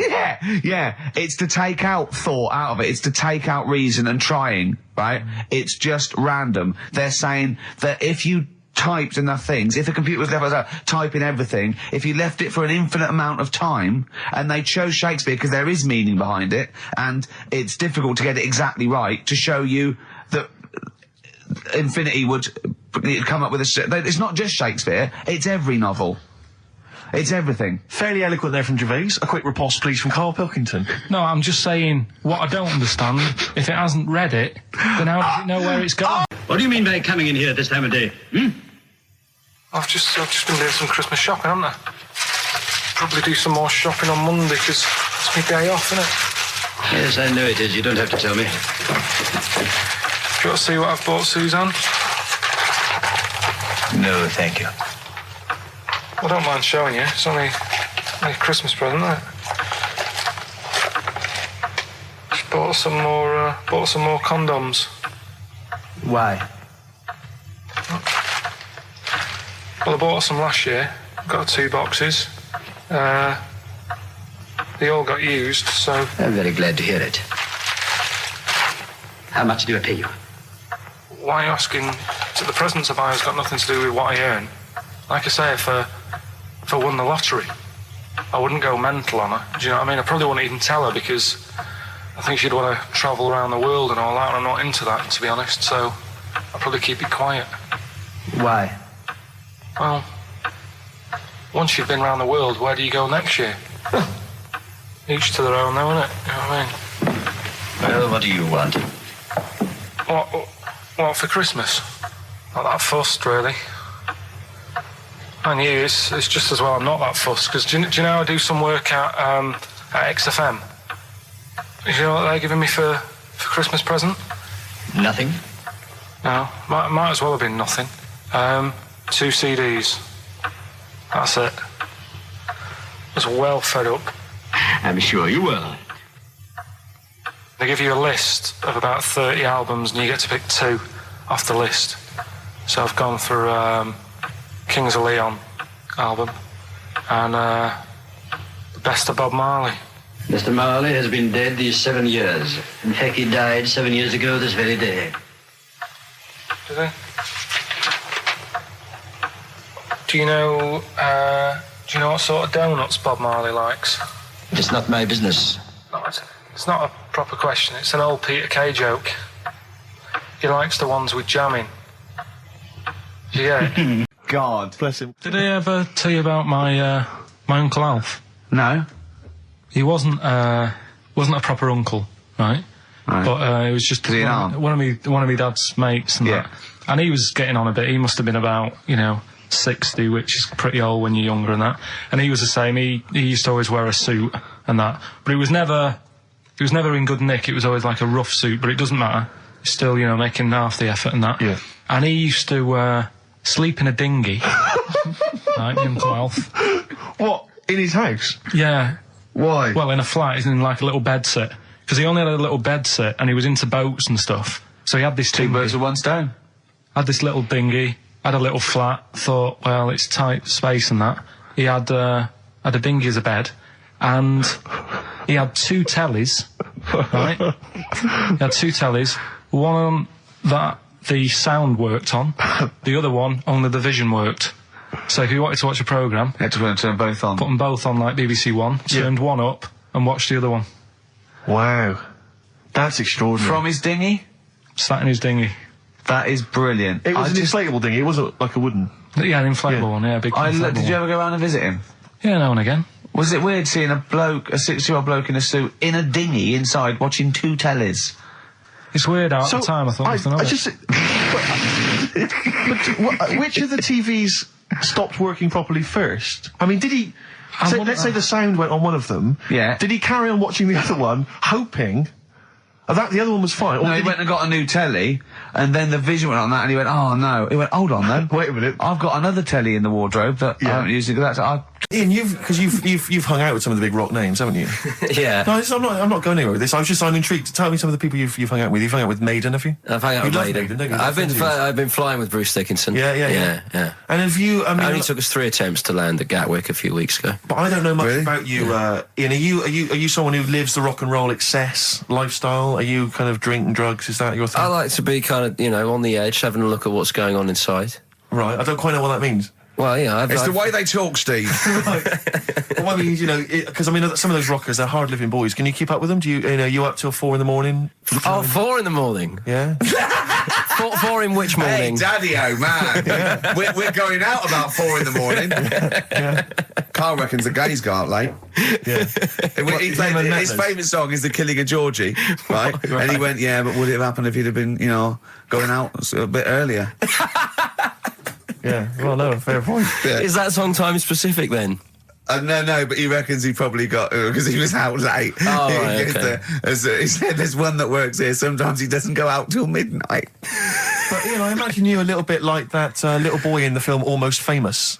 When you're on tour with the rock legends, do you know what I mean? You're like, the little kid there, maybe the doors are being closed in your face, are they, as they go berserk? Yeah, when I started, but now, I insist I see you as one of theirs. Yeah, access all areas laminate, I mean, I can enter venues now with a big bottle of Jack Daniels, I don't get stopped. Yeah. Really? But seriously, have you, without naming names, obviously, what excess have you seen? Have you witnessed anything? Or have people calmed down now? Are these rockers clean living now? Depends who you're talking about. Sure. Yeah. Is there anything going on like the days of Ozzy and Motley Crue? I haven't seen. I haven't seen any red snappers like with Jimmy Page. Do you know that story? No. I can't talk about it. Then forget about that. Yeah. Oh, is it disgusting? Yeah, well, yeah. But is it worse than talking about B-days and Ricky's farts? Kind of. Right, okay. Yeah. Right. Yeah, I know. You wouldn't want the instruction manual as to what happened with the red snapper, like you do with the B-days. Sure. God. But don't, as I say, don't name names. Obviously, there's a sort of client, doctor confidentiality or whatever that you... Yeah, well, I saw... We know there's no one listening. Yeah. So it won't go further than this studio. I saw a member of a very big band play the Astoria recently, and they turned up at the Astoria about 15 minutes before they were going on stage, right? And someone said to them, is it good to be playing the Astoria? To which he turned around and went, oh, right, are we in London? No, you're backtracking, because now... Do they listen? Do they listen to the show? They might do. So they listen to the show. So once again, you've got an anecdote where the people who you've admitted to not liking to see their baby or care about them are listening to the show. No. Maybe I don't know. Maybe the builder's listening once again. They're nice people. I like them. Just sneeze in the chili pot. When the kid's older, I'll go and see them. Just, you know what I mean? When it's got its own little character. As a baby, it could be any baby. You know what I mean? It's got nothing to offer me. I know what you mean. It could be a toy baby. But you know what I mean? It could be a bag of sugar. No, I know what you mean, yeah. When it can start talking and, And lend you money. Yeah. Got good toys and stuff. It's well worth going, but at the moment... Yeah, nothing. I'll see it when it's about 6. He goes, oh, you want to know what? Yeah, brilliant. Put it to bed. Let's have a game of Scrabble. Yeah. Do you know what I mean? Yeah. We were talking earlier about friends. You say you don't like making new friends, do you? You're kind of repulsed by the idea of new friends because it's too much responsibility. They might phone you up. They might ask you for a favour. They might need a shoulder to cry on. You don't want any of that responsibility, any of that concern. But I'll tell you what's worse than making new friends is when old acquaintances come out of the past. Oh, pop up. It really unnerves me because I'm constantly bumping into people who I just don't recognise. I know. And I've got this urge to be polite. I can never just go, I don't know who you are. I've always got to pretend. I've looked for clues. When they say, you still, don't know, I go, yeah, so I go, right, this was doing it at 5, and what about so-and-so? I go, so, no, those two people, and it's like a saw in my brain going, I must know them from so-and-so. Yeah. Well, I went back to Bristol once, and I remember walking to the bus stop and seeing someone I recognised from school and walking all the way to the next bus stop just so I didn't have to stand there and make conversation because I just thought I've got nothing. Well, it's the conversation. I didn't know you then. If you move, yeah. What can we talk about? We've got nothing in common except the fact that we went to the same school. I was on a train station platform fairly recently and a guy comes in and he goes, oh, Steve, how's it going, mate? And I looked at him, stony face, I had no idea who it was. But of course, I had to go, good, mate, good, how are you? How are you? And, you know, I had a newspaper, and I kept looking at the newspaper, thinking, every time I look at this newspaper, it's a clue for you to just walk away. God. But he never took the clue. He never took, so it was kind of, I'd say, oh, yeah, not bad, not bad. Read the paper, and he'd go, oh, where are you living at the moment? So I'd tell him, and he'd say, yeah. And I'd look at the paper again. Oh, do you still know, But that's the way, when you know they are, it's just as bad, because they go, oh, we should have a drink sometime, and you want to go, I'll be honest, look, if I'd wanted to get in touch with you, I had loads of opportunities. Exactly. I've had every day, from now right back to the last 15 years, I could have made contact. I didn't. Exactly. It's easy. Take that as a clue. Yeah, I mean, instantly. If you are listening to this and you perhaps know me from school or university, you're thinking of getting in touch, do not bother. Ditto. I do not need your friends. You've got enough friends. Better ones. Better friends. I've got a number of better friends that I prefer. The reason I have not kept in touch is because I don't really like you. You've moved onwards and upwards. Moved on. I know people now, the likes of which have won major awards on Ricky television. Gervais, to name but one. He's happy. See, he's sat right here next to me now. That's all the friendship a man needs. If you have won 4 BAFTAs, then give me a bell. If you have not, kindly stay in your little underneath your particular rock, because we're not interested. We have kept you out of our life for a reason. I did not accidentally lose your number. When I promised to send you a letter, it did not get lost in the post. Nothing gets lost in the post. Oh, yeah, exactly. Carl, what do you think of that? It's alright. But I'm honest with them though, when I see them. Do you know what I mean? I just say, I don't know who you are, can't remember you. Not bothered. I'm not bothered. I think that my new TV is too big, Rick. I said that I know, when you I don't bought know it. what I was thinking. But I can't believe it. He talked about this buying it. He's got a bit of cash now, of course. And what is it? 42 inches? 42-inch plasma screen. What did it cost you? $3,000 or something? That's wow, rubbish. it's ridiculous. $3,500. Big spender. Of course it's too big. Well, I can't get far enough back in my living room for it. You know, you're meant to be, I think, 4 times the screen size away from it. Really? To get out from the air. So that's 4 times 42 inches you're meant to be sitting away from it, which is impossible. Yeah. Well, I'll have to just get friendly with the neighbours. Yeah, watch it through a hat. If that's the case, though, are you better off just getting a portable? What? I don't understand that rule. What are you saying? Well, you're meant to be 4 times the screen size away from the TV. But then what's the point in having a big telly if you've got to keep moving further back? Get a portable and sit right next to it. Is that how they sell it? Is that what they say to you? Well, no, it's a rule, but I do see your point. Why do people go to the cinema then? Did you see films that are out yet? Fair enough, he's got you there. Done. I'd tell you this though, I had it delivered, and are you supposed to tip delivery men? Of course you are. I don't know.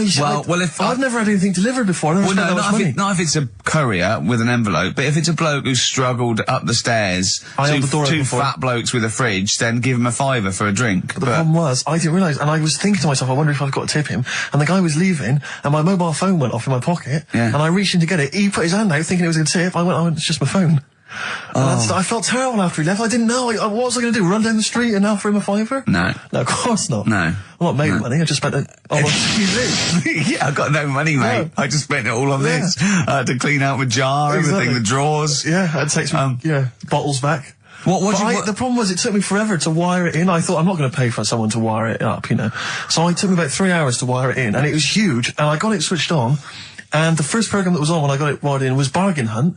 I'll tell you this, David Dickinson's tan almost took my eyeballs out. It was incredible. It was like X-rays. So close. I know, a huge plasma screen with this orange thing coming out, and he keeps turning to the camera, doesn't he? Just to get you. Yeah, he turns away. You get a bit closer. They go, "What's he doing?" He just turns around, takes the cornea off. What do you think? Bargain Hunt is Bargain Hunt. Oh dear, that's why I'd buy a plasma screen to watch Bargain Hunt. Are you sure? We haven't done Cheeky Freak of the Week. That's a new feature, isn't it? That's a new feature. Cheeky Freak of the Week. Let's do Cheeky Freak of the Week. What is the cheekiest freak of the week? I'm just going to apologise now. I've just had freaks, sorry to freaks. Okay, right, go ahead. Well, I say it's a new feature, but we've sort of touched on it in the past with... We always talk about freaks. Hairy Chinese Kid. Yeah. We've had the Pillow Man. Yeah. Oh, you called a draft excluder? Just make a note of that, would you, Rick, on the list? People without arms and legs. But at least, you see, the Pillow Man, what do you picture? Because I was saying to Ricky in the week, right, I'm a great fan of the Elephant Man. That's his. Do you know that's his favourite freak? Of the all Elephant the Man. freaks, that's Do you know why he said? Do you know why he said? He said because you get what you pay for. When someone says the Elephant Man, you get what it says on the tin. Right. You know you're going to get it. Yeah. Do you imagine, Steve, if you had a mate and you said, where are you going? He said, I'm going to go see my mate. And you go, which mate? And he said, the Elephant Man. Yeah. Straight away, you haven't even met him, but you know what he's going to look like. Yes. Right? That's what I like about that. Hairy Chinese kid. Yeah, you know what you're going to Pillow Man. Yeah, not so good. What does that mean? It could be one of those big fat things on that show, couldn't it? A big pillow, like a. Yeah.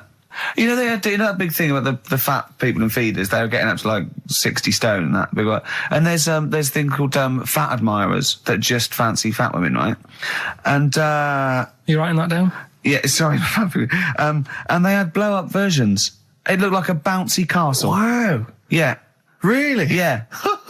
You'd be knackered when you blew that up. Yeah, You just wouldn't want to go forget it. Yeah. Oh God, That's people being cruel as well, isn't it? Because after watching the programme on Channel 4 about the fat people and fellas who like them and stuff, there was a story on one of the news websites about some fella in Germany, right? He was a big fella, must have been about 50 stone, and he fell over, right? And I think he hurt his ankle or something. And Timber. They sent firemen instead of like an ambulance. Yeah. So straight away they're having a bit of a laugh. They're not. No, they've got winching gear. Well, they didn't know. They didn't have winching gear. They had to use the hose pipes to carry him out. I think it was Anna Nova, that news website. They had to use the hose pipes. So they made like a bed using the hose pipes. Oh, yeah. And had to carry him out on that. And then they had to sort of get him into a special truck, they said. Mm-hmm. And do the same when they got to the hospital. I mean, that's mad, isn't it? They shouldn't do that. Although, Carl, I'm loving that story. I'm just worried that we're not going to be able to fit in Cheeky Freak of the Week. What's So the which Cheeky is the one Freak you of the week? nominated? All right, Cheeky Freak of the Week. Something I found on the net. Fella who had 27 toes and fingers. In a jar? No, still on him. And proper ones as well, not like little stumps and that. Proper, fully formed fingers. Was he a pianist? Close-up magician? I don't know what he did. He just said that he's... Cat's cradle professional. Did he ever work on finger bobs? He was saying in the week. For the crowd scenes. I'm now going to do Braveheart. Yeah. He said about the Elephant Man. He said, I want to do a thing right with freaks where it's good and bad. He went, what you said? The pro about him is... What about the fella with loads of fingers, or...? No, the Elephant Man. Well, he said the bad thing is he stretches his jumpers. When he puts them on. Yeah. And what's the good thing? Sort of, he never gets up and goes, oh, my hair's a bit of a mess today. No. He's always having another bad face day. I'd like to complain about this head and shoulders. You're taking the piss. Yeah. Oh, dear. So that's freaky. Didn't you see an elephant woman in Manchester? Yeah, leave that. What do you mean, leave it? No, because it is sad. I know it's sad, but I mean, I don't know what my next sentence is. No, but people always That think... should be the end. I don't need to say anymore. People will know what she looks like. It's a good name for her. Did she like buns? Oh dear! It was when my dad was a taxi driver, and he used to sit in the front. Yeah. And she used to get a lot of taxis. Yeah. And he only charged you half price, didn't he? He was a good guy. Well, the bad thing is as well with people like that, you don't want to offend them because they never forget.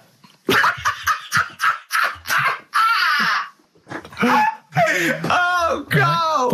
Go, Pilkington! I was sat in the front of the cab, and my dad goes, right, we're going to go and pick the I can't even tell you the name. These guys, just evil. Right? What do you mean? No, leave it. So she's got... No, Carl, please. tell me what he said. No. You've already stitched him up his Stephen things from Little Welsh I don't fellas. care. Right, what did he call her? Steve, back No! This. I really Carl, don't want to be to... fair, our opinion of him is already pretty low. Look, tell me what he said. No, it's not. I'm scared of what my dad gets. It's the person who's got the She's thing not wrong. listening, is she? Well, her headphones wouldn't fit on her head. Tell me what he called her.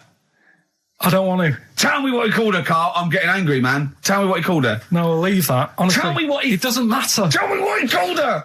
Carl, just... I'm going to go... I want to know what he called her. Right, you're not going to stop this show. We're not doing the next show until you tell me what he called her. What did your father call the elephant head woman? Tell me. Spudhead. How old were you? I don't know, about 9.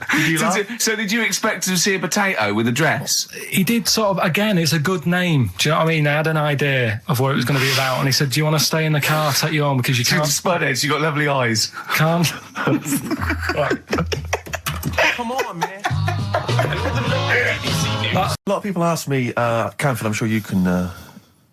you've probably got experiences of your own that you might want to talk about, but people ask me what Ricky's like in real life. And I don't want to get grotesque. It's Christmas, people are listening, people are eating sandwiches, but he has a flatulence problem. I don't know if you're aware of this. It is... It's not a problem. Right. Well, it is for us. Yeah. You may not. Yeah. I think the problem with Ricky is Ricky hates to miss out on anything. He's terrified that there's going to be something going on that he's missing out on, a conversation, a joke, someone falling over, you know. And he daren't spend any time in the lavatory because it's too any period of time he spends in there, he could be missing out on some fun. So he kind of tries to get his lavatory, occupying time down to a minimum, an absolute minimum. Plenty of pissing. There's loads of that, but none of the other activity, really. I mean, you keep that, really. It's like you're in, you're out, and sometimes I don't think you've done the full job, Rick. Yeah. And today, I'll tell you this, my eyes were bleeding. It's intense. It's just a word of warning, because the kitchen at XFM is out of bounds now. No one's going in there until the new year. A to J in the library. A to J in the record library. I'll tell you this, I don't know if, Tony Blackburn's in the building. His wig will fall off. But seriously... Not that he wears a wig. He doesn't wear a wig. But if he's going down there, maybe he wants to play some Beach Boys. I mean, seriously, forget I'm a celebrity, get me out of here. Forget you might have survived in the jungle, Tony. But you get down there, mate. Tony, would you rather eat a plate of maggots or go and get Beach Boys? Exactly. Saying A to J, pot pickers. Exactly. Jesus Christ. It is absolutely extraordinary down there. So I'll just be warned. But it's Christmas. Why would Blackburn be listening to this? I don't know, he's probably doing a bit of Christmas shopping. Sure. And he's out and about with probably got his little, personal stereo on. Yeah. And he goes, I'll listen to the boys at XFM. Exactly. And Canfield, what do you think of it so far? Yeah? Yeah. It's not Vance, is it? Okay, who? Karl Pilkington. Tell us about this monkey, Carl. You're going to love this one, Steve, right? So last week we were talking about how, a lad left his family because there was problems at home and that. He went and lived in the wood, he got airy. Right? Yes. No. Leave it there, Rick. We haven't got time to go into it. Right, so... That's what happened. And that's what happened. He lived with the monkeys, he went airy. That's what happened. Looked into some other stuff about, airy kids and all that. Yeah. Came across this story about a bloke, right, who worked in a zoo. Oh, dear. Right? So... Trouble's brewing. Loving his job and that, but... It's quite a lonely sort of job because you don't see many people, you're just dealing with animals all the time, right? So, anyway, he gets a bit pally with a monkey because it's the closest thing to a human. Well, that ape is. Right. Yeah, but you can't really go that close to apes. Well, dangerous. What do you mean? What type was it? Just let him tell the story. Was it a chimpanzee? I reckon it was a chimp, yeah. Yeah, I don't even know. So it was a chimp. It was a chimp. Yeah, but it doesn't matter, does it? So he gets pally with him. Right, so he gets pally with him. Did they go on holiday together? Well, no, I mean, it starts off just checking each other out and, probably sharing lunch and that together. Yeah. Right? Anyway, this goes on for a while. They're getting on well and that. And then after a while, right, the monkey starts sort of imitating him a bit more and sort of walking upright. Oh, God. Yeah. Right? So he thinks, that's a bit weird. Anyway, they get on really better and what have you. So he thinks he could live at home with me, because we're getting on the storm, right? So he takes him home, and before you know it... Is this the beginning of Beneath the Planet of the Apes? I think it is. I think you've seen this on video. Well, I'm worried, because he's already imitating him and they're moving in together. I'm thinking it's maybe a bit like Single White Female. Single White Zookeeper. Oh, brilliant. Right, so anyway... So it's moving in, and it's getting used to sort of the normal human life. It's having a cup of tea in the morning. Yeah, PG tips. It finishes the day off with a... dear. Finishes the day off with what? It doesn't have him move a piano at one point, does he? Finishes the day off with a little brandy? Yeah. What, he pours himself... Is he wearing a smoking jacket? I'll tell you what, Carl, you're a maniac, mate. No, this is why it attracted me. It's amazing, right? So he's having his brandy and that, loving his life. Next thing you know, he sort of... I don't know if he loses it or he gets shaved, but the top half of his body is hairless. Right? Apart from his head. Right, so he's got a nice... So it's the opposite of the kid. No, yeah. this is what I'm saying. That would happen. Right. Well, hang on, but so you don't know if you he's shaved or if it's How did it say, then the hairless, what? I'll bring it in for you, the story, and then you can see if I've gone wrong. Keep going. So anyway, so this is going on, and he's having a great life. Then the zookeeper starts getting a bit annoyed because he's having a better life than the zookeeper. The zookeeper's in the zoo. This is such So the zookeeper's still got to do a day's work. The monkey's at home, he's partying. Well, it gets to a point when he says, there's no point you coming in to the zoo, because the whole reason of you being there was because you're being kept there. Right. And he didn't want to bring the memories back, so he said, you stay at home. So you're talking such... Just let him finish. God, I don't know if I can sit here and listen to this drivel. I'm fascinated. It's nearly over anyway, right? It sounds extraordinary, Carl. So, he's walking up, right, he's having a tea in the morning, finishing the day off with brandy. Gets a bit out of hand, only tries it on with the zookeeper's wife.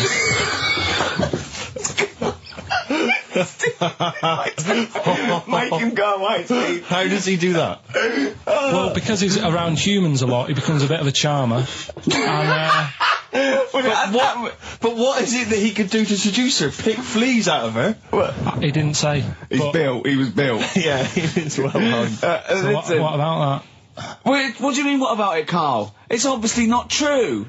It's obviously not true. This wasn't on the internet. This was in a book. So it's not a quick joke and just put it on a website. This is in a book. I don't understand how... I love that he becomes a charmer. He's got better taste in brandy. Exactly. And he... What was it that he was doing that seduced her?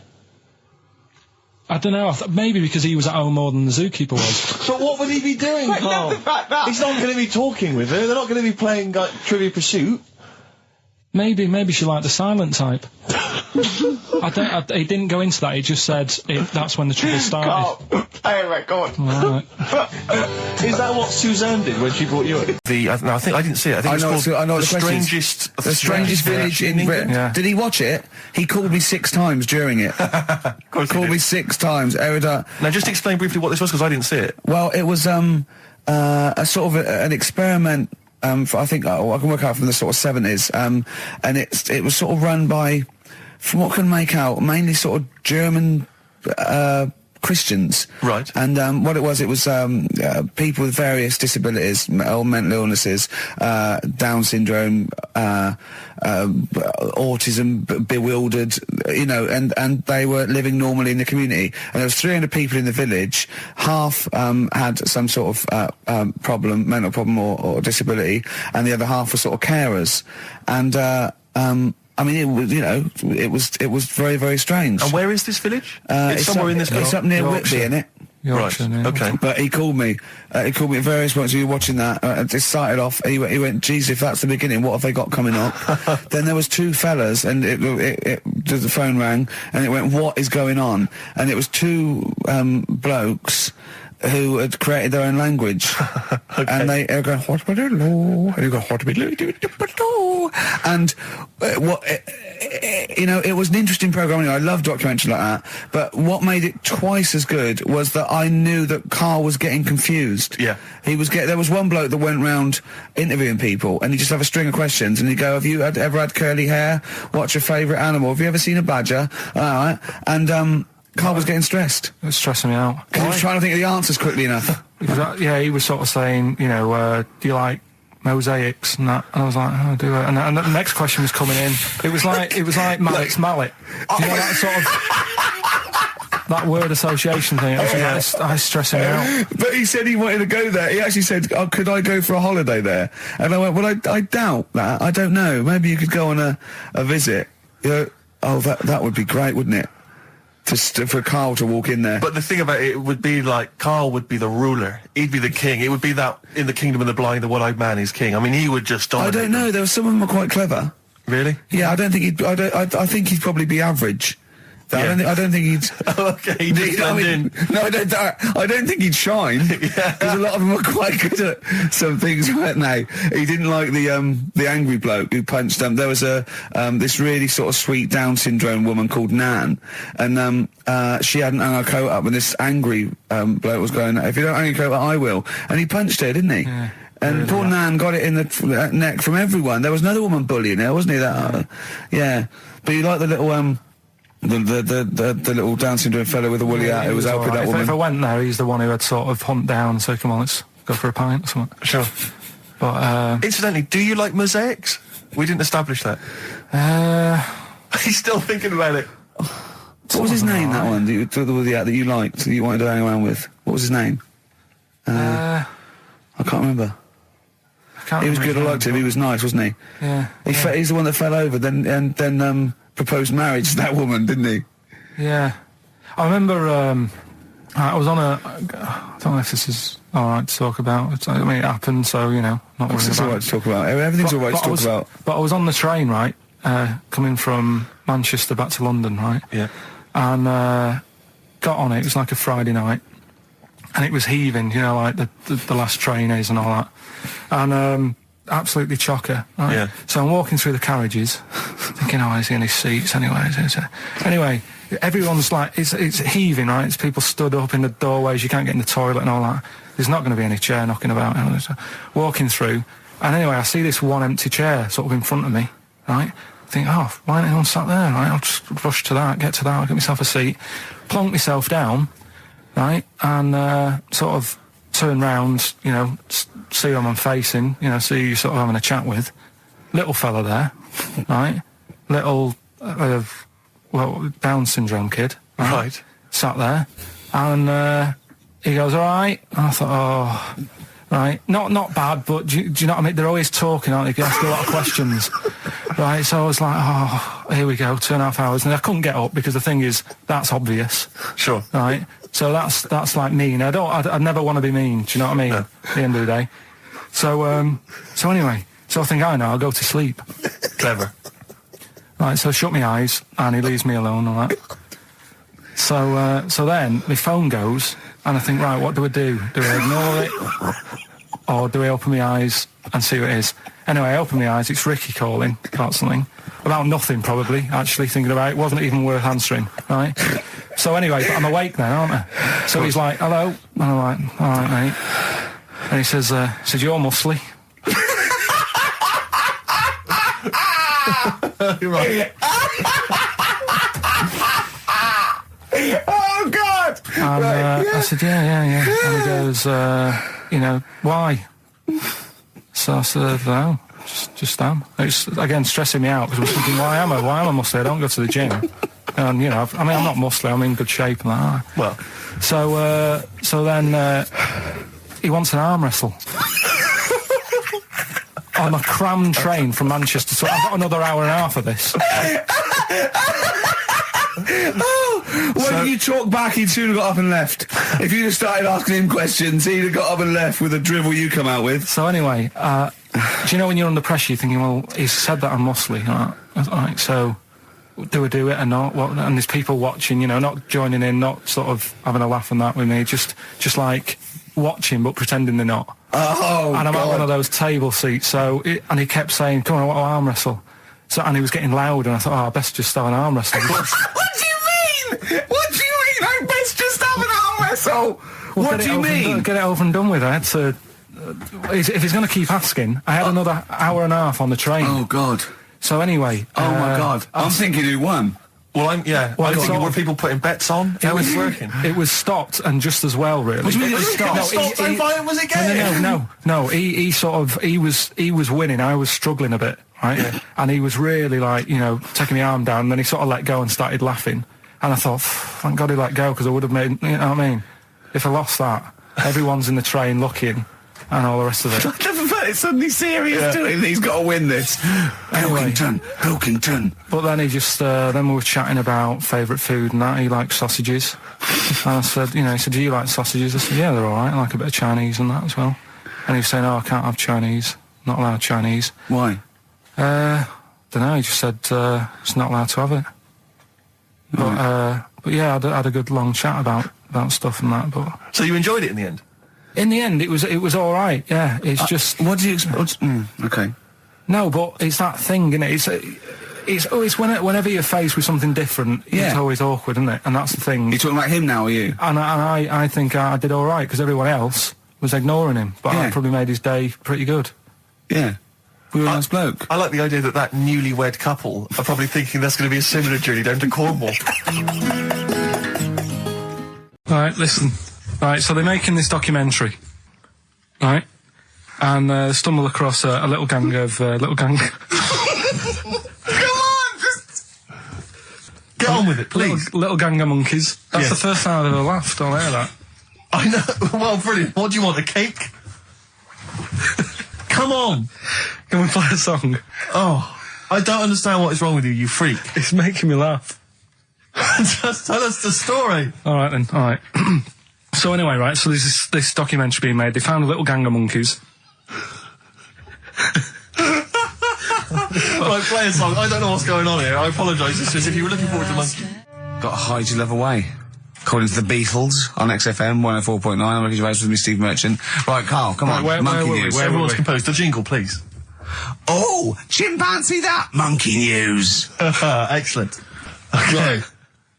Right, where were we? We were just start again. There's some people making a documentary. For what? Okay. Making a documentary in the jungle and that. Right. Stumble across a little gang. Okay, come on. All right. A little gang of monkeys. Yeah. Oh, come on. So the camera crew are there filming it. Yes. Everything's going normal. Nothing odd about it. Okay. They're not running a restaurant. They've not got any barbershops. Nothing. No. Just regular monkeys going about their business. Yeah. So anyway, what normally happens is the monkeys sleep with the partner. They already do what? They don't sort of sleep around and that. Once they find the girlfriend or the boyfriend or whatever, they stick with them, right? Okay. But anyway, they were watching this one, right? And it's going around a bit, sleeping around. Oily. And it was getting fatter. They thought, this is a bit odd. Yeah. Right? So followed it round and see it having it away. Turns out, little prostitute.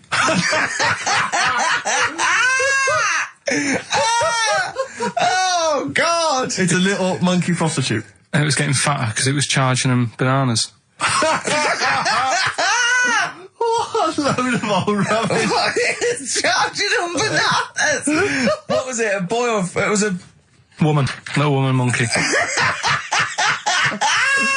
That's the most extraordinary monkey news I've ever heard. Oh! That is genius! Has this documentary been televised? I don't think it's been on yet. No. And that's all the information you've got? Yeah. And is that's one banana for everything? The half a banana is for... Just oral. A paw job. Right. If you want full-blown monkey sex, it is 2.5 bananas. Sure. It's the film review, Carl. You just tell it from the heart. Tell us what you thought about the film, what you thought the... Can I just ask, is this the first time you'd seen Gladiator? You'd never seen it before? No. Okay. And what were your thoughts? Okay. The film review. Gladiator. It's alright. Nothing great. It's like an old, sort of an old version of Rocky done in the olden days, really. Right. A bloke fighting other people. Sure. How sort of well known is the story? Do you reckon people know the basics? Well, just very quickly, just do the plot. Quickly. There's a guy called Max. Maximus, yeah. Yeah. There's Caesar, and there's Caesar's kid, and Max goes to war, sort of wins it, comes back. Caesar says, you're good at what you do. I wish my son was as good as you. So I want you to be in charge when I die. His kid finds out, a bit annoyed about it, kills his dad, because he don't want anyone to hear that he said that, he wants him to be in charge. Yeah. So his kid gets in charge and thinks, I'll show you. You're not going to be king, I am. You're going to be a slave or something. And then, next thing you see is... Sorry, can I just stop there? My only thought is the film's 3 hours long, so maybe we shouldn't go through the whole plot. We've done the first 10 minutes, but yeah. Go on. So, yeah, he's a slave and then... Yeah, but then, that was an interesting bit that I thought, right? I mean, I was watching this with a girlfriend, she was already annoyed because she wanted to watch Friends on E4. Okay. Yeah. It was a good episode as well this week. Was it? Yeah. Don't tell her that. Okay. Right. So she was annoyed and she said, "Come on then, put it on." And I got it wrong straight away because it says on the back 149. So I thought that was an hour and 49 minutes. It turned out it was 149. No, I thought it was 1 hour 49. Yeah. But it was 149 minutes. Sure. So it overran anyway. By 40 minutes. Yeah. So anyway, the interesting bit was where he was going across the desert on a horse. And I think to show you how long he'd been going across the desert on his horse, he's showing you a shot of the horse's knees and they were bleeding. And I just wondered whether that's what horses do if they run for a long time. Do you know? I don't. Good. Right, so anyway, so he goes on, he keeps going on like this. He's a slave, and then he has a fight at the end with the Caesar's kid, and he kills him. And that's how it ended. Okay, good. What did you think of it? Just generally, what bits... What do you think was wrong with it? Right, well, I've read up on it, and there's already a fact that is wrong. Right. Caesar's kid, he didn't actually kill his dad. His dad died of a natural death. Right, in real life, you mean? Yeah. Okay. And what's Caesar's kid's name? Comedian or something? I think it's comedian, yeah. Yeah. That's where the name comes from. When a funny person is called a comedian. He didn't actually get killed in real life by Max. No. He died by his sister poisoning him, and he didn't die. No. Are you saying that this is not a historical document? It's wrong. All over the place. Yeah. Well, next week I'm giving you Braveheart, and that is actually true. That is factually accurate. I can't handle it. It is. It was a little Australian fella that helped him out. Just for people who watched it, you know that the guy, Caesar's kid. Yeah. He died. His sister tried to poison him. That didn't work. Apparently, he was a gay fella, and his boyfriend, who was a wrestler, strangled him. Where did you get this information? On the internet. I thought I'd look it up to see how much of it I actually got right. Yes. And that's what I read. Okay, so out of 10? 5. Really? Yeah. Okay. It's no good. I wouldn't get it out. And it's annoying the way it says, like, you know, this film's got to be seen at the cinema, because I saw it at home and I don't think I missed out on anything. Very good point. I think that's probably the point they're making, but yours is valid too. We'll play a record, and after that I'm going to ask you about Rasputin, the Mad Monk. Go on then. When things like that happen, right, you know, you've been told not to mention it. Yeah. And you're like a little kid. Yeah. And once things are in your head, yeah, it's difficult not to mention it. I mean, when I was a kid, yeah, right, my mum's sister Hazel, right, was seeing another bloke. It's weird because she's a lesbian now. That's really weird. That must have been an interesting Christmas. But anyway, she was seeing this bloke, and he looked like Ken Dodd, apparently. He looked like Ken Dodd. Looked like Ken Dodd. So people said, don't mention it because it gets on his nerves when you like meet him and you go, oh god, you look like Ken Dodd. So I said, all right, his name's Will or whatever. And I was introduced to him. First thing I said, nice to meet you, Ken. Did you do it as a joke, or did you? No, because you know when you know that it's like, I'm not allowed to say that. I can't say that. I mustn't say that. Can't. And then I saw him. I thought, Jesus, does look like him. It just came out. Was it Doddy who turned her into a lesbo? Do you think? Well, he wasn't a good-looking bloke, so possibly. She started going out with Esther Ranson now, which is weird. Out of the frying pan. What was the story with the lesbianism then? How did she announce that to everyone? What age was she when she realised? Well, I mean, we're not a close family. Do you know what I mean? We're not a sort of family who keeps in touch with everyone. And I think my mum called her up one Christmas and sort of said, you know, how's the Diddy men? Yeah, how's Nutty Ash? And she said, oh, no, I'm not. I don't do that anymore. I'm knocking about with Sandra or whatever. Right. And it was like, oh, right. Not big butch Sandra with the big earrings and the skinhead. He used to live down the road from you. I don't know. He used to get Doc Martens wholesale. That's Sandra. All right. Well, have we got a cheeky freak of the week? Do you want one? Yeah. I think we should have a jingle for this. Okay, I've got a jingle. It's very similar to Chimpanzee. Chimpanzee there. Yeah. Well, let's hear it. Okay. Oh, cheeky freak of the week. Brilliant. Yeah, no, I think that's excellent. So, cheeky freak of the week. You've spotted a freak. This is where somewhat I think, offensively, you pick on someone who's not like other people and say it's your favourite freak of that week. Yeah, I remember we had the woman whose legs look like the hind legs of a dog. We've had the little fella with the aging disease with a little head playing the piano. That was your favourite. I think that's your probably freak of the year, isn't it? It's a pretty good one. So what's this? Is it a man with a horrendous injury, or is it a congenital birth defect, or what?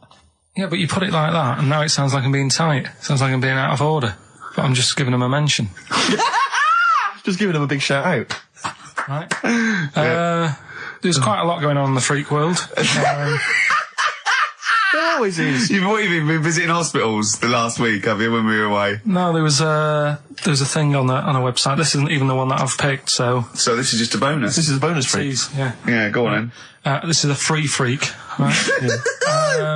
It's a fella called the Lobster Man. The Lobster Man, of course. Again, good name. You know what you're going to get. Yeah. What are you going to get? Some succulent meat. I like the idea that the vicar on the christening suggested that. I know you want to call him Mark. Can I make a suggestion? Yeah. Look at his hands. What's his name? Mark Michael Webster. Right. Right. Have you thought about a nickname? Not really, no. Have you looked at his hands? Yeah, we don't want to talk about that because do you know, a little bit like quite lobsters? Well, yeah, but it's quite deformed. It's like, we Can I suggest Lobster Man? That's terrible, Vicar. That is terrible, Vicar. Pidgey. Go on then. We're going to see. This is what the sort of feature you come up with, Carl. So Lobster Man. There's probably people listening now with, lobster feet. Right. Lobster hands. So Squid Boy. So Lobster Man, what does Lobster Man do? Does he fight crime? Not that much. Okay. Apparently he got into a bit of trouble. He was in a restaurant, and this was years ago, by the way. And someone picked him to eat him. No, so apparently the waiter said, "Oh, you shouldn't be sat here. You should be in my pan," or something. Oh dear. And they had a fight, got out of hand. Yeah. Got out of claw. And yeah. So that was. What do you mean they had a fight? What did he do? A waiter took the mickey out of someone with. No. No, can I just make clear? I'm assuming his hands look a bit like those of a lobster. Yeah. Yeah, well, it's fused, so it's just like two big fingers. They're fused, I assume, probably in the womb, and they're just like, instead of like having 5 digits, they're fused, and But he can pick stuff up, can't he? Yeah. What does he pick up? He mainly eats crabs and jellyfish, doesn't he? Yeah. Yeah. So he was having a fight with the waiter, he snipped off his nose. Right, so anyway, he just held on to the waiter's bib. Yeah, and the waiter was screaming, "Go and get him off me." Yeah. So anyway, does he eat other lobsters? Does he think he would eat lobster, or is it kind of? Would he feel bad about eating lobster? Right. The little cheek of the freak that we've gone for anyway. The what? The little freak of the week, cheeky freak of the week. We've gone for this Siamese lad. Okay. Right. Happened back in. You can't have a Siamese lad, can you? All right. Yeah. This Siamese twins happened back in 1693. Oh, he's got a date. Blimey, that's the first time ever. Yeah. And all it was, he was doing all right for himself. He used to go on those circus things he used to do. They're two people you're talking about, Carl. So we're going to him. All right then. All right. They did this circus show, right? Yeah. And everything's going well. They're selling out the tents and stuff, people coming to see them. Yeah. He was doing all right for himself. Yeah. Right? Sorry, before I said that, did you think a Siamese twin was a man with 2 heads? Well, it can be, can't it? It depends. There's 2 people, they're conjoined. No, but it depends, doesn't it? The one that I was showing you in that book that time was a fellow with 2 heads. No, it wasn't. That was a stupid picture in one of your stupid books that he had a growth that looked a little bit like it had a face on it. It wasn't a man with 2 heads. You're the same sort of people who send potato chips to restaurants and say, "Doesn't it look like Norman Cook?" Yeah. It's not 2 heads. We'll bin this feature. No! No, they're 2 people. They're 2 people. Conjoined twins. Yeah. Right, so these... They just happen to have a similar taste in clothes. Okay. Anyway, so they were doing all right, and it all went wrong when he crossed the road, got run over. The lad with 2 heads got run over. That's it. What? How is that cheeky freak of the week? Just because he got my interest, and I kind of thought, why didn't he just look both ways?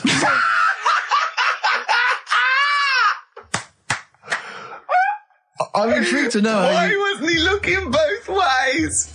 I'm intrigued to know how you get run over. What was it, 1629? Yeah. Well, it's horses and that, wasn't it? Yeah. Oh, why wasn't he looking both ways? Karl Pilkington, you are a genius. Play a record, you fool. Cheeky freak of the week, do you want to... Oh, definitely. Should we do Cheeky Freak of the Week? Cheeky Freak of the Week? I can't wait. I'll always do these. I'd start off with these. All right, well, let's have the jingle for Cheeky Freak of the Week. Oh, no. Do you remember it? No. I remember it. Oh, Cheeky Freak of the Week. Brilliant. Something like that? I want some more, though, because that was slightly half-high. Oh, Cheeky Freak of the Week. Excellent. Right. This, we're going back again. Yeah, 17th century? Well, it was 1829, right? Oh, I'm impressed. Now, the problem is with Cheeky Freak of the Week... Not so much the week, is it, if you're going back to 1829? Well... Not even of the century. You haven't even done Cheeky Freak of the century. There's... What's the problem with Cheeky Freak of the Week? Just because... Other than the sort of moral implications. Yeah. Well, last week, it was a fellow with two heads. Yeah. We've done Siamese twins. It's Siamese twins again. Oh, No, it was Siamese again. twins. It wasn't a fellow with two heads last week. It was Siamese twins. Conjoined twins, sorry. They're two different people. This is what I'm telling you. But this is the problem. They're going to crop up quite a lot just because they've got double a chance. All right? Oh, please don't write in and complain. He knows not what he does. You understand, don't you? Karl will actually feature one day in this section. Yeah. So, right, go on, Karl. We're going back to 1829. Yeah. All the way back there to It's a 1829. retro conjoined twin link. A couple of guys set up a business. They were called Chang and Ang. Oh, they're the first. That's why they were called Siamese twins, because they wasn't that what it was based on? Those two, Chang and Ang. Was it? The original, yeah. That's why they're called Siamese twins, because I think they were Siamese. So these are the first ones. Well, not the first ones, but they're the ones that got to fame, I think, and why people started calling them. People started calling them conjoined twins, Siamese twins. I think I'm right there. Anyway. Good. Well, the sort of set up business, sort of going around the US. Well, both of them. And Europe, yeah. Yeah.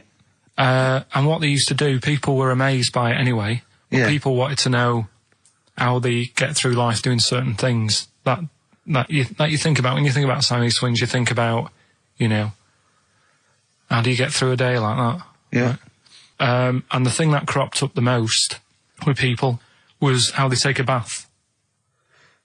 So they used to go on tour around the US and Europe and sit in a bath, have a wash and that. And did they ever wash each other by mistake? They go, oh, that ends there. That ends there. Like those things in supermarkets. They put one of those down. We go, oh. Now, as Chang and Ang, they're in the bath. They're washing their own bits. They got one of those dividers, right? They go, well, that's definitely yours. I marked mine. That's definitely mine. What? Don't wash that, Chang. I wouldn't, Ang. I wouldn't wash that. Right? So what are they doing? They're in the bath. Carry on with the story. That's about it, really. I mean, that's the fact that people... So, two little Oriental fellas joined in the hip, had a bath. No. That's your story. No, they didn't have a bath. They sort of, everybody, they must have done some sort of research, right? Who? Changarang, right? And they said, well, what do people want to see? Isn't that basically Roller's song? But it's an idea that people have queued up. They've paid their money. They're in a tent. They're going, well, I hear they're going to have a bath. They're going to have a bath. Two Siamese people have a bath. How would they possibly do it? Well, I've heard they get into a bath. But that's I don't know what they what's wanted to exciting. see them nude and where the join was. No. More than how do you get in the bath? I don't know. They just, that's what they picked. They said, what would be good to see? What do you want to see them do? Having a bath. How'd you get into trousers? Was there Exactly, this is all part of it, isn't it? That's why they picked having a bath. This is all part of it. Well, they want you to get dressed afterwards. Yeah. Who was the best out of Chang and Ang? Who was your favourite? They both look the same, to be honest. There's a surprise. One was a short ginger woman. Oh dear. Is there anything what would be better than having a bath for you when you're seeing them? What would sort of make you go, oh, I wonder? One of them pulling and the other one going home alone. Yeah. I go, like, look, she's definitely up for it. I'm taking her home and go, oh, what am I going to do? Can I watch? Definitely not. Definitely not. Look, you go to bed. R for rabbit, right? So anyway, my dad says, yeah, well, we can get in there for free. Of course he did. Clever. Right? So we parked up on this little country lane, right? No one about. We How much down, did it go in? Like £2? About £3 each. Yeah. But he said, well, yeah, but if you don't have to pay, do you know what I mean? You enjoy it even more, don't you, when you're walking about and you think, I've got this £3 in my pocket, no one's having it. Yeah. Right? No, looking over shoulder for a bloke with a peak hat saying, can I see your ticket, please? I wouldn't enjoy it more, no. Go on. Yeah, but you don't worry about it, do you? You got a bit of money now then, Rick. You've changed. So anyway, so we had to walk across about 4 fields. For £3? Right. And what happened was, we're walking through all these fields and what have you, big grass and muddy bits and all that, 'cause it'd been raining, and climbing over fences and stuff. And we're in this field, right? And I look to my right, and there's about 30 cows all staring at us, right? And Suzanne started to panic a bit. She said, we shouldn't be here. Dad says, of course we can. We're allowed to go wherever we want. You know, all this land, it's ramblers' rights and all that stuff. Yeah. And take a cow if you want, unattended. Serves him right for leaving him in the field unattended. I'm having one. Yeah. And keep us fed for a week. Across. Anyway, these cows start surrounding us. Surrounding us. Oh, brilliant. Oh, no. Face off. And Suzanne's panicking, going, this isn't right. We're not going to make it to the fence in time. They're moving faster than us, and he started sort of running a bit. Wow. And it's like some kind of bovine West Side Story. A gang of cows coming at you. Don't worry about it and stuff. But my dad had to sort of stand there and like wave a stick at him. Of course. And we got away, but Suzanne was like having a bit of a sweat on. Got away. Saying, we could have got killed. Sure. And my dad saying, no, it never happens. And I just wondered if it does, if there's a risk of... Yeah, it is rare, but there's been a couple of cases of being trampled by cows. They're not aggressive. They sort of run through you. Well, they're aggressive if they've got a calf. They don't have kids. What? They had kids with them. Kids, yeah. That's goats you're thinking of. Yeah. Maybe they were trying to sneak into the gnome thing, and they were worried that, like, if too many people did it, like, they thought some cows, we can just sneak in. Where cows, no one's expecting cows. And the cows were going, walk upright like you're a human. Don't walk upright. They thought you'd blow their cover. Yeah. Yeah, people have been killed by cows before.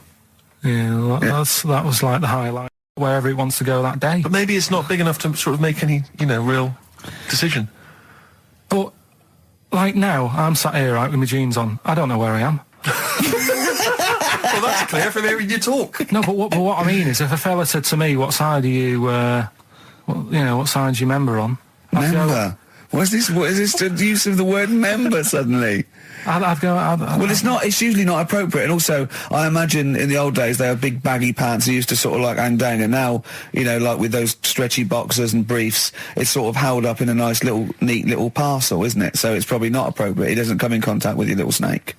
So, did you ever, have you ever heard that? Are you telling me a tailor has asked you that and you went, what do you mean, mate? No, I've never, I've not really had one made to measure. I had one made when I was a kid, but since then I've sort of bought a suit off the hook. But when you were saying about buying a suit, I know that question sort of crops up and I don't know what the answer is. It just annoys me the way I don't know, there's no surprises anymore. Do you know what I mean? People know. What do you mean? He's going to go, right, I'm going to measure you now. Which side shall I measure? Go, well, pot luck, go and have a look. Right, there you go. Oh, you got it. You checked me out. What do you mean there's no surprises anymore? What are you talking about? Everything you say is a surprise. Everything you say. Every opinion you have is a surprise to me. What I mean is, why aren't people just happy just to go, well, depends, doesn't it? I'll just pull the pants up wherever it wants to go. I'm happy. What do you mean? Why is this such a big issue? But Carl, when they ask you this question, they're not making a note of it somewhere. It's not statistical research to find out what the kind of common leaning is. It's a question so he doesn't touch it when he's using his tape measure. Just be careful. But he is being careful by asking the question. But what's wrong with him touching it anyway? If he's, it's only like a slight... Fair enough. But if he just sort of, knocks it a little bit, you can just go... Do that again? To me, it's the same as the prostate thing. It's just happening all over again. It's But the doctor doesn't go, oh, what side's your arse on, sir? Trying to avoid the arse. He wants to go, he knows where your arse is and he's aiming for it and he wants to get it up there. He's aiming for it for a good cause. This little fella's going, well, I've got to measure his leg. I don't want to touch the knob. I'll just ask him, sir, do you mind telling me where your cock is so I can avoid it? It's a big difference. But like I'm saying to you, I'd have to have a look first to let him know. I don't know where it is now. I don't know. It could be the left, could be the right. Are you telling me you don't know where your knob is without now? looking? Well, what do you mean without looking? How could... Well, you're saying it as if like... Should we have a guess? Well, have a look and tell us where it is. What are you wearing? What sort of pants are you wearing? I've got my jeans on. But you got pants on underneath them? Yeah. What are they? Briefs or boxer shorts? Boxer shorts. Boxer shorts. Well, it's probably free, but the jeans are probably strict in it. I think it's probably either in the middle, dressed in, or just slightly to the left.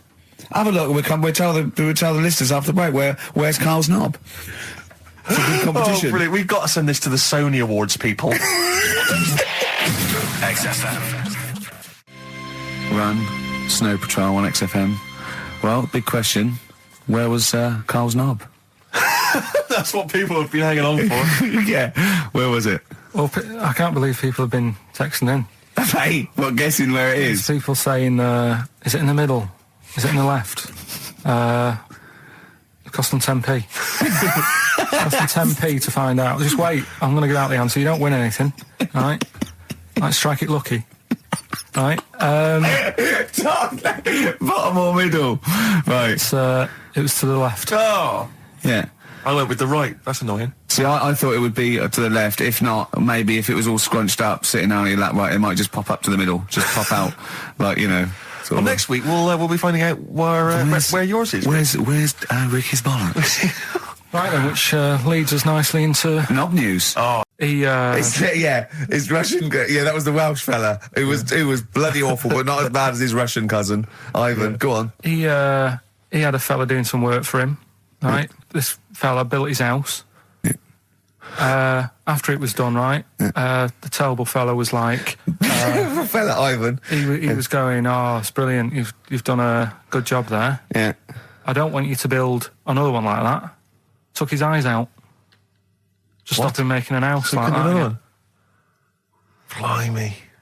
That's bad, isn't it? Why didn't he take away his trowel? Then he could have seen that he couldn't have built a house without a trowel. You can't build a house without a trowel. Yeah. I suppose he probably later thought that once he'd been nicknamed Ivan the Terrible. Yeah. He thought, why? Because you gouge people's eyes out. Yeah, but I didn't want to build another house. I know, but take his trowel away. What would I have been then? Ivan the Crafty at most. Exactly, yeah.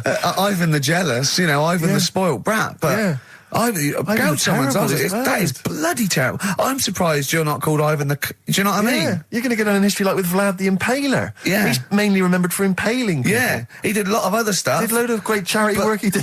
The impaling is the thing that's really gone down in history. When were you reading about Ivan the Terrible? No, it's just... Or Ivan the Terrible is the thing you remembered from this informative article? No, it was just little bits like that. Talking about him, there was a thing about someone who worked for that fella who painted the ceiling. Sistine Chapel? Yeah. There was a thing, a woman who worked for him in his house. And I love how you assimilate information when it's just bordering on the academic or just the interesting and true. It's wonderful. Ivan the Terrible gouged someone's eyes out 'cause built him an house. That fella who painted that ceiling had a woman work for him. Imagine if you wrote that down in an essay. Imagine if you wrote that in a school essay. Well, you'd probably end up with not getting a grade or thinking you turned up to more than you had. Exactly. Anyway, the woman who lived with... Yeah, the woman who lived in a shoe. Go on. Yeah, there was this woman who lived with him, and she used to, go out and do all this shopping and that. Yeah.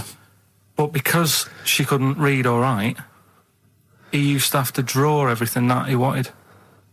Why couldn't he just tell her? I don't know. No, wait. That's an excellent point. Could she talk? Yeah, but if it's a big list and that, loads of different coloured paints. But why couldn't she draw on a piece of paper? Why did he have to do it? Because he's a better drawer, isn't he? That's the point. That's it. That is, we were just looking for the logic of the story. You found it. You've done it. Play a record.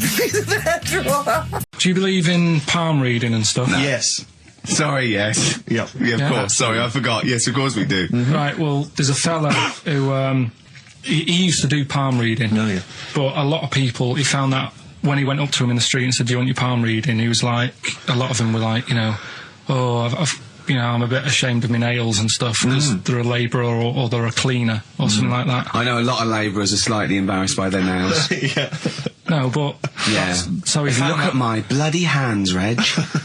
well... That's that hod carrying. Did I ever tell you that? Did I ever tell you that I got picked at school to make tea and serve biscuits to old people because I've got good nails? No, go on. Is there any more to the story? Well, that's about it. I mean, we used to do like, I think the head teacher must have been getting something, maybe getting his mum in there for free or something in this old people's home. So he offered the kids at the school, he said, right, all sit at your desk and put your hands on the table. And everyone did. And he walked past me and he said, not bad, not bad. And he said, you've got the afternoon off, you can go and serve biscuits and tea to the old people. What did you say? I said, all right then. Was good. that? Yeah. Good afternoon. But anyway, so these... Yeah, what did he do? He just sort of walked around and went, you all right, do you want bourbons or digest? I bet you get on with old people, wouldn't you? I'd love to see... Maybe Especially the senile ones. Yeah, no, but I'd love to see you on VH1, just in a link. They just go, you know, they've just played Robert Palmer, right? And it comes to you in a little park, and you just sit next to an old lady, go, all right? And you go, yeah, not too bad. You go, what do you think of London? Crap, innit? And she goes, yeah, it's awful, innit? And you just have a talk, and you go, right, well, she doesn't like it, in excess. Yeah. That's what I'd like to see. I still think my idea is better, but... So what are you going for then? Oh, you've picked one, haven't you? Yeah, so this fella... So there's palmists going around the streets. Yeah, he's going round and randomly trying to give palm readings. They're losing money, hand over fist. Yeah. Right. So they said he's what he's done. He's reading people's bottoms now. Sorry, whoa. You just, I didn't quite follow that. He was a palm reader, that wasn't making money, so now he's going up to people in the street and saying, can I see your arse? Basically, yeah. So from being a palmist to an arsonist? Well, they just, that's what he does. He said the same sort of lines and that you get on your hand, you get them on your bottom, and he can read them. Right. Yeah, he's not a pervert or anything, or making up as he goes along. No, that's it. That was that. So, sorry, if a man came up to you in the street and said, can I have a look at your arse? Can I read your arse? TV illusionist Darren Brown. Oh, yeah. Yeah, he's bought a new pad. Yeah. And he just came around to tell me about it. Yeah. And it's interesting because... Somewhere to keep his guns. Exactly. And he... I can never know kind of how much, you know, he's just playing with your mind, experimenting. But he was telling me about the place, and apparently... Say he loves you? he's got a B-day. In the house. Now we were discussing B-days because never understood that. I've never got my head around it. To this day, not meant to. Well, no, but I don't think I've ever met anyone who's used a B-day. Oh, Darren Brown does. He's known as the cleanest arse in Modern Magic. Yeah, shiny arse they call him. But we were chatting about it, I don't really know.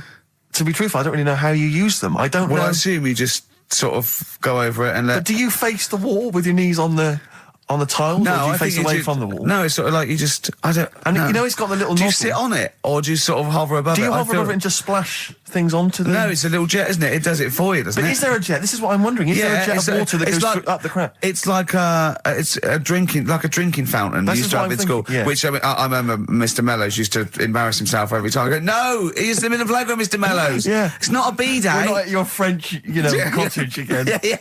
Yeah. B-day sounds French.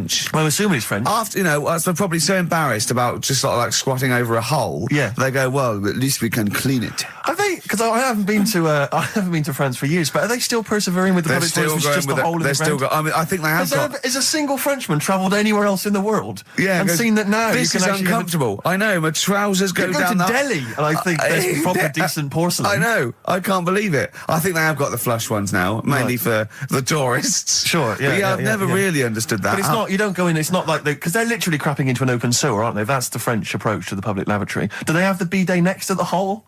No, the toilet is a toilet, isn't it? Right. But it's just like, it's sort of like it's like going in the bottom of a shower with a big hole at the bottom. But I don't know. Do you I mean, again, not wishing to get graphic, but do you use the bidet instead of the toilet paper? Is it used in conjunction with, or instead of? Do you know what? I've honestly never used a bidet. Because it's not really a working class thing, is it? The bidet. No, but well, it sort of came in with sort of like purpose-built houses, didn't it? They sort of like shot up all over the.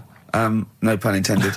All over the sort of 70s. You know what I mean? It was like in salmon pink. There was toilet, sink, and bidet. Yeah, we won't be using the bidet. Exactly. Fill it with ice. Put some beer in that. Yeah, because none of my friends washes their arse. There are people who refuse to touch their, the hole with the hands, and they only use a bidet. So if they're at a party and there's no bidet, well, Carl doesn't like feeding his bollocks for cancer because he says he doesn't like the texture of them. Sure. Well, so I mean, so he'd probably love a bidet if he didn't have to go. Are there kind of upper class women who just waddle into the dining room in sophisticated trousers around their ankles, going, "Where's the bidet? It's filthy. Where's the bidet? I don't know. We use the paper. The what? I think the fish was off. I'm going berserk up there. Get me a bidet. Yeah, why don't you lie on the floor? Or I am climbing into the sink and turning the tap upside down. It's the only way I can do it. Yeah. Bidet. Thoughts on bidets? Have you ever used one? Well, no, you told me all this, but you still haven't got to the bottom of how you use them. No, I don't know. I don't know how to use it. Do they come? You need to ask Darren Brown. Does it come with like instructions, like a flat pack? I think you're supposed to know. I think you're supposed to. If you've bought a bidet, the assumption is you know how to use it. Imagine someone installing it and going, "There you go, it's a bidet." Go, "Could you show me how to use it?" Well, you like this? Well, no, go to the toilet first. Do the whole thing. Otherwise, I won't know in context. I'll just sit here in the corner. That's fine. Okay. Do you read a magazine when you're normally going? Back to form there, Oasis, and Little by Little. This is XFM 104.9. I'm Ricky Gervais. Who are you? My name's Steve Merchant. Good to see you. Thanks. With us, the producer in the studio is Karl Pilkington, and he'll be doing the buttons. Yeah. You made a good effort there, but once again... got bored. Words are your enemy, Rick, and they defeated you once again. Just run out of steam with the sentences. Every week I think, well, I'm really going to make an effort now. I've chosen some records. Yeah. That's it. That's as far as it goes, isn't it? Yeah. Maybe you should write out what you're going to say at the top of the show. Write that out. Get a nice big crayon. I like to keep a little bit of, a little bit of something, a little bit of spark, a little bit of liveliness to it. Sure. How are you? Good to see you. Yeah, it's great. It's great to it's great to be out of the house again. Yeah. Oh yeah, just I was going to say, because we've been doing this for a long time now with a little break, but XFM are bringing new listeners all the time. I've heard 4 or 5 a week. Really? Yeah. New listeners tune in to XFM 104.9. Beware. Yeah. And we might take it for granted the people that know who we are, know who you are, know who Karl is. Sure. Now, if you're a regular, then you know exactly who we are. But for those of you who don't, I'm Ricky Gervais. Ricky Gervais, BAFTA award-winning actor and writer. Steve Merchant, all those. A friend of yours. Yeah. And this is the important thing. Karl Pilkington. Absolutely. Our producer. I say producer, he was the bloke who was lumbered with a job. When I said, listen, I used to run the desk in the old days. I used to press the buttons and run the desk and everything. And now I said, listen, I've been on the telly. I do not press my own buttons. And Karl said, well, I don't really work weekends. And they went, well, you do if you want to keep your job. Absolutely. And we were lumbered with him. And then we discovered that he's not just a little dork, a little manky sort of idiot. Sure. He's got nice shirt. He's got, you know what I mean? He's got something else. Absolutely. He brings another dimension, yeah. Yeah. And he started having a little chat, and we discovered that he had quite a lot to say. Well, I think you're absolutely right, and I think I was wondering maybe we should maybe play another tune, but after that, I just think we should re-familiarise our radio audience with Karl, and any new listeners, just somehow going to let them get to know the real Karl again. Well, if you are new, you'll find that we like some old songs, some new songs, some chitter-chat. We get serious sometimes, there's some tears and some laughter. Yeah. We kicked off with Oasis' new one, Little by Little. We're going to go back in time now to Iggy Pop and his Stooges with I'm Bored. Coldplay and In My Place on XFM 104.9. I'm Ricky Gervais. With me, Steve Merchant. Hello Steve, there, how's it going? lovely Good, to be here, yeah. Karl Pilkington there, pressing the buttons. Great to be here. Yeah. How long can you maintain it? I'm bored already. Yeah, already bored of doing Bored already. Every week you start it the same way. Yeah. That was not bad though. You actually grammatically made sense, which is Really? impressive. Yeah. Thanks very much. A rare treat indeed from Yeah. Gervais. Some of the listeners have already worked out. Got nothing to say at all. Sure. Haven't prepared again. No. We did come in half hour early to prepare, but instead me and Karl were playing. You had to flick the football into the bin. Right. We had 5 goes each, or the world was going to end. Okay. And that took up. That took up a good 25 minutes. Yeah, I liked it when we came back, and then we started just trying to beat each other in the corridor, and I beat him. I scored a goal. He was gutted because he thought he fancied himself at football, and I beat him. And I was knackered and sweating. Yeah. As I walked back to you about 5 minutes ago, you were looking through the records. You went, and this was lovely, you went... Well, we've done the preparation then. Yeah. Like a sarcastic teacher. Yeah, like a teenager, like an annoyed teenager Yeah. whose parents have embarrassed him once again. And you beat Karl, did you? Yeah. Because you're not... Yeah. I mean, you're not particularly... I'm not good at football, Well, no. you're not particularly nimble on your feet. Oh, come No, on. you're not. Douglas Bader is more nimble. I'm alright, You're not. alright. But Carl's sort of, I think he's got more skills than me, but he hasn't got the aggression and the weight. Yeah. So I just pushed him aside. Yeah, good work. Yeah. Good work. I'm going on holiday. Say Cheap as Chimps. Yeah. Rockbusters springs Yeah. to mind. Yeah. 15 I'd like to- Taiwan. 15 Taiwan. Let's just remind people what 15 Taiwan was. It was a little feature that I wanted to give a run, give it a little run, see if people like it. The premise being? No, there's no premise, it's just a title. No, we were going to get 15 sort of ornaments, you'd explain them, and then people would call up and say, that one's from Taiwan. See? God, you just explained why I didn't think that was a good idea. Yeah, By but explaining the good... No, the funny thing is, Steve, right, I was walking down Regent Street on Monday, walked past one of these big stores, right, and they've got all famous quotes on the windows, right, and one of them was something like, an absurd idea is often a great idea. Yeah. Do you know who said that? Go on. Einstein. Yes. Which made me wonder, if you were his mate, would he ever have done E = MC squared?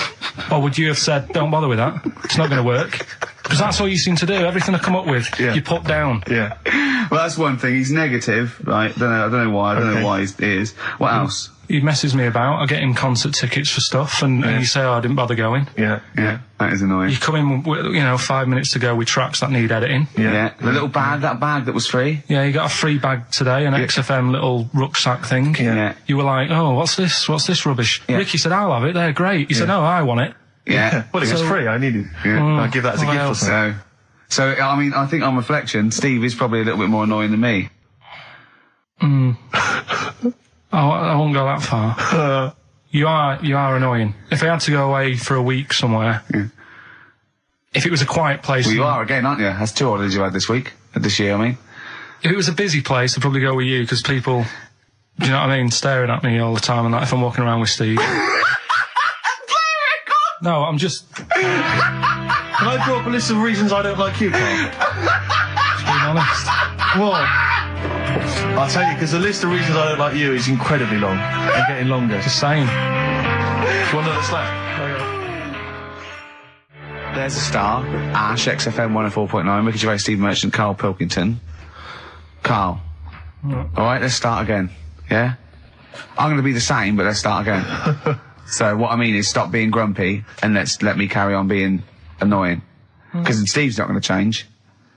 He's not going to suddenly start going, you know what, Karl? I think your ideas are really good. Do you know what I mean? Remember when he came up with that idea, that game show idea? And you went, well, it's not an idea, Karl. And he came to me and he said, oh, I've had it with Steve. What's it? He went, how did The Office ever get on telly? Well, what was the idea again, in summary? I don't want to talk about it on air because someone will nick it. No, they won't. They will. Donald McIntyre's already got Cheap as Chimps. I bet they're in the making of Rockbusters as we speak. Yeah. So I'm not going to tell you any more about it. Bob Holness is probably nicking that idea. Exactly. Well, cheeky little... Right. Song's a phrase coming soon. Is it? Yeah. Yeah, what is it this week? What's the phrase?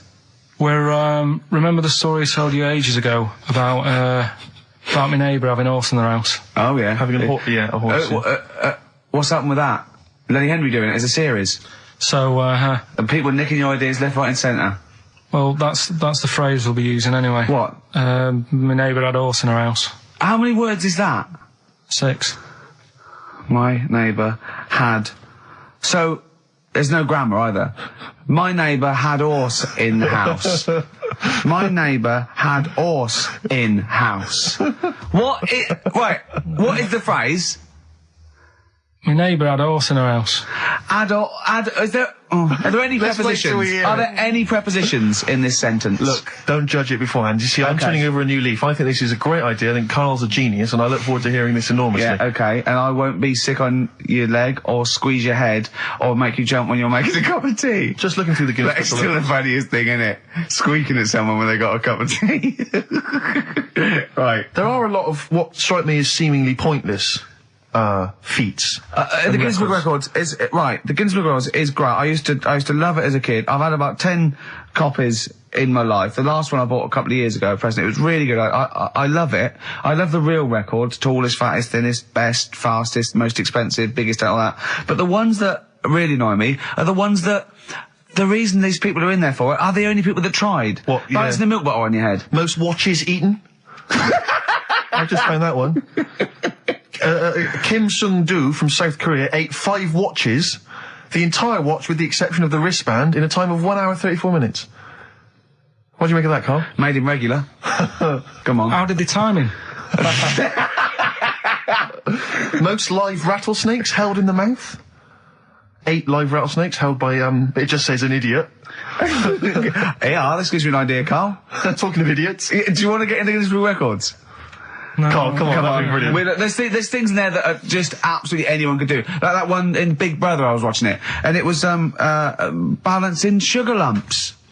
I want to go. How many people try that? If there's schools around Britain going, listen, we've got to get in the Sugar Lump Award. It's grassroots level. There's not enough kids balancing sugar lumps. How can we compete in the world market? I was looking at it last night, and there was one about the farthest that a dog swam. I think it was something like 9 miles, but it had no choice, did it? You know what I mean? They took it out to Atlantic or something, and so it didn't want to do it. Threw it in the water. Yeah. So it's not alright to put it in a bin bag and chuck it in a canal, but, it's for a world record. Yeah. 9 miles it did. Oh, God. Possible ones that you could do, Carl. What's the most Forrest Gumps fitted in one wheelie bin? What about this one for you, Carl? The record stands at the moment for most arrows caught by hand, but that's quite tricky. So what about most arrows caught by head? Yeah. And you would just fire arrows at your head? They wouldn't, it would just skim off him. Do you think so? Yeah, the roundness, it would never actually get any sort of, connection. Fastest human crab. Could you do that? I'll do that. Can you form the crab? Can you do that? What's that? It's just like bending over backwards and running. Do that. No? Right, what about, what would you be good at? What about hamburger stuffing? Oh, right, Carl. Alright. In the mouth, you mean? Well, it says the record for stuffing the most regulation-sized hamburgers, including buns, in the mouth at one time is how many? How many hamburgers with buns in the mouth? So this is just... You're not swallowing anything, you've just got stuff in your mouth. You'd be so good at this because your shape of your head. You've got a shape... His head's just like Hamburglar. You'd be good at this, man. Yeah. Honestly, you'd be perfect. You look like Zippy. And the great thing is your head's empty, so you could get more in there. Got me thinking about things you don't see. And you don't see... Did you put this into a computer? Show me things you don't see. What else don't you see? Well, you don't see, like, an old man having a Twix. You never... So what? You know the terrible thing about all this, Steve, is he's right. You don't see an old man eating a Twix. That's a terrible thing. So what they have got, right, they've made old man toffees, haven't they? They've come up with burgers. Is that a song? Oh, God. You don't see it. No, listen now. So they've got their Werthers, right? Yeah. So, look at him. You think he's giving a lecture at Oxford? It's not going anywhere. No, go on, sorry. Go on. I'm just saying, right. You grow out of things. Yeah. And the old man, I'm sure when he was a kid, he'd have a Twix. Yeah. Now it doesn't look right, so he's having... It doesn't look right! So, No. Right. I don't think Werther's Originals were specially designed for old people. I think they were sweets that just happened to have been made for years. That's why old people eat them.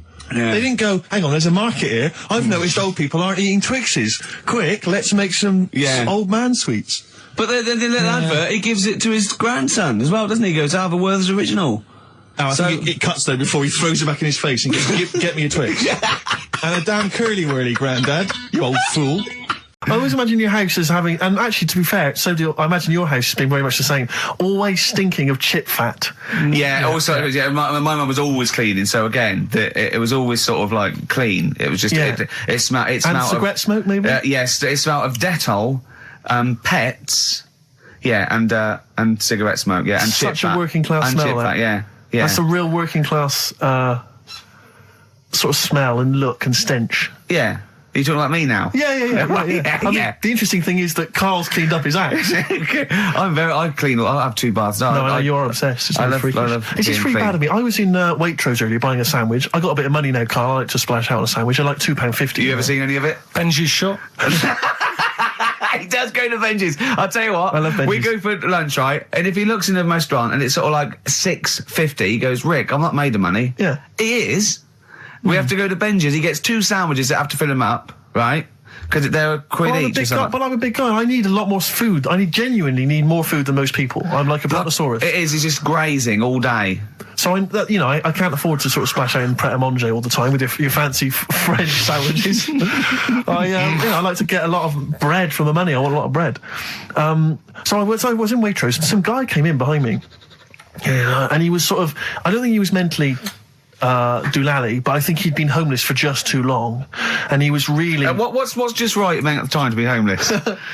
Well, I think it was. You want to get out of that game early, don't you? He's past the point of no return. This guy. I think it was too late for him. I think there was no going back really. 6 months. He was sort of walking at a bit of a weird angle. He walked like the Elephant Man, even though he wasn't deformed. It was probably like you were in the week. It was quite unpleasant. And he sort of came up to me and he went, and weirdly he spoke a bit like I'm speaking now because of my throat. And I thought, if I speak to him back, is he going to think I'm taking the mick? So I kept quiet. And he went, all right, what's your name? And I said, Steve. And he shook my hand. He forcibly took my hand and shook it. But he had these cuts and bruises on his face. Oh, the open sores. Yeah, and he was shaking my hand, and I was just terrified. I was just thinking, get off my hand, let go of my hand. And thankfully, did he have a bow round his neck? Well, he may as well have. I mean, seriously, and I caught the eye of a security guard. I didn't throw it out. I'm all heart. This man does not have the funds to be shopping here. Please have him removed. This is part of the John Lewis partnership. And so they had him thrown out. And seriously, then I was just freaked out. I had to wash my hand as soon as I could. I couldn't imagine the kind of grime that was crawling across whether his kind of homeless ways. Are you still doing your social work? Or whenever I can, Rick. Yeah. Yeah. At least he used to give it to old people biscuits. You'd have gone, I'm not going near them. Look at them gums. Wouldn't that have been grim? Would you have wanted that though? Old kind of homeless people touching you? Well, no, I'm not Jesus Christ. No, I know. It's not on my list. I don't have a shopping list on. What do I know? I need some batteries from a Walkman. I need to be touched by some old people. See you later. Cheers. I was watching, the one thing I did watch all week was Columbo, which seems to be on constantly. I was watching Columbo, and I know you're a fan of Columbo, Rick. One of my favourite programmes of all time. Right. I was like, do you not think that All right. I just thought you were going to talk about it. Well, which one? They made about 90, and they're showing on about 4 channels in rotation. But it doesn't matter if I tell you who did it, because you'll find out in the first 5 minutes. Yeah, exactly. You find out in the first 2 minutes anyway. Let's be honest, if Robert Vaughan's the star, it's probably going to be him. Or Culp. Often Robert Culp. Yeah. Yeah, sometimes Patrick McGowan. But do you not think that Columbo looks like he smells? Would you imagine he smells a bit? He's a brilliant detective. Well, he's got that dog, and he smokes cigars, so I imagine he smells... I reckon he stinks. I reckon he doesn't clean his clothes enough. Oh, I think he has. I think he gets up and washes, but I think he puts on a crumpled he's too absent-minded. I think he's too busy thinking on solving crimes and stuff. What do you think? Do you think his wife makes him clean his pants now and again? I think they're quite a bohemian couple. I'm not sure she's really interested in that. I think she's got her own mind. Maybe she's a painter or something.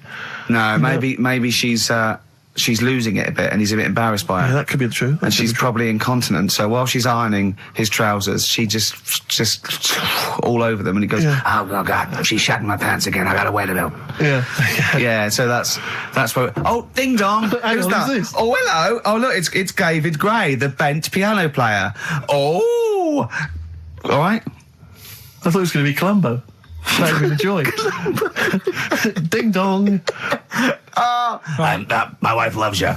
No. Hello. Oh, I don't believe it. Look who's turned up, Carl. Do you want to do Rockbusters, Steve, now? Can we do listen, it? with the whole Rockbusters thing, I don't want to be responsible for bringing it back. So I think we should put it to the vote. You should email in. We'll give people 5 minutes to email in. I'll take a straw poll. Do you want to see the return of Rockbusters or not? We're leaving it to you, the audience, to decide. Okay, Steve. I guarantee it's going to be a landslide. They are all going to want it. But why have we ever trusted our listener? We know what they're like. You've just described some of them with a bloke in Waitrose and Columbo's wife shitting herself. So that's the sort of people that, you know what I mean? Yeah. It was weird because the Waitrose guy did ask for my autograph before he was hauled away. So maybe he is a listener. But all I'm saying is maybe the posters have drawn in some fresh blood. There's some people who've maybe not heard Rockbusters before. They're the ones who probably vote for it. Anyone else who's heard it before, surely they're not going to see the return of that. No one wants to see the return of that. What's the number? No, let's email only. We don't want to speak to these freaks. Nicky.Gervais@XFM.co.uk. I know the fact we don't want to speak to these freaks. We work with one of them. Yeah. God. Yeah. If you want to see the return of Rockbusters, vote yes. If not, no. Tone it down a bit. Let's not do 3. No, it's got to be 3, otherwise it's too easy. Oh. Ricky.Gervais@XFM.co.uk. Right, just choose the best one. The Seeker from The Who. Brilliant. Classic rock. On XFM 104.9, I'm Ricky Gervais, with me Steve Merchant, Karl Pilkington. All right, well, unsurprisingly, the overwhelming consensus is that people would like to hear the return of Rockbusters. I should, however, point out just some of the no responses. Let me see what we've got here. Is Dickie Anderson called in yet? Sadly, nothing from Dickers. I think I might make him one of my hilarious sort of comedy characters. What do you think he would sound like? What would he sound like? Sort of probably like that, I think. Ding dong. Hello. Hey, it's Dickie Anderson. I can't believe it. Your show's rubbish. Something like that? I mean, I think you should work on them perhaps before You're saying there's not a lot of substance these I'm just saying that, once the novelty of the doorbell has worn off. I don't think you understand comedy on radio, Steve. I'm not sure I do, to be honest. Listen to Noel Urbans, listen to Moyles. You'll see you don't need to riff with it. It's just, you just do the doorbell and just say they're here. Right. That's all you need to do. Sure. So, that's the main thing. Well, so we've had a couple I'm of thinking of some responses. more characters as well. We'll keep working on those. Yeah. Marcus has emailed. He says no to Rockbusters. He hasn't heard it, but it sounds rubbish. Believe me, you couldn't be more right. Well, does The Office sound good as a title? As we're having so much fun with penises, I thought perhaps I should just mention... That's a slogan. We should just mention this story, briefly. It's in the paper today. A Russian is selling what he claims is Hitler's mummified penis for £12,000. Yeah. Ivan Zadurprov says his ex-Red Army soldier dad hacked it off as a souvenir after storming the tyrant's Berlin bunker after his suicide in 1945. Yeah. Not... Why did he wait till now? He's found out that that might get a bit of £12,000. £12,000. Which doesn't seem a great deal. Doesn't seem a great deal of money, really. Well, it's useless, isn't it? True. You're not going to be able to use it. It's not going to be able to... It's not going to be a donor. Imagine that if you walked round... Yeah, you'll never... making love to a girl, you'll never believe who this is. Yeah. You never believe who's doing you, love. Exactly. This is going to freak you out. This is, just relax. Exactly. Okay, sit down now. Was that I got all a right? little surprise for It was you. brilliant, yeah? So you enjoyed it? Yeah. Right. Are you a fan of the Third Reich? Exactly. Well, no, awful racist. Okay, let's go a different tack. Yeah. You did like the sex. I love the sex. Okay, then. Yeah, it's not going to be Hitler's knob, is it? But I like the idea that, I mean, you're you're in the Red Army. Yeah. You've just stormed Berlin. Yeah. 1945. You crash into the bunker. You've gone through terrible. How you've lost 20 million comrades. Unbelievable. Oppression everywhere. It's been going on for years. You're in there. You see the man. Here he is. He's dead. He's dead. The figurehead and leader of one of the most despicable. You turn to your friends. There's a tear in your eye. Yeah. And your immediate thought is, I ought to chop off his todger. Yeah. Well, no, I said Bagsy. I said Bagsy is Winkle. I said Bagsy is Winkle outside. Whoever it was. Yeah, I didn't know it was going to be Hitler. Brilliant. It's just, I can't, it just doesn't make sense. It's ludicrous. And I don't know how is he expecting to prove this? Because I want some proof. Well, I think that's why he said that. He probably started off with, I've got Hitler's face. And they went, brilliant. Oh, let's have a look at it. What do you mean let's have a look? Well, just check Hitler's face. Obviously I know what he looks like. Oh, yeah. No, it's not. Yeah, you know what no, it's not his face. What what wouldn't you know what it looked like? Well, I mean, no one's ever seen his genitals. That's what I've got. Yeah. I've got his. It's got a little swastika on it.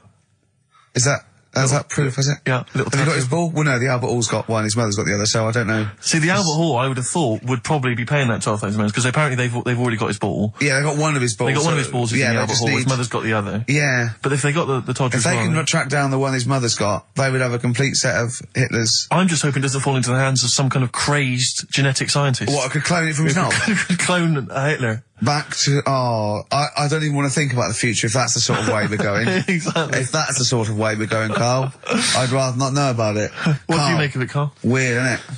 It is weird. So, Turkey, yeah. So what is this again? His educating Ricky is a tip included. Right. Apparently a fellow was on holiday in Turkey. He's just having a normal holiday. Weather's good. You know, he's having a good time. Weight is all normal height. Yeah. He's having his meal. He hears a load of screaming going on in the kitchen. Has his girlfriend wandered in there? And they do, with a step ladder. Yeah.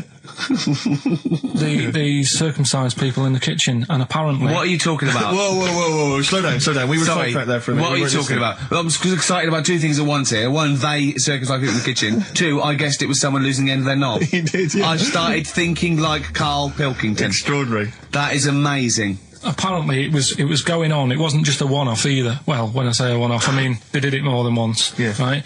And there was it was there for a week, and apparently the first night it was quiet, and then the rest of the week, every day it'd be like having his breakfast, or even his lunch, or even his tea. Yeah. He'd be doing it all day. Oh. You'd be hearing Lunch screams. and breakfast, fair enough, really. Yeah, Circumcision at tea time. Don't do that. And apparently it's a tradition over there. You can't even make a complaint about it. It's like, well, you should have found out before you come over. See, I can't believe this is true. Sorry, I'm a little I bit can't lost. believe this is He's true. in a restaurant, in a hotel, and there are people having circumcisions in the kitchen. Yeah. Is that right? I'm even worried that we're bordering on the racist here, suggesting that is tradition, that Turkish people cut the end of their cocks off in the kitchen. Yeah. At meal times. I think you're wrong, Carl. This just sounds ludicrous, Carl. No, I don't think it happens everywhere. Right. I think this Just in this hotel. certain places. Certain hotels. Certain hotels. What, is it like 2-star? Yeah. Why did he go to the Foreskin Inn? It was his own fault, wasn't it? So that's Sorry, that's it, is it? Have they closed? Sorry, no, wait. That's the story. You educated me, right? Once a fella saw some Turkish people cutting the tip of their knob off in the kitchen. Thanks very much. Thanks very much, Carl. Got any more? Well, there's things you can learn from it. Either don't go to Turkey. No! Don't have calamari when you're over there.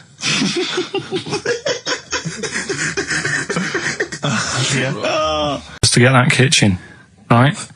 Now, brilliant. As we speak now, right? Builder's in the flat. He's been annoying me. Of course he has. Of course he has. What's he been doing? When he turned up on Monday, right? Yeah. Wanders in, and the first thing he says to me is, said, the pub across the road, is it any good? I said, well, it doesn't matter, does it? You're working on the kitchen. Think of saying that to a builder. Probably making conversation. Probably meant, do they do a toasted sandwich? Because I've got a half-hour lunch break, not an hour, like Karl Pilkington. So I'll probably then get a nice, cheese and tomato sandwich. Is that genuinely what you said to him? Yeah. So Suzanne had a go at me saying, why have you said that? He hasn't even started on it yet. I cannot believe that. You're unbelievable, Carl. And you say it's us that are rude, crass, I wasn't being thoughtless. rude. I just was letting him know. Do you know what I mean? I know what He they're up knows to. what he was there for. He had it down on his little docket. Do the kitchen this week. Yeah. He didn't come there and go, what did I come out for? Was it to go to the pub for a week? Why am I wearing these overalls? Yeah. Who's the little bald mate twat insulting me? Let me just check. Let me call the head office. I wasn't having a go, though. I mean, they should have finished it yesterday, and they're there now, on their own. And what annoyed me is they turned up late today. Hold on, Carl. I've just realised something. They're probably listening to the radio. This, I assume, tuned to XFM, isn't it, in your kitchen? Yeah, but they don't know it's me, do they? You know what I mean? No. They'd go, he's got a whiny mank voice as well. So's the bloke who owns this place. And the bloke who owns this place, when I said, what's that pub like across the road, said, well, you won't be bothering that. He's working on this. No, he won't be able to put two and two together, will he? You've suddenly, the penny's dropped, doesn't it? You've suddenly realised. Look at his face! Yeah. He's suddenly realised they might know it's him. And they could be listening, and they're going to clean you out, mate. Oh, if you are the builder working in, where is it? I won't say the address, but it's... Central London, isn't it? Yeah. Go mental. Have whatever you want. Opposite that pub that you like, He'll probably be in there now, so he won't be listening. Oh, insulting a British workman. He should have been in today. Mental. He should have been at 8 this morning, Just which annoyed me anyway. Mental. Why? I really don't understand why they've got to start so early, right? Yeah. But he said he'll be there for 8, turned up at 9:30, right? Wanders in, and what annoys me is, he could have left all this downstairs. He had a paper under his arm, one of those crossword books, and a pot noodle. Now, I'm not being funny, but most of them take up quite a bit of time. A crossword book, he's not happy with just the one that's in the paper. If you're listening, if you are the builder that's listening now doing Carl's flat, what about pissing in the laundry basket? That was it. Because I just want to mention to people that they should be very excited because it's going to be Carl's special night tomorrow. You excited, Carl? Oh, yeah. Oh, this is, me and Steve, because we were nominated, we get a guest. For the BAFTA Awards. And it doesn't say guest, it actually says, partner. So I'm taking my partner, and Steve's taking Carl. Yeah. But what Carl doesn't realise is, you will have to pretend you're his partner, otherwise you wouldn't be able to. We'll have to hold hands when we go on the red carpet. Is this really your partner? It's not just a guest. That's how it is. And either we go in like that or we can't get in. You just have to be with him when you go up there. I mean, does he have to... We should hold hands, but I think what we should do is just to make sure that there's nothing at all that it's going to go wrong. We should just do a little kiss, just like, or be seen sort of like cheek to cheek, just to show them that you're not. He's like not Elton John and David. He's not just getting his mates in for a free meal. You are actually partners. No, I'm not up for that. Why not? Well, because we know we're not actually gay. No, but so it's not a problem. You've come out of it looking quite good because you've got a good-looking fella. But I'm meant to look like, I mean, I'm not gay, but if I was, I don't think I'd go for your thing. Oh, he's done you, Steve. It's turned on you again. I cannot believe we were trying to get in. Wait a minute. I have got the cream of London's totty phoning me up, trying to get an invite to the BAFTAs, right? We have very graciously asked you if you would like to come along. Well, that worries me even more, that you've got women calling you up. Carl, I can't choose between them. If I let one of them down, they're gonna destroy them. They'll be ruined. Their lives will be ruined. It's better for me to take you and not, ruin the lives of any of those poor women. When he told them he was taking you, it was like a scene from Graceland. There was just like there was weeping. They were crying. Like it was horrible. Hundreds of them, and really? He just went. And I got upset. He just had to say, "Look, just chill out, bitches," didn't you? I did. I just said, you're all my hoes, but I can't choose between you. So I'm taking Carl. He could get you a discount frocks. No, I had a letter from the people that there's an organisation. No, listen, Carl. There's an organisation that sponsors the BAFTA Awards in terms of clothes and fashion. They sent me a letter. They said your partner. They've not specified the sex. They've said your partner can come along and choose an outfit. Now I suspect, by the look of it, it is a woman's outfitters. I'm thinking we could get you a lovely trouser suit. Well, it may look feminine, right? But I think people will be fooled. It'd just be a little bit roomy in the hip and probably narrow on the shoulders, but you're a bit skinny. Why don't you take it? Because it's a lot of an insult. And maybe just some pearls as well. Be lovely. Wouldn't you? I haven't got anything sorted to wear yet. See, you're slagging me off. You're likely to end up going in a tracksuit. Yeah. I'm going out today. I've never bought a suit since I was like 11, right?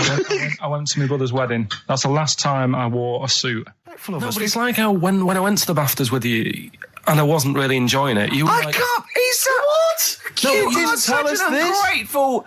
There are so many people. You're like a little charity case. You're like... Oh, I had chicks queuing up around the block. You'd usually have to. Someone like you would have to write to Jim or Fix It or Esther Ranson to get them to meet us sort of people. And now it's on your doorstep. I'm amazed that you didn't enjoy it. Why didn't you enjoy it? You got to walk down the red carpet. You went in. There was George Best, one of your footballing heroes, was there. A load of other big names. You sat there, in prime position. You came backstage with a load of other big names. Hey, you had a lovely bit of grub. You were filming this thing for the DVD you were making. That's you, a cameraman on our DVD. And yet you think, now you look grumpy because you had a couple of pints and I can't believe it. So tell us why you didn't enjoy it, because the ceremony, what didn't you enjoy about that? It was interminable, wasn't it? Far too long. Wasn't it awful? 3 boring. hours. I'm sorry. I thought you were going to say something. Really? Sorry. 3 hours. Yeah.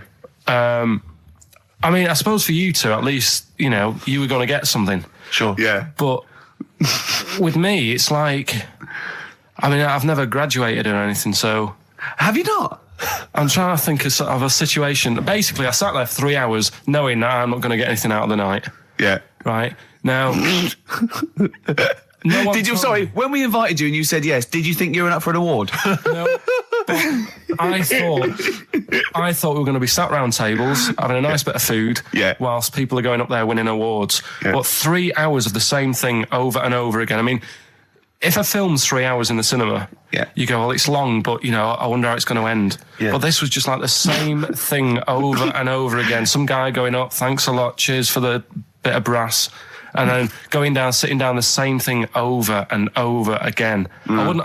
Honestly, right, I'd say it was one of the worst things I've ever had to do.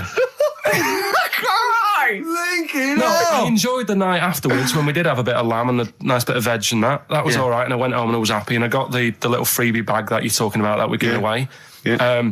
Which wasn't much good stuff in it. Oh, all right. Right. No, what would you have done on that Saturday night? Suzanne what would you have done or the Sunday night rather, what would you have done had you been at home? I would have stayed in with Suzanne, right, watching telly, having a nice bit of pate on toast or something, cup of tea, watching 24. But instead, I had to buy an expensive suit, so I didn't show you up. Right? Jesus, what are we doing? Yeah. How much did you spend on your suit? Well, in total, right, because, the shoes and the suit and the shirt and the tie, it was about 600 quid. That's the most expensive evening ever. And that's what I'm saying to you. And the daft thing is, it's dark in there. I don't know why you've got to wear a nice suit. You can't wear a tracksuit, for goodness sake. It's dark in there. No, just the shirt and that. It doesn't make you a better person wearing a suit. No, doesn't make you a better person, no. We're not claiming it made you a better person. No, but that annoyed me. Yeah. I mean, it was an experience, innit? That's why I went, because you think, if I didn't go, if I would have said to you when you invited me, no, Steve, I don't want to go, then I would have never known, right? Yeah. And that's my sort of thing in life, right? Yeah. If something comes up, you should take it, even if you're not going to like it. It's a bit of an experience. Right. Do you know what he said to me? I phoned him up because we had to meet up, and obviously he had to pose as my gay lover. Yeah. To get in, right? Yeah. He phoned me, you said something to me like, I bought a suit, I'm looking good. He said, I'm looking good. People will think, how on earth did he end up with that good-looking guy? So he got into the role. That was what he said to me. He started getting into it. Such an insight. Play a record. I just must say that we've had an email from Daryl Foster. Lots of people have emailed in and said, well done on the BAFTAs and well done on your Room 101. They really liked that. Thank you. There's one guy, Daryl says, Ricky, has your dad only got one D-Mob suit? Because I don't know if you noticed, but Ricky wears the same suit every single time he appears on TV because he spent a fortune on it getting it tailor-made. I've only got one. It's a good suit, and I he wears it all the time. And it's winter as well. It's like a pure wool, so I'm sweating everywhere I go. Anyway, usually it's too much cheese. I won't be buying another. Huh? I won't be buying another one. Ever. That's it. Yeah. Suzanne told me today, right, because I've handed it in today to have the trousers turned up a bit. Why? Because it was a bit of a bodge job for the night. Yeah. Right. It was just some pins sort of holding it up the other night, but you didn't notice, and I didn't tell you because I thought you'd be getting on the stage and saying, "Look at that freak over there with his pants hemmed up." But I took it to the place to get it done. Man alive, I went to see the last part of the Lord of the Rings trilogy. Why? Well, it's like a family thing now. Every Christmas, my family and I have been going to see the Lord of the Rings, the next instalment. It's like a family thing. What will you do if they keep making them? Oh, I'd say I've wasted now about 10 hours of my life with that tripe. You can never get that back. I can never get that back. That's what Peter Jackson owes me. 10 hours now he owes me of my life. It is absolute drivel. Well, I know. We've said this before. I don't want to harp on again about it, but I cannot fathom why everyone is so excited and loves these films so much. Like you say, people review saying it's the best film ever. I think this is the greatest movie I'll ever see. And I don't... It's like they go, oh, but look at all the fight sequences. But Tolkien being up there in literature, like, you know what I mean? It's sort of like Shakespeare. Tolkien. No! Yeah. No. But what is it that he's writing about exactly? I don't know. Little midget fellas who can't get shoes. I mean, I've got big feet. I've got size 14. I can get shoes. Oh, God. Send off from mail order. I know, it is like, it's like, Harry Potter taken seriously. Yeah. But I know who's watching it. It's like these people who are watching it are obviously nerds, people who live in Forbidden Planet. They love it. They can't believe their luck. But that's the core audience, but it's obviously bigger than that. But then it's also people who can think they have a go, like menopausal women thinking, well, I'll write a book then. the Globling came into the cave. Exactly. Right? And they're sort of like 13-year-old sons who've never shown an interest in anything except glue now writes orc Yeah, exactly. on his exercise book, and so they're loving it. It's like, it's sort of uniting, bringing people together. But at the end, right? I mean, it's taken them now like 9 hours to get from one part of Middle Earth to the end, to the other end, so they can destroy the ring, the evil ring. Did they do a line? Was it? I don't know what they. Like these little Chinese fellas. And it's taken them 9 hours of their time and my life as well to get there. And at the end, they all say They goodbye do it in real time. Why did they edit it? I mean, that's what it felt like. It really, it can't have. It must have taken them less time, you know, within the sort of logic of the book to get there than it did for me to watch it. And at the end, they sort of say goodbye to each other and they all hug. So there's like, you know, there's little midget one, you know, Frida, saying goodbye to, you know, Bjorn. What are and they Benny. called in the thing? Because are they PC in it? Are they called like midgets and dwarfs? No, they're called hobbits. Oh, are they? Yeah. So we should call small people hobbits from now on. That's what they are, just to make it kind of topical, and they'll like that as well. Give them sort of, you know. So if you see a little, on the way home, if you saw a little midget fella, 4 foot midget fella, just say, "Excuse me, hobbit." Yeah. Okay, that's call fine him then. Frodo. Right, Frodo. He'd like it. He'd love it because everyone loves the Lord of the Rings. They love it. No, everyone loves the Lord of the Rings. In the end, if you ever get to the end, they all hug each other. They say, well, basically Frodo has to say goodbye to all his other little fellas, and so he's hugging them. I don't know how many of them there are, and he's hugging them, right? And it is the most interminable thing I've ever seen. It's like the music's playing. They look into each other's eyes. He hugs them. He hugs. They pull back. They look at each other again. They're like, I will never see each other again. Then he hugs the next one, and I was just screaming. I was thinking, hug, just one big group hug. Yeah. Then we can get out of it. Like an American football team. Exactly. Just go. Knock Not heads. each individual one. I mean, it's dragging on and on and on. And apparently on the DVD, there's like an extra sort of 20 minutes of extra footage of scenes he's cut out.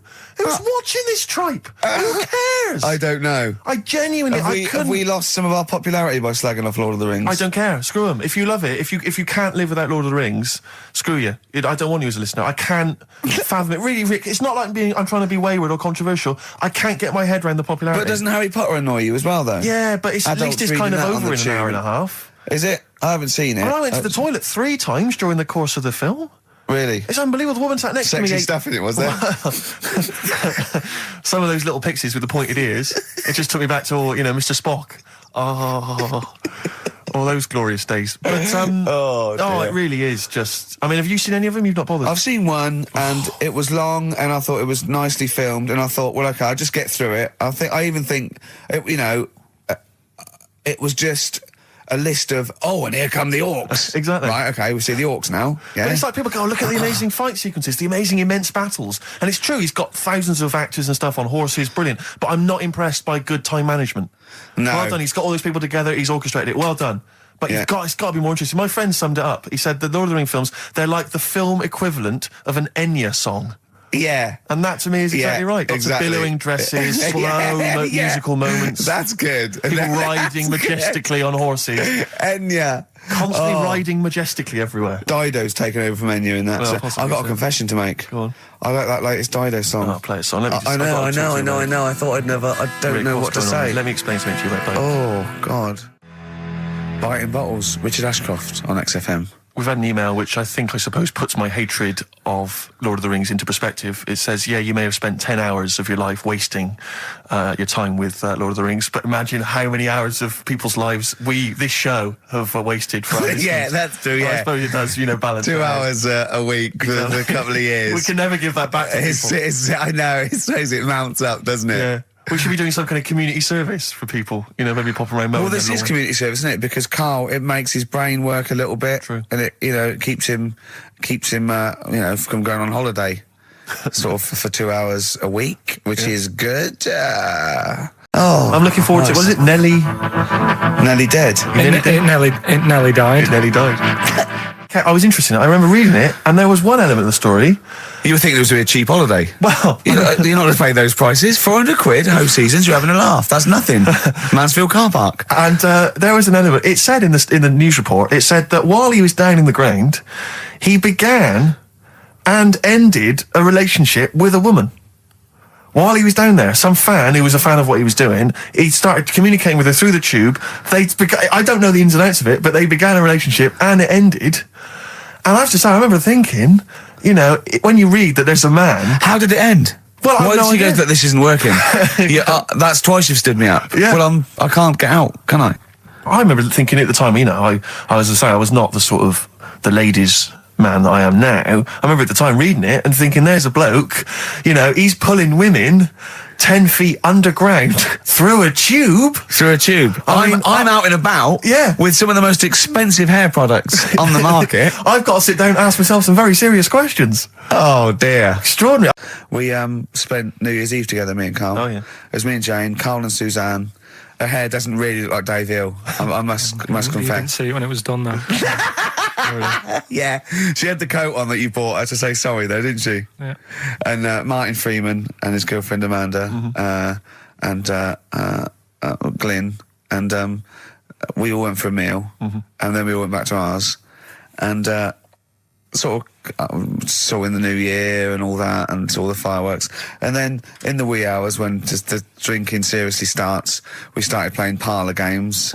And do you know that game when you go round, started off like with pop bands or rock bands, you have to say a band and then they have to come up with a band immediately that starts with the letter that your band ended with. Right. So Suede, E, Erasure. Do you know what I mean? Go round. And we did that, right? And then we had to change that because people were sort of using the same ones crop up. So I said, well, let's do Animals. We were doing Animals. And I gave Carl one. I think Carl panicked. You know, do it quite quick. I want to just test it on you. Okay. Is this bands? What is it? I said... Now, what did I say? So basically, I said an animal, and it ended with E. Okay, so I go skate. Eagle. There you go. Yeah, but hang on. I think I was the third person. Right. So think of another one. Hurry up. Eel. Yeah, I had that. Yeah, I did that one. All right. Right. Yeah, a lot of E's coming up. Elephant. Yeah. Do you know what Carl said? Go on. Ready? Yep. Egg.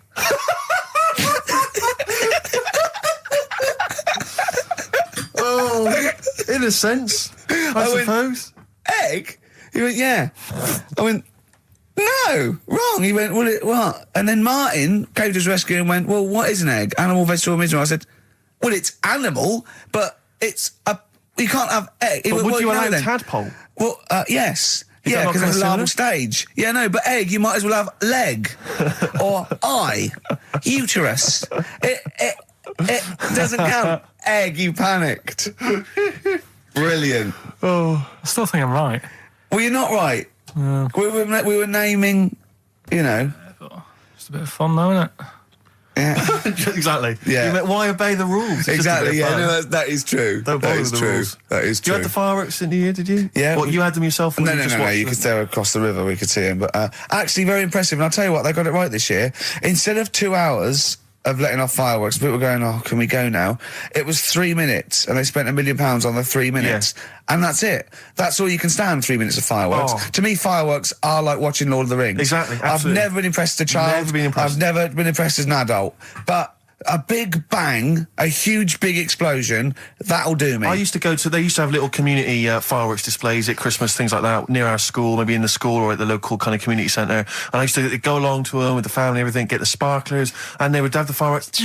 Oh, and that would be, and I was just bored silly. And I always thought that if the guy organising it had wheeled out an enormous firework, climbed in, gone, last one to the moon's a bender, and then shot off, that I'd have been, yeah, that'd be brilliant. That'd be good, yeah. But everything's just interminable. Do you reckon I could take out that church? Yeah, from exactly. here? Yeah. Get money on it. Go Yeah, on then. yeah, Yeah. That'd be worth it, wouldn't it? But little another one. Oh Christ. So a friend of mine was telling me that they once had some indoor fireworks, which apparently is just, I mean, imagine that. Who needs indoor fireworks? Well, I think that's just little, yeah. I think one of the things, we got indoor fireworks once when I was little, and I remember one of the fireworks was that little celluloid fish that you put in the palm of your hand. Of course. And he goes, Predicts the future. oh, you're sexy. Yeah. What, it curled up because of the heat of your hand? Yeah. Oh, you're dead. It didn't curl. Actually, it's Grandad. He's dead. Yes. His hands are cold. Oh, no. That's the only way that would be... Oh, yeah. So that's the only test How you did can you do. discover he was dead? We used one of those predictive fish. It came out dead. Yeah. Just flat. But what are the rules on world records and that? I don't know if there are rules. There are certain things you can't... I mean, it's the Guinness Book of Records, isn't it, really, that's the arbiter, isn't it? Yeah, but is there anything, if you said you wanted to do it, would they say, well, you can't do that? Yeah, they've stopped some gluttony records, obviously things that are in danger, so anything that's illegal, yeah, anything that's immoral. Yeah, like that American serial killer that just got discovered. Yeah. Having killed 47 women. I don't think he can make that into the Guinness Book of Records. No, because people will be trying to beat it, won't they? But there was some other story about a fella eating watches and that. That can't be good for you. So why don't they say, look, don't do that, do something else? He wanted to stay regular. Do you know what I mean? Though? I just wondered. What do you mean he was eating watches? He just said he was eating watches. He got about 3 in about a minute. How did he time it? Do you know what I mean, though? And then the other thing is the one that I was reading, the world record with the fellow who's pulling a train with his teeth. Does that make any difference that he's done it with his teeth? What do you mean? Well, what difference does it make? Well, isn't it? It's quite hard to pull a train with your teeth, I imagine. Well, it's pretty hard to pull a train. All I'm saying is it because he couldn't beat the fella who's pulling it with his hands? Well, this is my point. I think there was one bloke with a record for the running backwards 100 metres was sort of like 11 and a half seconds. And I was thinking, turn around, you'd probably have a really good go at that. Do you know what I mean? Yeah. It's sort of like doing a marathon with a milk bottle on your head. Take the milk bottle off and see how fast you can go, you twat. But you can just tweak it, like the fella who has done the pegs on the face, right? Yeah. His name's Gary Stretch Turner, right? Right. So he's sort of cheating already if he's got a stretchy head, right? but you are, right, you are one of the most stupid humans I've ever met. Well, get me in the book. Yeah. Right? Well, listen. So Gary Stretch Turner, right? His record is 153 pegs. Yeah. He did it again, and he only got 150 on. So he hasn't broke his own record. Right. But what I'm saying is, if he tweaked it a bit more, would that make a new record? What? Well, if he said, I've got 150 pegs on, but at the same time as eating a burger. I see what you mean, yeah. He'd be the world record breaker for pegs and eating burgers at the same time. Yeah, just change it a bit. If you know you're not going to make it, just do something else. I'm assuming the rules are set at the beginning, Carl. That's it. That's where they say, right, you're just going to do the pegs thing. You're not going to introduce burgers halfway through, are you? Definitely not. And then they have a go. I didn't realise. Yeah. I think that my new TV is too big, Rick. I said that. I know, when he I bought don't know what it. I was thinking. But I can't believe it. He talked about this buying it. He's got a bit of cash now, of course. And what is it? 42 inches? 42-inch plasma screen. What did it cost you? $3,000 or something? Don't tell me. That's wow, huge. it's 3.5 ridiculous. grand. $3,500, big spender. Of course, it's too big. Well, I can't get far enough back in my living room for it. You know, you're meant to be, I think, 4 times the screen size away from it. Really? To get out from the air. So that's 4 times 42 inches you're meant to be sitting away from it, which is impossible. Yeah. Well, I'll have to just get friendly with the neighbours. Yeah, watch it through a hat. Yeah. If that's the case, though, aren't you better off just getting a portable? What? I don't understand that rule. What are you saying? Well, you're meant to be 4 times the screen size away from the TV. But then what's the point in having a big telly if you've got to keep moving further back? Get a portable and sit right next to it. Do see your point. Why do people go to the cinema then? Did you see films that are out yet? Fair enough, he's got you there. Done. I'd tell you this though, I had it delivered, and are you supposed to tip delivery men? Of course you are. I don't know. You said I've never had anything delivered before. Not if it's a courier with an envelope, but if it's a bloke who's struggled up the stairs, two fat blokes with a fridge, then give him a £5 for a drink. But the problem was, I didn't realise, and I was thinking to myself, I wonder if I've got to tip him. And the guy was leaving, and my mobile phone went off in my pocket, and I reached in to get it. He put his hand out, thinking it was going to tip. I went, it's just my phone. And I felt terrible after he left. I didn't know. What was I going to do? Run down the street and offer him a £5? No, of course not. No, I'm not made of money. I just spent it on TV. Yeah, I've got no money, mate. Yeah. I just spent it all on this. I had to clean out my jar, everything, the drawers. Yeah, I'd take some bottles back. The problem was, it took me forever to wire it in. I thought, I'm not going to pay for someone to wire it up, So it took me about 3 hours to wire it in, and it was huge. And I got it switched on. And the first programme that was on when I got it wired in was Bargain Hunt, I'll tell you this, David Dickinson's tan almost took my eyeballs out. It was incredible. It was like X-rays. It was extraordinary, the glow. I know, a huge plasma screen with this orange thing coming out, and he keeps turning to the camera, doesn't he? Just to get you. Yeah, he turns away. You get a bit close. They go, "What's he doing?" He just turns around, takes the cornea off. What do you think, Bargain Hunters? Oh dear, that's why I'd buy a plasma screen to watch Bargain Hunt. I mean, it's ludicrous. This is the problem, is because what do you watch? I mean, have you watched anything that's been worth having? The only thing I've watched really worth watching. 24. Well, 24 works great, but also films. Obviously, that's the main reason I bought it, because films just look amazing on the DVD on the plasma screen. There's that one that a bloke, right, was going to get a phone call at 4 o'clock to find out if his business was, okay, right? And if he didn't get the phone call, he knew he was broke, destitute. So dead on 4 o'clock, the phone didn't ring, so he went up to the roof of his office and he jumped off to commit suicide. And as he was passing his window, the phone was ringing. Oh, no. Carl, it didn't happen. Didn't happen. Think it through. Who told that story? Who told that story? As he hit the pavement at 120 miles an hour. He's the only person who could have known that series of incidents. Also, why didn't he wait? As his life's at stake, why didn't he wait till 5 past? I said I'm going to give it 5 minutes just in case. In case the lines are busy. Yeah. And what sort of bloke goes out? I'll call you at 4. Okay, if you're busy. Well, call me anyway. No. If I don't call exactly 4, then you commit suicide. Commit suicide. I would, because if I don't call at 4, that's the end of it. Well, call me anyway. No, that's not the way I work.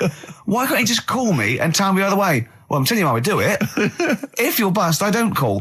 Can't you just call to verify in case someone goes wrong? What if it's engaged? It won't be engaged. Just commit suicide at 4, please. It didn't happen, Carl. Carl, you're making noises while I'm talking. Yeah, but you do this all the time trying to wind me up. And I'm not saying Manchester's the best place in the world, but what I'm saying is there's bits of it that I really miss. Yeah. Like last Sunday, right? When I'd met up with Ricky, we had spaghetti bolognese, which was all right. And then I said to him, I need some soil. Damn, I wish you'd invited me. It sounds amazing. So I need some soil. What do you think? You need some what? Soil? Soil, yeah. I need to repot a plant, right? Yeah. So you need to repot a plant? Yeah. Fair enough. So I'm like, where you can't see these shops in London. Do you know what I mean? There's nothing around. I took him straight to one in my street. Yeah, but near your street, and that's probably the only one in London. Well, you say that, Carl. No, it does annoy me. Round my way, it's like, you can't move for soil shops. There's earth. You can just pick up handfuls walking down the street. Yeah, incredible. People just lean over into someone's front garden. No, you can take the plants as well. No, but what I'm saying is, Manchester, there's loads of decent hardware shops. Yeah. Here, if you want a panini and a latte or whatever, you can't move from. But for soil, I had to go virtually how many miles away from me to carry that soil home and stuff. Yeah. It's not. I mean, London's all right, but if cities were sort of it's neglecting the peat market, really. Well, there's barely any mulch available in central London. I'm sick and tired of not getting a good decent compost of a Sunday. Indeed. So I'm thinking of moving to the north, where there is loads of soil and gravel. Indeed. And animal shite. Whatever. Yeah. So you were going to say, if you were marking cities out of 10, what would you give London? Well, if you were marking them on on what they have. Right. As opposed to what? Well, as opposed to how you spell it. Say, I think the greatest city in the world is Rome. Right? Okay. It's pretty amazing. Yeah. Have you been? What? Yeah. Why do you think that though? Just because, you turn a corner and there's something there that's really old. Right. You're going down Normal Street. go and stay in a Derby and Joan club. Yeah. No. But it's you're going down the road and then you turn a corner and the Colosseum's in the middle of a busy road. It's what's that doing there? Yeah. And just when you think there's no more, you turn another corner. It's almost as if that was there first. Yeah. Well. Yeah. But do you know what I mean? London. Yeah. What have we got? Trafalgar Square is world known. And you go there, what's there? Yeah. Do you know what I mean? So there's a lot of space there. Get one big B&Q. In Trafalgar Square. To cater for the whole of people who live sort of central Londonish. Yeah. And then I'd be happy. But what I'm saying With is, Nelson just popping up through the middle, because you can still see it, couldn't you? Yeah. It's a great idea. So B&Q could be like the whole sort of flat thing and make it sort of grey so it looked like rock, and then Nelson popping Make it up. classy is what you're saying. Yeah. Stone clad it. Yeah. So it looks like you've made an effort. And then you can pop in, and then you can go out and go, oh, look, Nelson's column. Oh, look at that, isn't Nelson? Oh, look at that. The victory. Defeat, that's fantastic. One of the greatest living. Yeah. I need some nails. Yeah. Perfect. Killing two birds with one stone, you say? But why isn't there more than them shops? Because when I went into yours, every time I've been in there twice now. The first time was to get a shower head, right? Right. And I went in there, couldn't resist buying something else. I ended up getting some super glue as well. Blimey. I remember things like snakes not having ears and stuff. Yes. I didn't have to read about that. No, you just learned that, yeah. You saw it on the telly, didn't you? You saw it on that Ian Wright programme. Yeah. Yeah. And this is what Carl said to me. He said, it's actually, I called Carl up in the week, and Reese was with him. You know, Reese used to be on XFM, and he took the phone, and he went, Carl's worried, I've seen that programme. He said, snakes don't have ears, right? He said, so you can creep up on them and pick them up. And he said, Carl's worried. He said, how'd you ever put them down again? Because then they know you're there. I woke up the other night quite late. Worried about that. And I said to my girlfriend, I said, how do you put a snake down? And she said, what are you talking about? I said, that Ian Wright thing, this guy managed to pick up a snake. And do you know that thing where they clamp its head on a jar to get the poison out? I do now. Right? They did that, but they didn't show you how they got rid of it. And I thought, it could really get nasty, because it's obviously annoyed that you've had its head pressed in the jar. Yeah. Right? They hate that. Now, especially as it's in front of their mates. when you lift it off, right, you've got hold of it. Yeah. If you go to chuck it down, it's going to turn on you. It's going to go wild, isn't it? So, I just wondered. Well, what you do is you never put it down, Carl. Yeah, that's why that bloke has got about 11 or 12 just carrying him. Exactly. Yeah, you never put it down. You sling it. Who cares? You just throw it, don't you, really far. That's not that. I don't think you should throw. But Carl, listen, don't worry. We're not asking you to get involved with snakes. Karl Pilkington. Tell us about this monkey, Carl. You're going to love this one, Steve, right? So last week we were talking about how, like, a lad left his family because there was problems at home and that. He went and lived in the wood. He got airy. Right? No. Leave it there, Rick. We haven't got time to go into it. Right, so... That's what happened. And that's what happened. He lived with the monkeys. He went airy. That's what happened. Looked into some other stuff about, like, airy kids and all that. Yeah. Came across this story about a bloke, right, who worked in a zoo. Oh, dear. Right? So... Trouble's brewing. Loving his job and that, but it's quite a lonely sort of job because you don't see many people. You're just dealing with animals all the time, right? So anyway, he gets a bit pally with a monkey because it's the closest thing to a human. Well, that ape is. Right.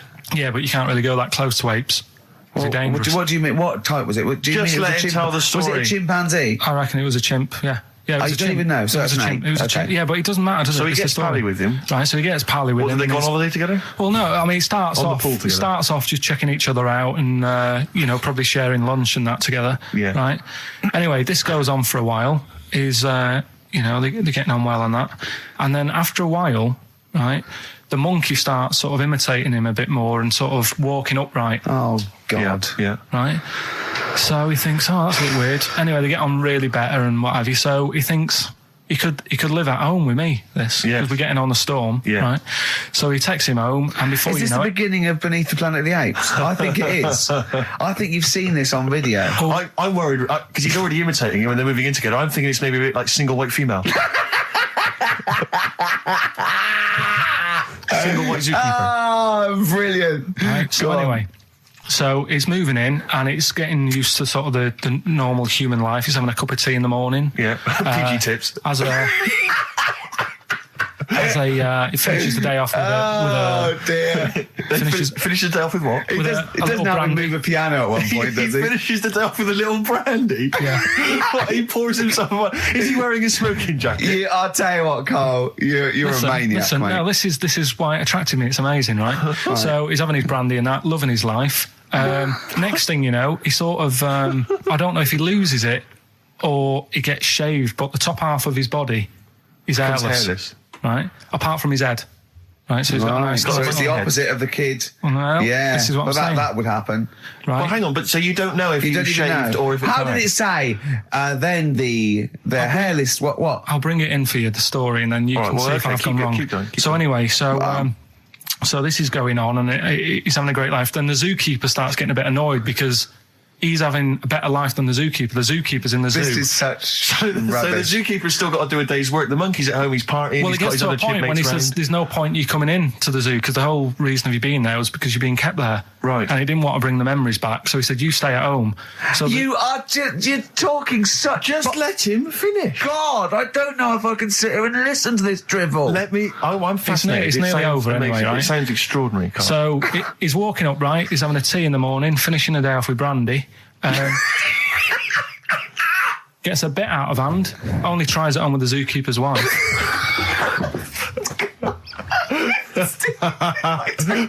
Make him go away, Steve. How does he do that?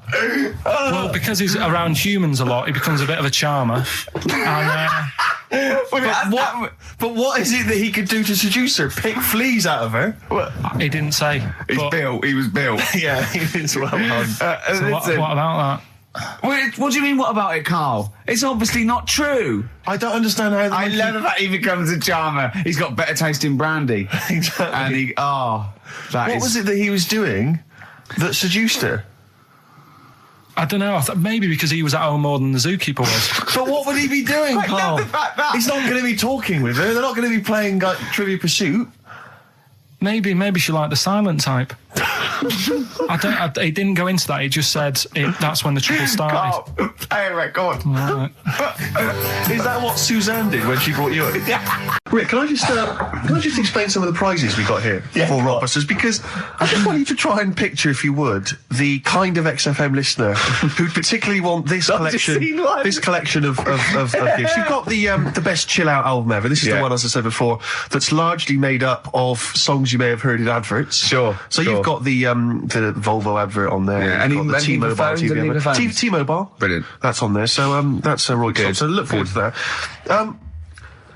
Again, just imagine which XFM listener is particularly looking forward to Top of the Morning with Terry Wogan, his 2-disc set there. You got it starts with we've got the Bangles on there. We've got Billy Joel, River of Dreams, Shine On by Mr. Christopher. So just look forward to that.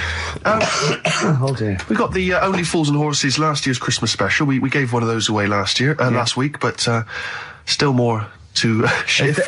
Do I spy a little free? Yes, there's a little free three-wheel trotter independent trading three-wheel car, so that's there as well. So as I say, if you like fairly mediocre comedy, little Jonathan Ross's face there on the back, and maybe you also want Jerry Halliwell's Body Yoga DVD, Rick. So sure, that is that's good quality. And then just a few token XFM kind of things. We've got the Manic Street Preachers DVD and the U2 Best Of. And tell me, Steve, how do the lucky listeners win these? Rick, I'm glad you've asked. What they do is they email in with the answers to Rockbusters, which is a quiz. Hold on, how do they email if we don't know the email address? Rick, again, thanks for asking. Thanks for flagging that up. Ricky.Gervais at xfm.co.uk. That'll be coming up shortly. Try and get into the mindset of Karl Pilkington. A lot of people have been trying to email in answers, trying to think through kind of logically, or maybe based on the rules that they've picked up over the years. Or when he says it in a cryptic clue, they believed him. Exactly. Yeah. So you've just got to think more like a mentalist to try and get. First of all, right, the prizes that I source every week. Explain yourself. What I said to you we're doing between now and Christmas, because this is just a few weeks till Christmas. Right. I thought I'd make up sort of family packs. Okay. That the winner can have something. Say like there's a nice U2 album in there, right? Yeah. So the winner might want to keep that, but they can get rid of the Jerry Yoga thing. They can give Only Fools and Nurses to Uncle. To the dad. To the dad, yeah. I think the mum would love the Terry Wogan. Yeah. The thing. yoga for your sister. Right. Yeah. And all that. So that's what you thought through, was it? Or was it that there was a load of junk in the office? Or did you scoop them up with 2 arms and it's as much as you could carry down the corridor? Yeah. A little bit of that. But that's me workings on why you've got all that. Okay. Brilliant. That's excellent. That makes a lot of sense, yeah. That's coming up. So these are mine. Number 1, you've been dunking that for too long. That's LB. Right, that for too long. Oh God, that's too easy. That's but too I always easy. tease them, don't I? I give them something to make them feel like they're going to win something, and then I hit them hard with a tricky one. That doesn't make sense. Yeah, go on. So the first one, so that's the cryptic clue for a band or an artist. Their initials are LB, and the cryptic clue, you've been dunking that for too long. Yeah. So that's the first one. Second one, you won't be able to play that game in this pub because the table ain't big enough. Right? Could be an old artist, could be a new one, could be a band. What's the initials? FD. All right? FD. You won't be able to play that game in this pub. The table ain't big enough. And the final one, well, I've had a rubbish day, so I'm happy it's over. All right? Yeah. That's the third cryptic clue, the initials being GK. Right? Yeah. Well, I've had a rubbish day, so I'm happy it's over. They're the 3 clues. All you got to do is email in ricky.gervais. That's great. That's genius. Which one? The last one. All right. That is genius. That's the best one you've ever done. All right. Ricky.gervais. That's great. I don't know the middle one. .co.uk. Okay. Email in them 3 answers, you win the stuff. Well, cheers for that, Oliver. Olivia. Yeah. Don't see your email coming up with the Rockbusters answers, so You better give us the answers let's again. give them out. The first one was you've been dunking that for too long. Yeah. That was LB. Limp Bizkit. Limp Bizkit. Yeah, got that one. The third one, we'll jump to that one because you've got it. Well, I've had a rubbish day, so I'm happy it's all over. That was GK. That's a great one. That's Gladys Knight. Glad it's night. That is brilliant, Carl. And the one that you're both having a problem with, you won't be able to play that game in this pub. The table ain't big enough. FD. Go on. Fats Domino. Yeah? What? The dominoes, you play dominoes in a pub. The dominoes fat. Pub tables are quite small. You won't be able to play that game in this pub. Fats Domino. Rubbish. So, do you want to pick a winner? Random Rubbish. Winner? Well, Random winner? you say it's rubbish, but plenty of people got the right answer. Rubbish. Who do you want to go with? The bunch of slightly rubbish prizes is going to Elliot K from Cheekwell in Essex. Well done to Elliot. Have you to do the prizes for the Prizes? Okay. Right, are we doing it now? Yes, sir. I noticed Heat magazine sort of put a bit of a spanner in the works. Why? Because they were saying, oh, maybe it'll be a Christmas edition of Rockbusters. And I'd already sorted them out. I wouldn't worry, Carl. Well, what I've done, I've cleverly tweaked them to make them Christmassy. So the Christmas bit in it has got nothing to do with it whatsoever, but I just thought... So you mean the clues have a Christmas element? Well, yeah, but it's the bands nothing aren't to do with the necessarily- answer. It's nothing to do with the answer. Right. So why don't you just ask the normal ones and I'll ring a bell. I'll shake some bells. Well, it's the equivalent of that, but in sort of speech. Right. Brilliant. So the first one, there's a load of letters there asking for advice. Put them on Claire's desk. Oh, and have a good Christmas.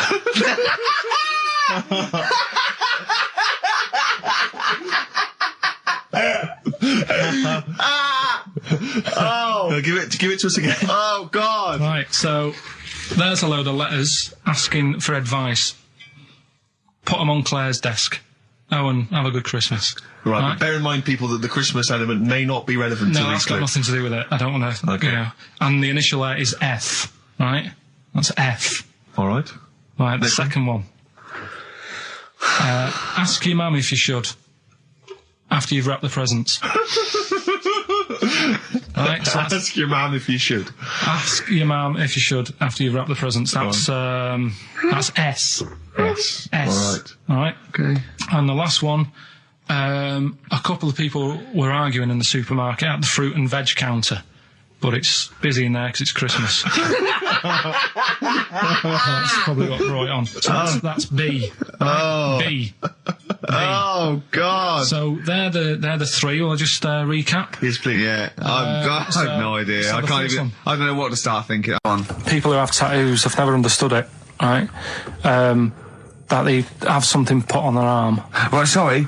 Have we started the educate? Is this part of it? Are you educating me? This is something that will be useful in my life that I didn't know about. Yeah. Go on then. No, it's just that they've got a machine out, right, that does tattoos. Tattoos. You come up with a design you want, and you sort of this machine scans it, and you put your arm in this thing, and you press print or whatever, and then it does the tattoo on your hand or on your What, arm. like loads of little needles that follow a pattern?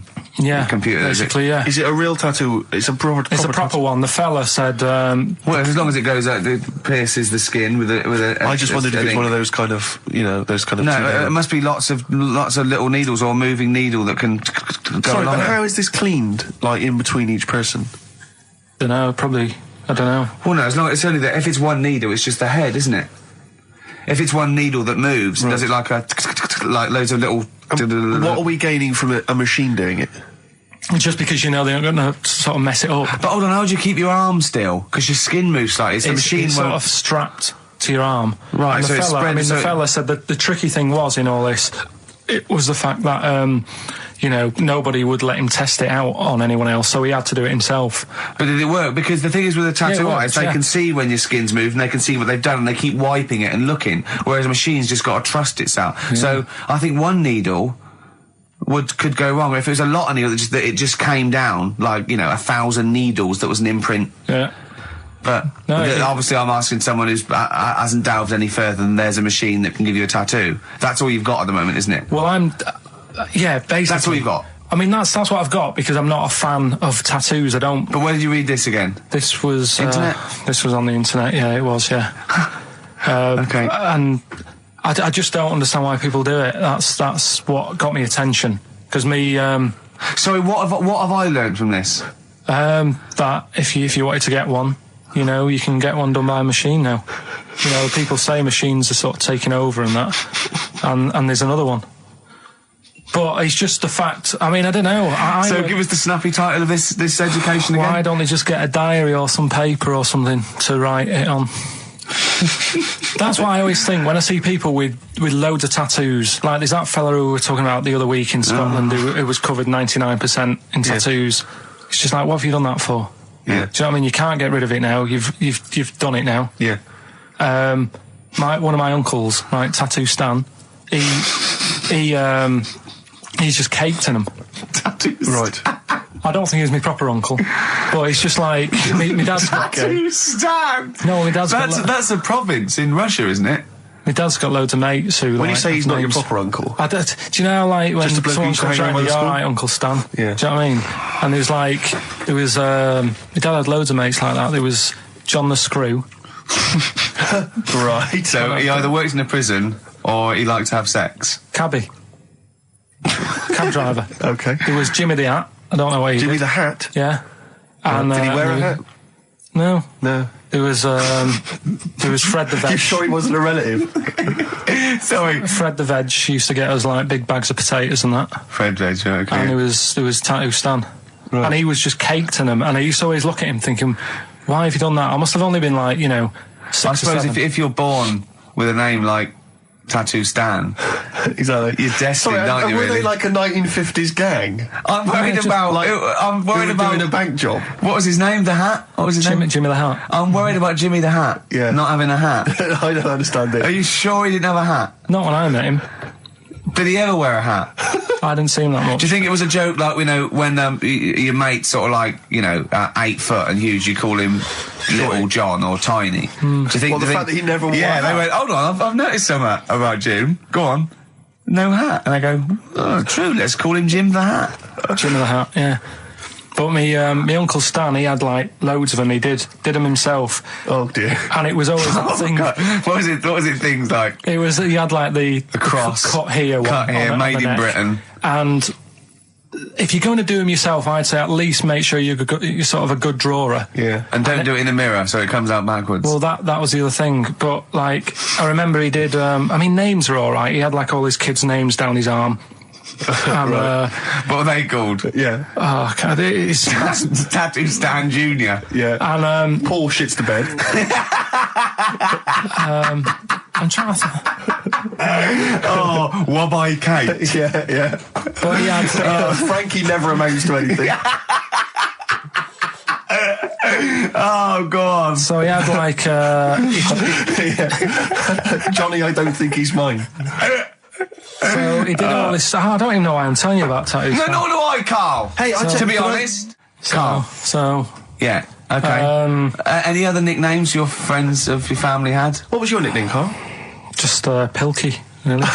Because for a minute I thought Carl the Veg would have made a lot of sense. Yeah, Carl the Veg. And why has your dad got a little tattoo, dopey twat, on his arm? Right, well, I just wanted to bring your attention to this. Someone passed this on to me. It's from the Guardian's media website. There has a sort of website that's dedicated to kind of media information. Is this about our complaint? Well, the headline is "Comedian Rapped Over Radio Innuendo."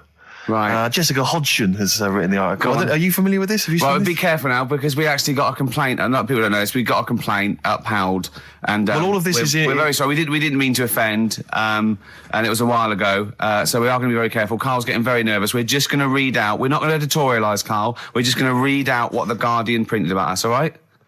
Okay. Comedian Ricky Gervais has had a dressing down from a broadcasting watchdog for his repeated use of the word cock in a lunchtime radio show. That's all right. That's what it says. Fine, Carl. that's what I just. He's not going to say it again. He's not. Yeah.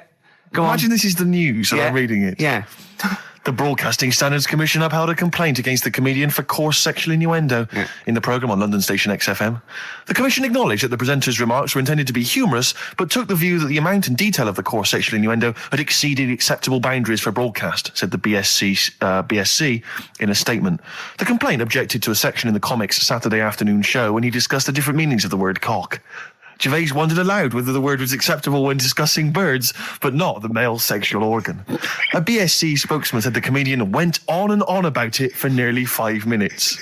XFM, a self-styled alternative radio station, said in its defence that its remit was to provide cutting-edge programmes for a youth audience. The station said the programme's brief was to include elements of alternative comedy within certain shows that would not fit within a more mainstream radio station format. In this particular show, it was not the presenter's intention to shock when they took a humorous look at how the English language could be construed in different ways within different contexts. Gervais, whose big break was on Channel 4's 11 o'clock show, has shot to household status through the portrayal of David Brent, the middle manager from hell in BBC Two's cult show The Office. Just in case you didn't know who I was talking about. Yeah, he's a household name, but they just thought you might not have heard of him, but he is a household name. Now, that's good. That's good reporting, and they're quite right about it. And just to remind people, it was when Steve said the only bird that hasn't got a penis is the swan, and I went on about the male bird being called the cock, but I couldn't use that to mean, and it was childish. Yeah. But what annoys me is, I'm sure I've heard things on like Radio 1 like that. Oh, what's what's her name in the morning? Sarah Cox. Yeah, and as there's a DJ like Carl Cox. Yeah, so you got Carl. What's the matter? I'm just saying. You're just saying there's a pair of DJs on. Yeah, but we've done this. And what are you talking about? We're just talking about names. They're just saying the names. Now, I love cocks in the morning. You're a big fan of cocks. And at night. So then I was thinking, imagine like going to the doctors and he's saying, yeah, everything's all right, your heart's good and everything, but your heart's good. What, your Larry's or your heart, you're in good form and whatever. Sure. Yeah, it's good news. I had Giano in earlier. He's not looking good. Yeah. Fast Waller. But you're all right. But your hands need to come off. Right. Blimey. That's bad. Like, I get a second opinion initially. But I better good news, I've got a nice pair of feet I can sort you out with. Yeah. And he puts them on, and then I was thinking, right, first of all, washing up, what would that be like? I thought, Steve, that'd be tricky. Yeah. And then the second thing was, it'd probably ruin the sort of the shape of your jumper.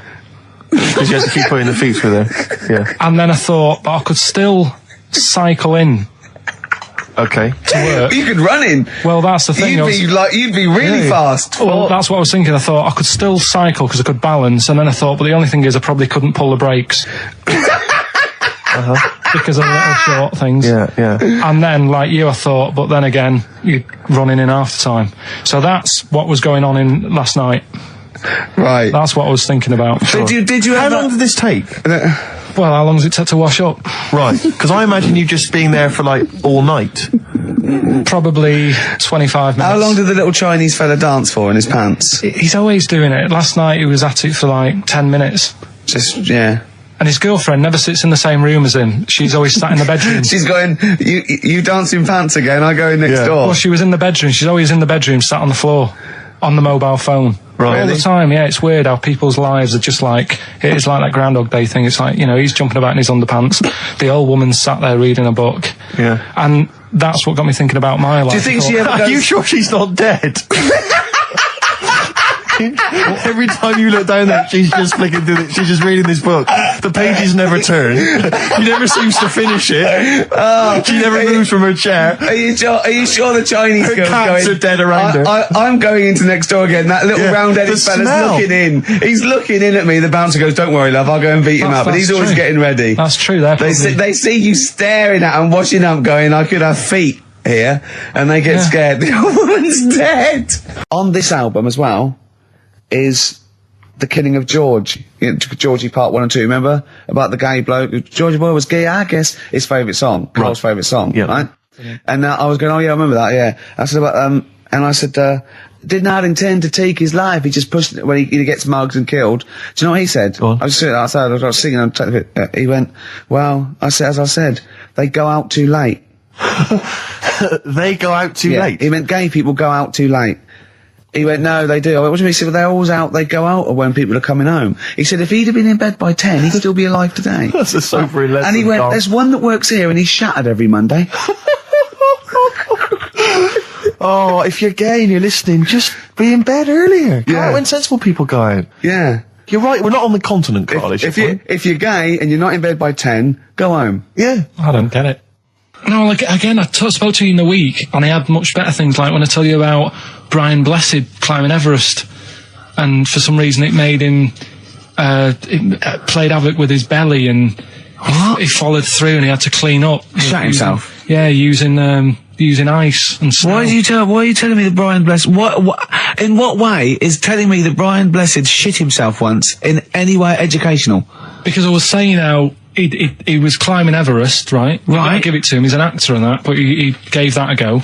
Yeah. Right. It played. What's the point of that? You'd say, wouldn't you? You'd say, God, he's you know. So he's all right. Me doing a boxing match, there's no reason is rubbish, but him climbing Everest and shitting himself, yeah, he did that. Is commendable. Right. And he's only going to like go and do it again. He's going to climb it again. Yeah, but he might not shit himself this time. Yeah, what's the point in going? Nothing's changed up there. Yeah, good point. Yeah, good. Well, it has. They've probably cleared it out by now. Right, but it's slip on it. I can't even read about Brian Blessed. Is it actually true, or have you libelled someone else? It was an interview with him in it. And what did he say?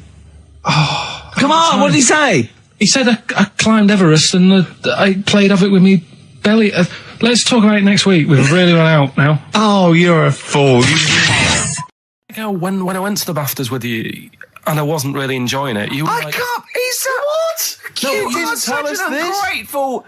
There are so many people. You're like a little charity case. You're like... Oh, I God. had chicks queuing up around the block. You'd usually have to... someone like you would have to write to Jim or Fix It or Esther Ranson to get them to meet us sort of people. And now it's on your doorstep. I'm amazed that you didn't enjoy it. Why didn't you enjoy it? You got to walk down the red carpet. You went in. There was George Best, one of your footballing heroes, was there. A load of other big names. You sat there in prime position. You came backstage with a load of other big names. Hey, you had a lovely bit of grub. You were filming this thing for the DVD you were making. That's you, a cameraman on our DVD. And yet you think, now you look grumpy because you had a couple of pints and I can't believe it. So tell us why you didn't enjoy it, because the ceremony, what didn't you enjoy about that? It was interminable, wasn't it? Far too long. Wasn't it awful? 3 boring. hours. I'm sorry. I thought you were going to say something. Really? Sorry. 3 hours. Yeah. I mean, I suppose for you two, at least, you know, you were going to get something. Sure. Yeah. But with me, it's like, I mean, I've never graduated or anything, so... Have you not? I'm trying to think of a situation. Basically, I sat there for 3 hours knowing that I'm not going to get anything out of the night. Yeah. Right? Now... Sorry, when we invited you and you said yes, did you think you were up for an award? No.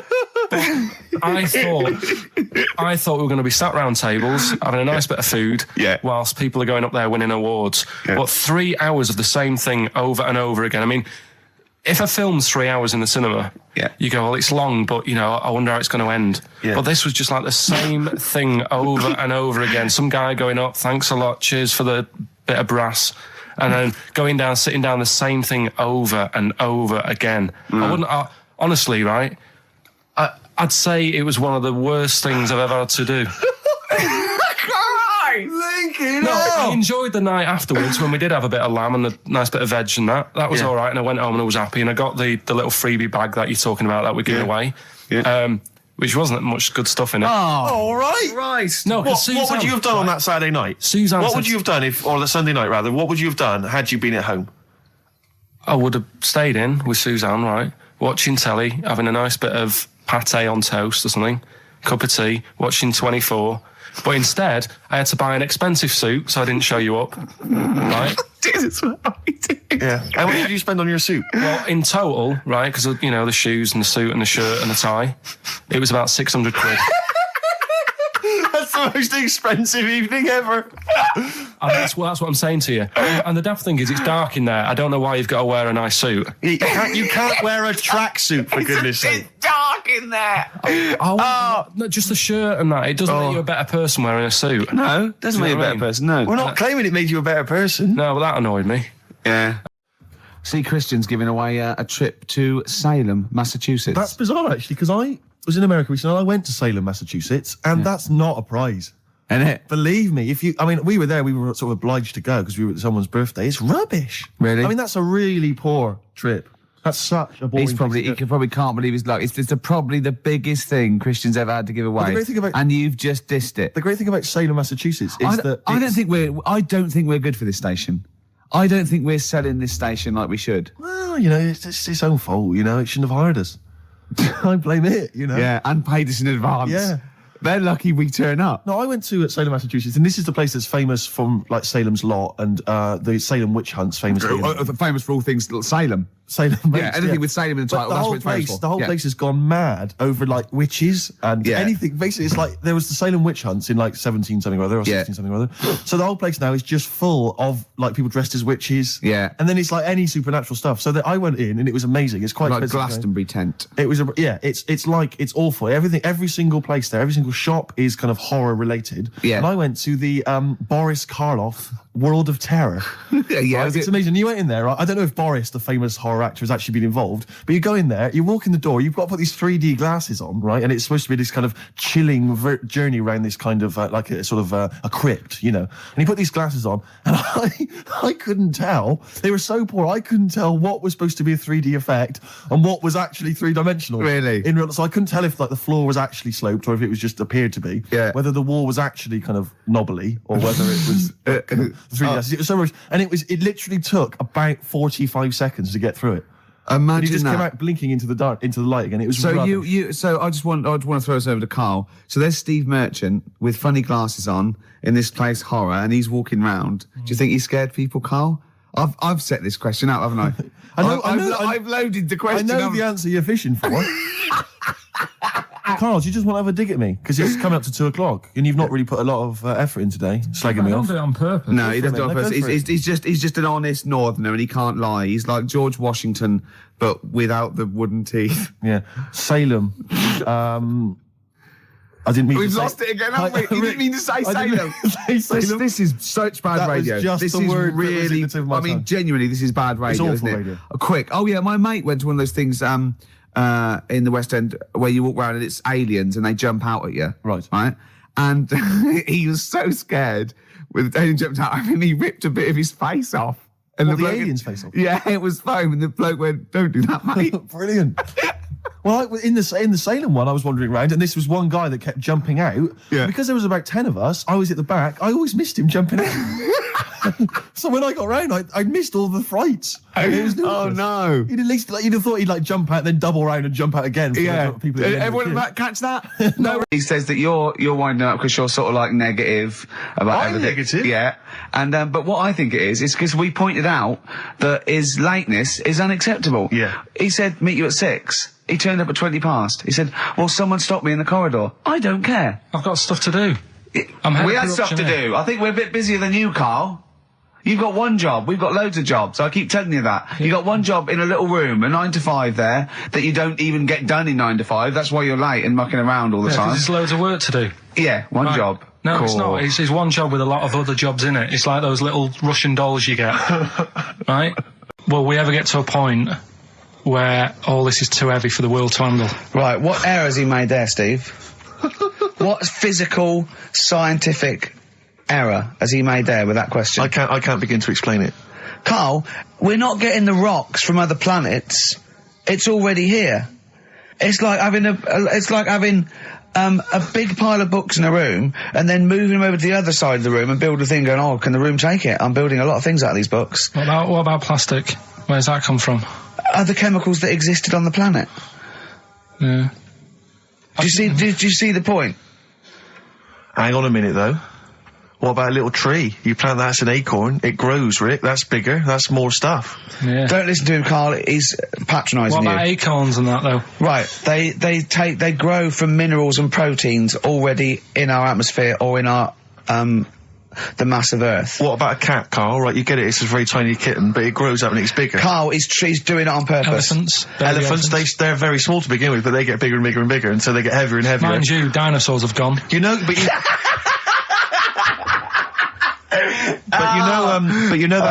famously that's how Atlantis disappeared. You know, you've heard of the legend of Atlantis. Have you heard of the legend of Atlantis? I think so. This was a city that existed, is proven, right? And what happened was they just kept buying stuff in mail order. They just kept ordering stuff, like the king and stuff, just kept ordering stuff in mail order. He brought girls across, carpets, lot of carpets. He kept buying TV set, big screen TVs and stuff like that. And eventually, he bought up all the myrrh that the wise men didn't want. Yeah, because he's from like olden times, and he just kept buying stuff, crazy. Like he was just a shopaholic, basically. Mental it was. And he was ludicrous. It was like, and in the end, it just sunk. It just sunk. Too heavy. And it just sunk. I mean, some of them are weird. Years ago, husbands weren't allowed to sort of clout the wife with anything.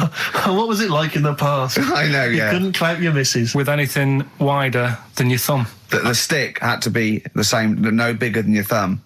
Oh, no, so a big Robin bloke could do no damage if he went out with anyone. Although his is wide, he's got a little thumb like a little knob, isn't it? It's like it's truncated, because it starts off normal. It looks like he's had his big toes put on his hands. Does he have to drink a pint with two hands? Yeah. And he's dropping stuff all the time. Can I just go back to the rule of thumb thing, though? The idea... What date was this? I'm not asking Carl, I'm looking at Ricky, because you're not going to have any idea, Carl. It's just going to be the past. Yeah. But I like the idea that... I think it's the same sort of day where, I don't know, you got hung for being homosexual and you could shoot a Welshman. I just love the idea that there's blokes beating their wives with shovels, logs of wood, and someone's gone, hang on a minute, everyone, Hold on, wait a minute. Let's have a look at your thumbs. What can we do? Wait a minute. We've got to have some kind of rule here. I'm all for beating your wife, but let's have some kind of rule. Let's give him a sporting chance, surely. He goes, well, I'll tell you what about you can hit her with the width of your thumb? And the wife goes, make it the width of his knob. I go, no. He slaps her again. Yeah, width of your thumb. All right. Better? Talking about records, have I told you that time my brother-in-law, he was moving out of his place, I think moving in with my sister, and I was about like, I don't know, 13, and so he was about, 30, and I moved in, and he brought round all, his records when he was storage to leave them at our house, right? And he had all these old sort of records, 50s and 60s records, no, I was right, and they put them upstairs, and I was looking through them, and it's just all like Elvis stuff and Beatles stuff, and there was a mate of mine who loved Elvis, okay, and he had loads of chemicals. Yeah, he had loads of chemicals, and I was into chemistry, and he said, let's swap me some chemicals for them. So I sort of nicked about 5 Elvis singles, and I got all these chemicals, and then the guilt just hit me. I just thought, well, he's going to notice that. And one night, I just came downstairs and I confessed to my mum. And she went, all right, well, I won't tell him, but you've got to be good. And it's sort of like I was just really, really good for a year. And then I remember when I was about 18, my brother was talking about it. And he said, did you ever play those records I left for you? Brilliant. He told my mum, he said, these are for Ricky. She just didn't tell me. She was sharp, wasn't she? She used opportunism there. That's sort of being at it all night. What do you mean? Let's put a song and I'll come back. What do you mean? No, come on. Seriously, because... Okay. R.E.M., yeah. Well, after R.E.M., Night Swimming, being at it all night, and why it annoys Carl. Night Swimming by R.E.M. Well, before we played that track, you remember Carl was on the, teetering on the cusp of telling us why he's annoyed at going all night. I assume you mean... Relations. Yeah. What do you mean? What annoys you about that? What? Sexual relations all night. The concept. Or people keep you up. Is it your next door neighbours or something? No, just that thing of people who say, oh, was that it all night last night? Who says that to you? You know, lads who think they're, they think they're a bit of a lad and think that means it's good. Well, like Sting and his tantric sex. Sting. Yeah. Well, to be fair, it goes for 8 hours, but only 3 minutes of that is going for it. The other sort of, 7 and a bit is sort of laying next to each other, isn't it? Right. Or sometimes in a different room. Yeah. Yeah. Is that why it's called Sting? Hey? Well, if you're at it all night, bet it. It's gonna sting. So what's your problem with this notion of going at it all night? It's just that thing of, get it done right the first time. Do you know what I mean? Get it done. Yeah, get in, get out like the SAS. Once you've done it, you've done. You know what I mean? Yeah, no fanning around. No messing about. So, it's just that, isn't it? It's like, do it right the first time. Once you've washed up, right, you put the pots away, you don't dirty them again. What a lovely analogy. That's one of the great Is that what you metaphors. say to Suzanne? Come on, love. Once you've washed up. I've already washed up. You don't dirty the pots again. God. What a romantic Ding dong. song. He was one of my best mates. Was he really? Yeah. Seriously? Yeah. What do you reckon he's doing now? Do you still keep in touch? When my mum and dad were still in Manchester and they had a butty shop, he used to go in because the bookies was next door. I love the way you paint a picture. If you did this in your history exam, Carl, you will walk it. Go on. So your parents had a butty shop. There was a bookies next door. Yeah, and he liked having a bit of a gamble, so he used to. I think he works for some insurance company. Do you think that his fiancée Beth knows he's got a gambling problem? Or that his 2-year-old son Lewis? No. Yeah, they live in Cheadle Home. Hume. Cheadle Hume. He must be doing well. 'Cause He's still supporting the Blue Army and frequents the shrine on a fortnightly basis. Funny thing with him is, right, when I used to stay over at his house, and his dad was a copper, and I remember his dad came down and said, right, I want to see you two. I was like, oh God, what's happened? And got us round the table. And he said, do you know much about drugs? So we were like, what's all this about? So he goes, they're not good for anyone, the stupid thing to get into. And we're like, yeah, we know. And he went, you know, do you? We said, yeah. He said, what's this then? And he'd found something in his bedroom, and it was a Skittle. What, the sweet? Do you know little sweets with the S on it? And Oh, really? Drugs. Yeah. So he said, well, yeah, it's a Skittle. Yeah, I know what it is. Oh, he was bluffing like that as a slang word. Yeah, he thought because he was a copper, he probably had to be down with all the terms and that. So we said, oh, it's a Skittle. And he said, yeah, I know what it is, but what's it doing in your bedroom? Oh. It was like, no, it's a toffee. So there's some people dressed up on TV. They were dressed up as the characters. They had their sort of costumes. There was a guy I went to university with. I don't want to mention his name. Went into his room once. He's into that sort of thing.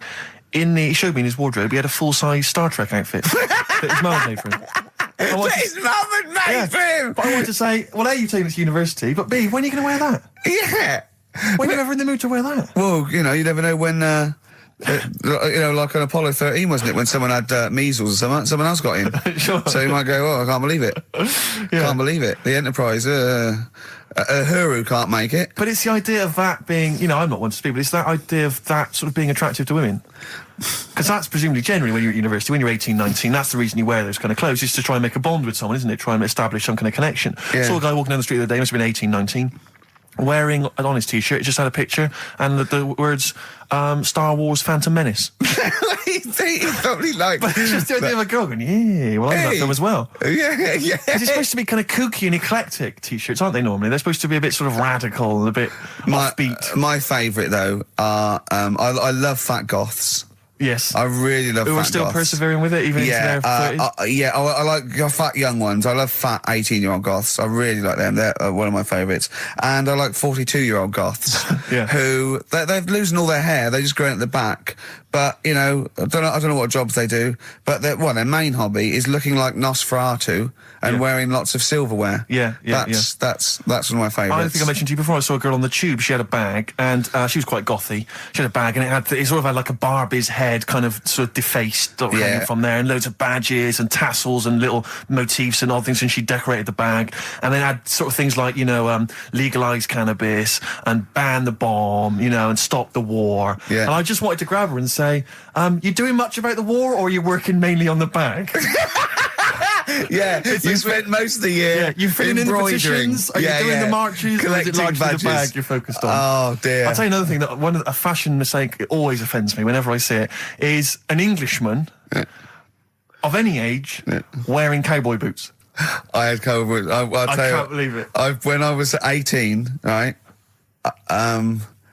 I went out and got a pair of cowboy boots. The cheapest, I mean, they were the only ones I could afford. Awful. Why? I mean, Was that 'cause they were you were like in- they were like clogs that came up to the knee. They were so uncomfortable. And why did you get them? Who was wearing them at the time that you thought they were cool? Clint Eastwood. Right. Okay. And I had cowboy boots. I put segs in them.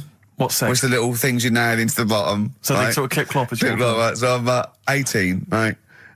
Those tight jeans, so tight in fact, I thought I had to went to the doctor and I said my balls are aching, and I went off. I said I've got a pain in my epididymis and all this, which I was doing biology, and he went, your jeans are too tight, they're squashing your balls. Right? So I had cowboy boots, right, and pale ones, not even sort of like finished properly, sort of like just the raw sort of leather, cheap wooden bits at the bottom, segs, really tight Levi's, and a red sweatshirt with bullshit on it. That was a present. Just embroidered on. I looked pretty hot, baby. Oh yeah. Yeah, and I remember once as well. This was really embarrassing. I had leather jacket, and How old were you? Oh, this is embarrassing. 26, I think. And I just had a nice leather jacket, right? But I was bored one day, and so it's about 1986, 87. Yeah, 87 must have been. And I just painted on the lapel a little acid. And that didn't last. And were you going to acid house raves at the time? No, of course not. No. His Russian. Yeah, that was the Welsh fella. It was bloody awful, but not as bad as his Russian cousin, Ivan. Yeah. Go on. He had a fella doing some work for him, right? This fella built his house. After it was done, right, the terrible fella was like... fella Ivan. He was going, oh, it's brilliant, you've done a good job there. Yeah. I don't want you to build another one like that. Took his eyes out. Just stopped him making an house like that. One? Blimey. That's bad, isn't it? Why didn't he take away his trowel? Then he could have seen, but he couldn't have built a house without a trowel. You can't build a house without a trowel. Yeah.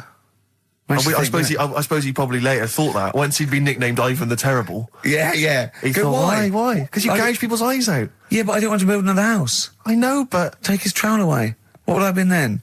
Ivan the Crafty at most. Exactly. Yeah. Ivan the Jealous. Ivan the spoilt brat. But gouge someone's eyes. That is bloody terrible. I'm surprised you're not called Ivan the... Do you know what I mean? You're going to get on in history like with Vlad the Impaler. Yeah. He's mainly remembered for impaling people. Yeah. He did a lot of other stuff. Did a load of great charity work he did. The impaling is the thing that's really gone down in history. When were you reading about Ivan the Terrible? No, it's just or Ivan the Terrible is the thing you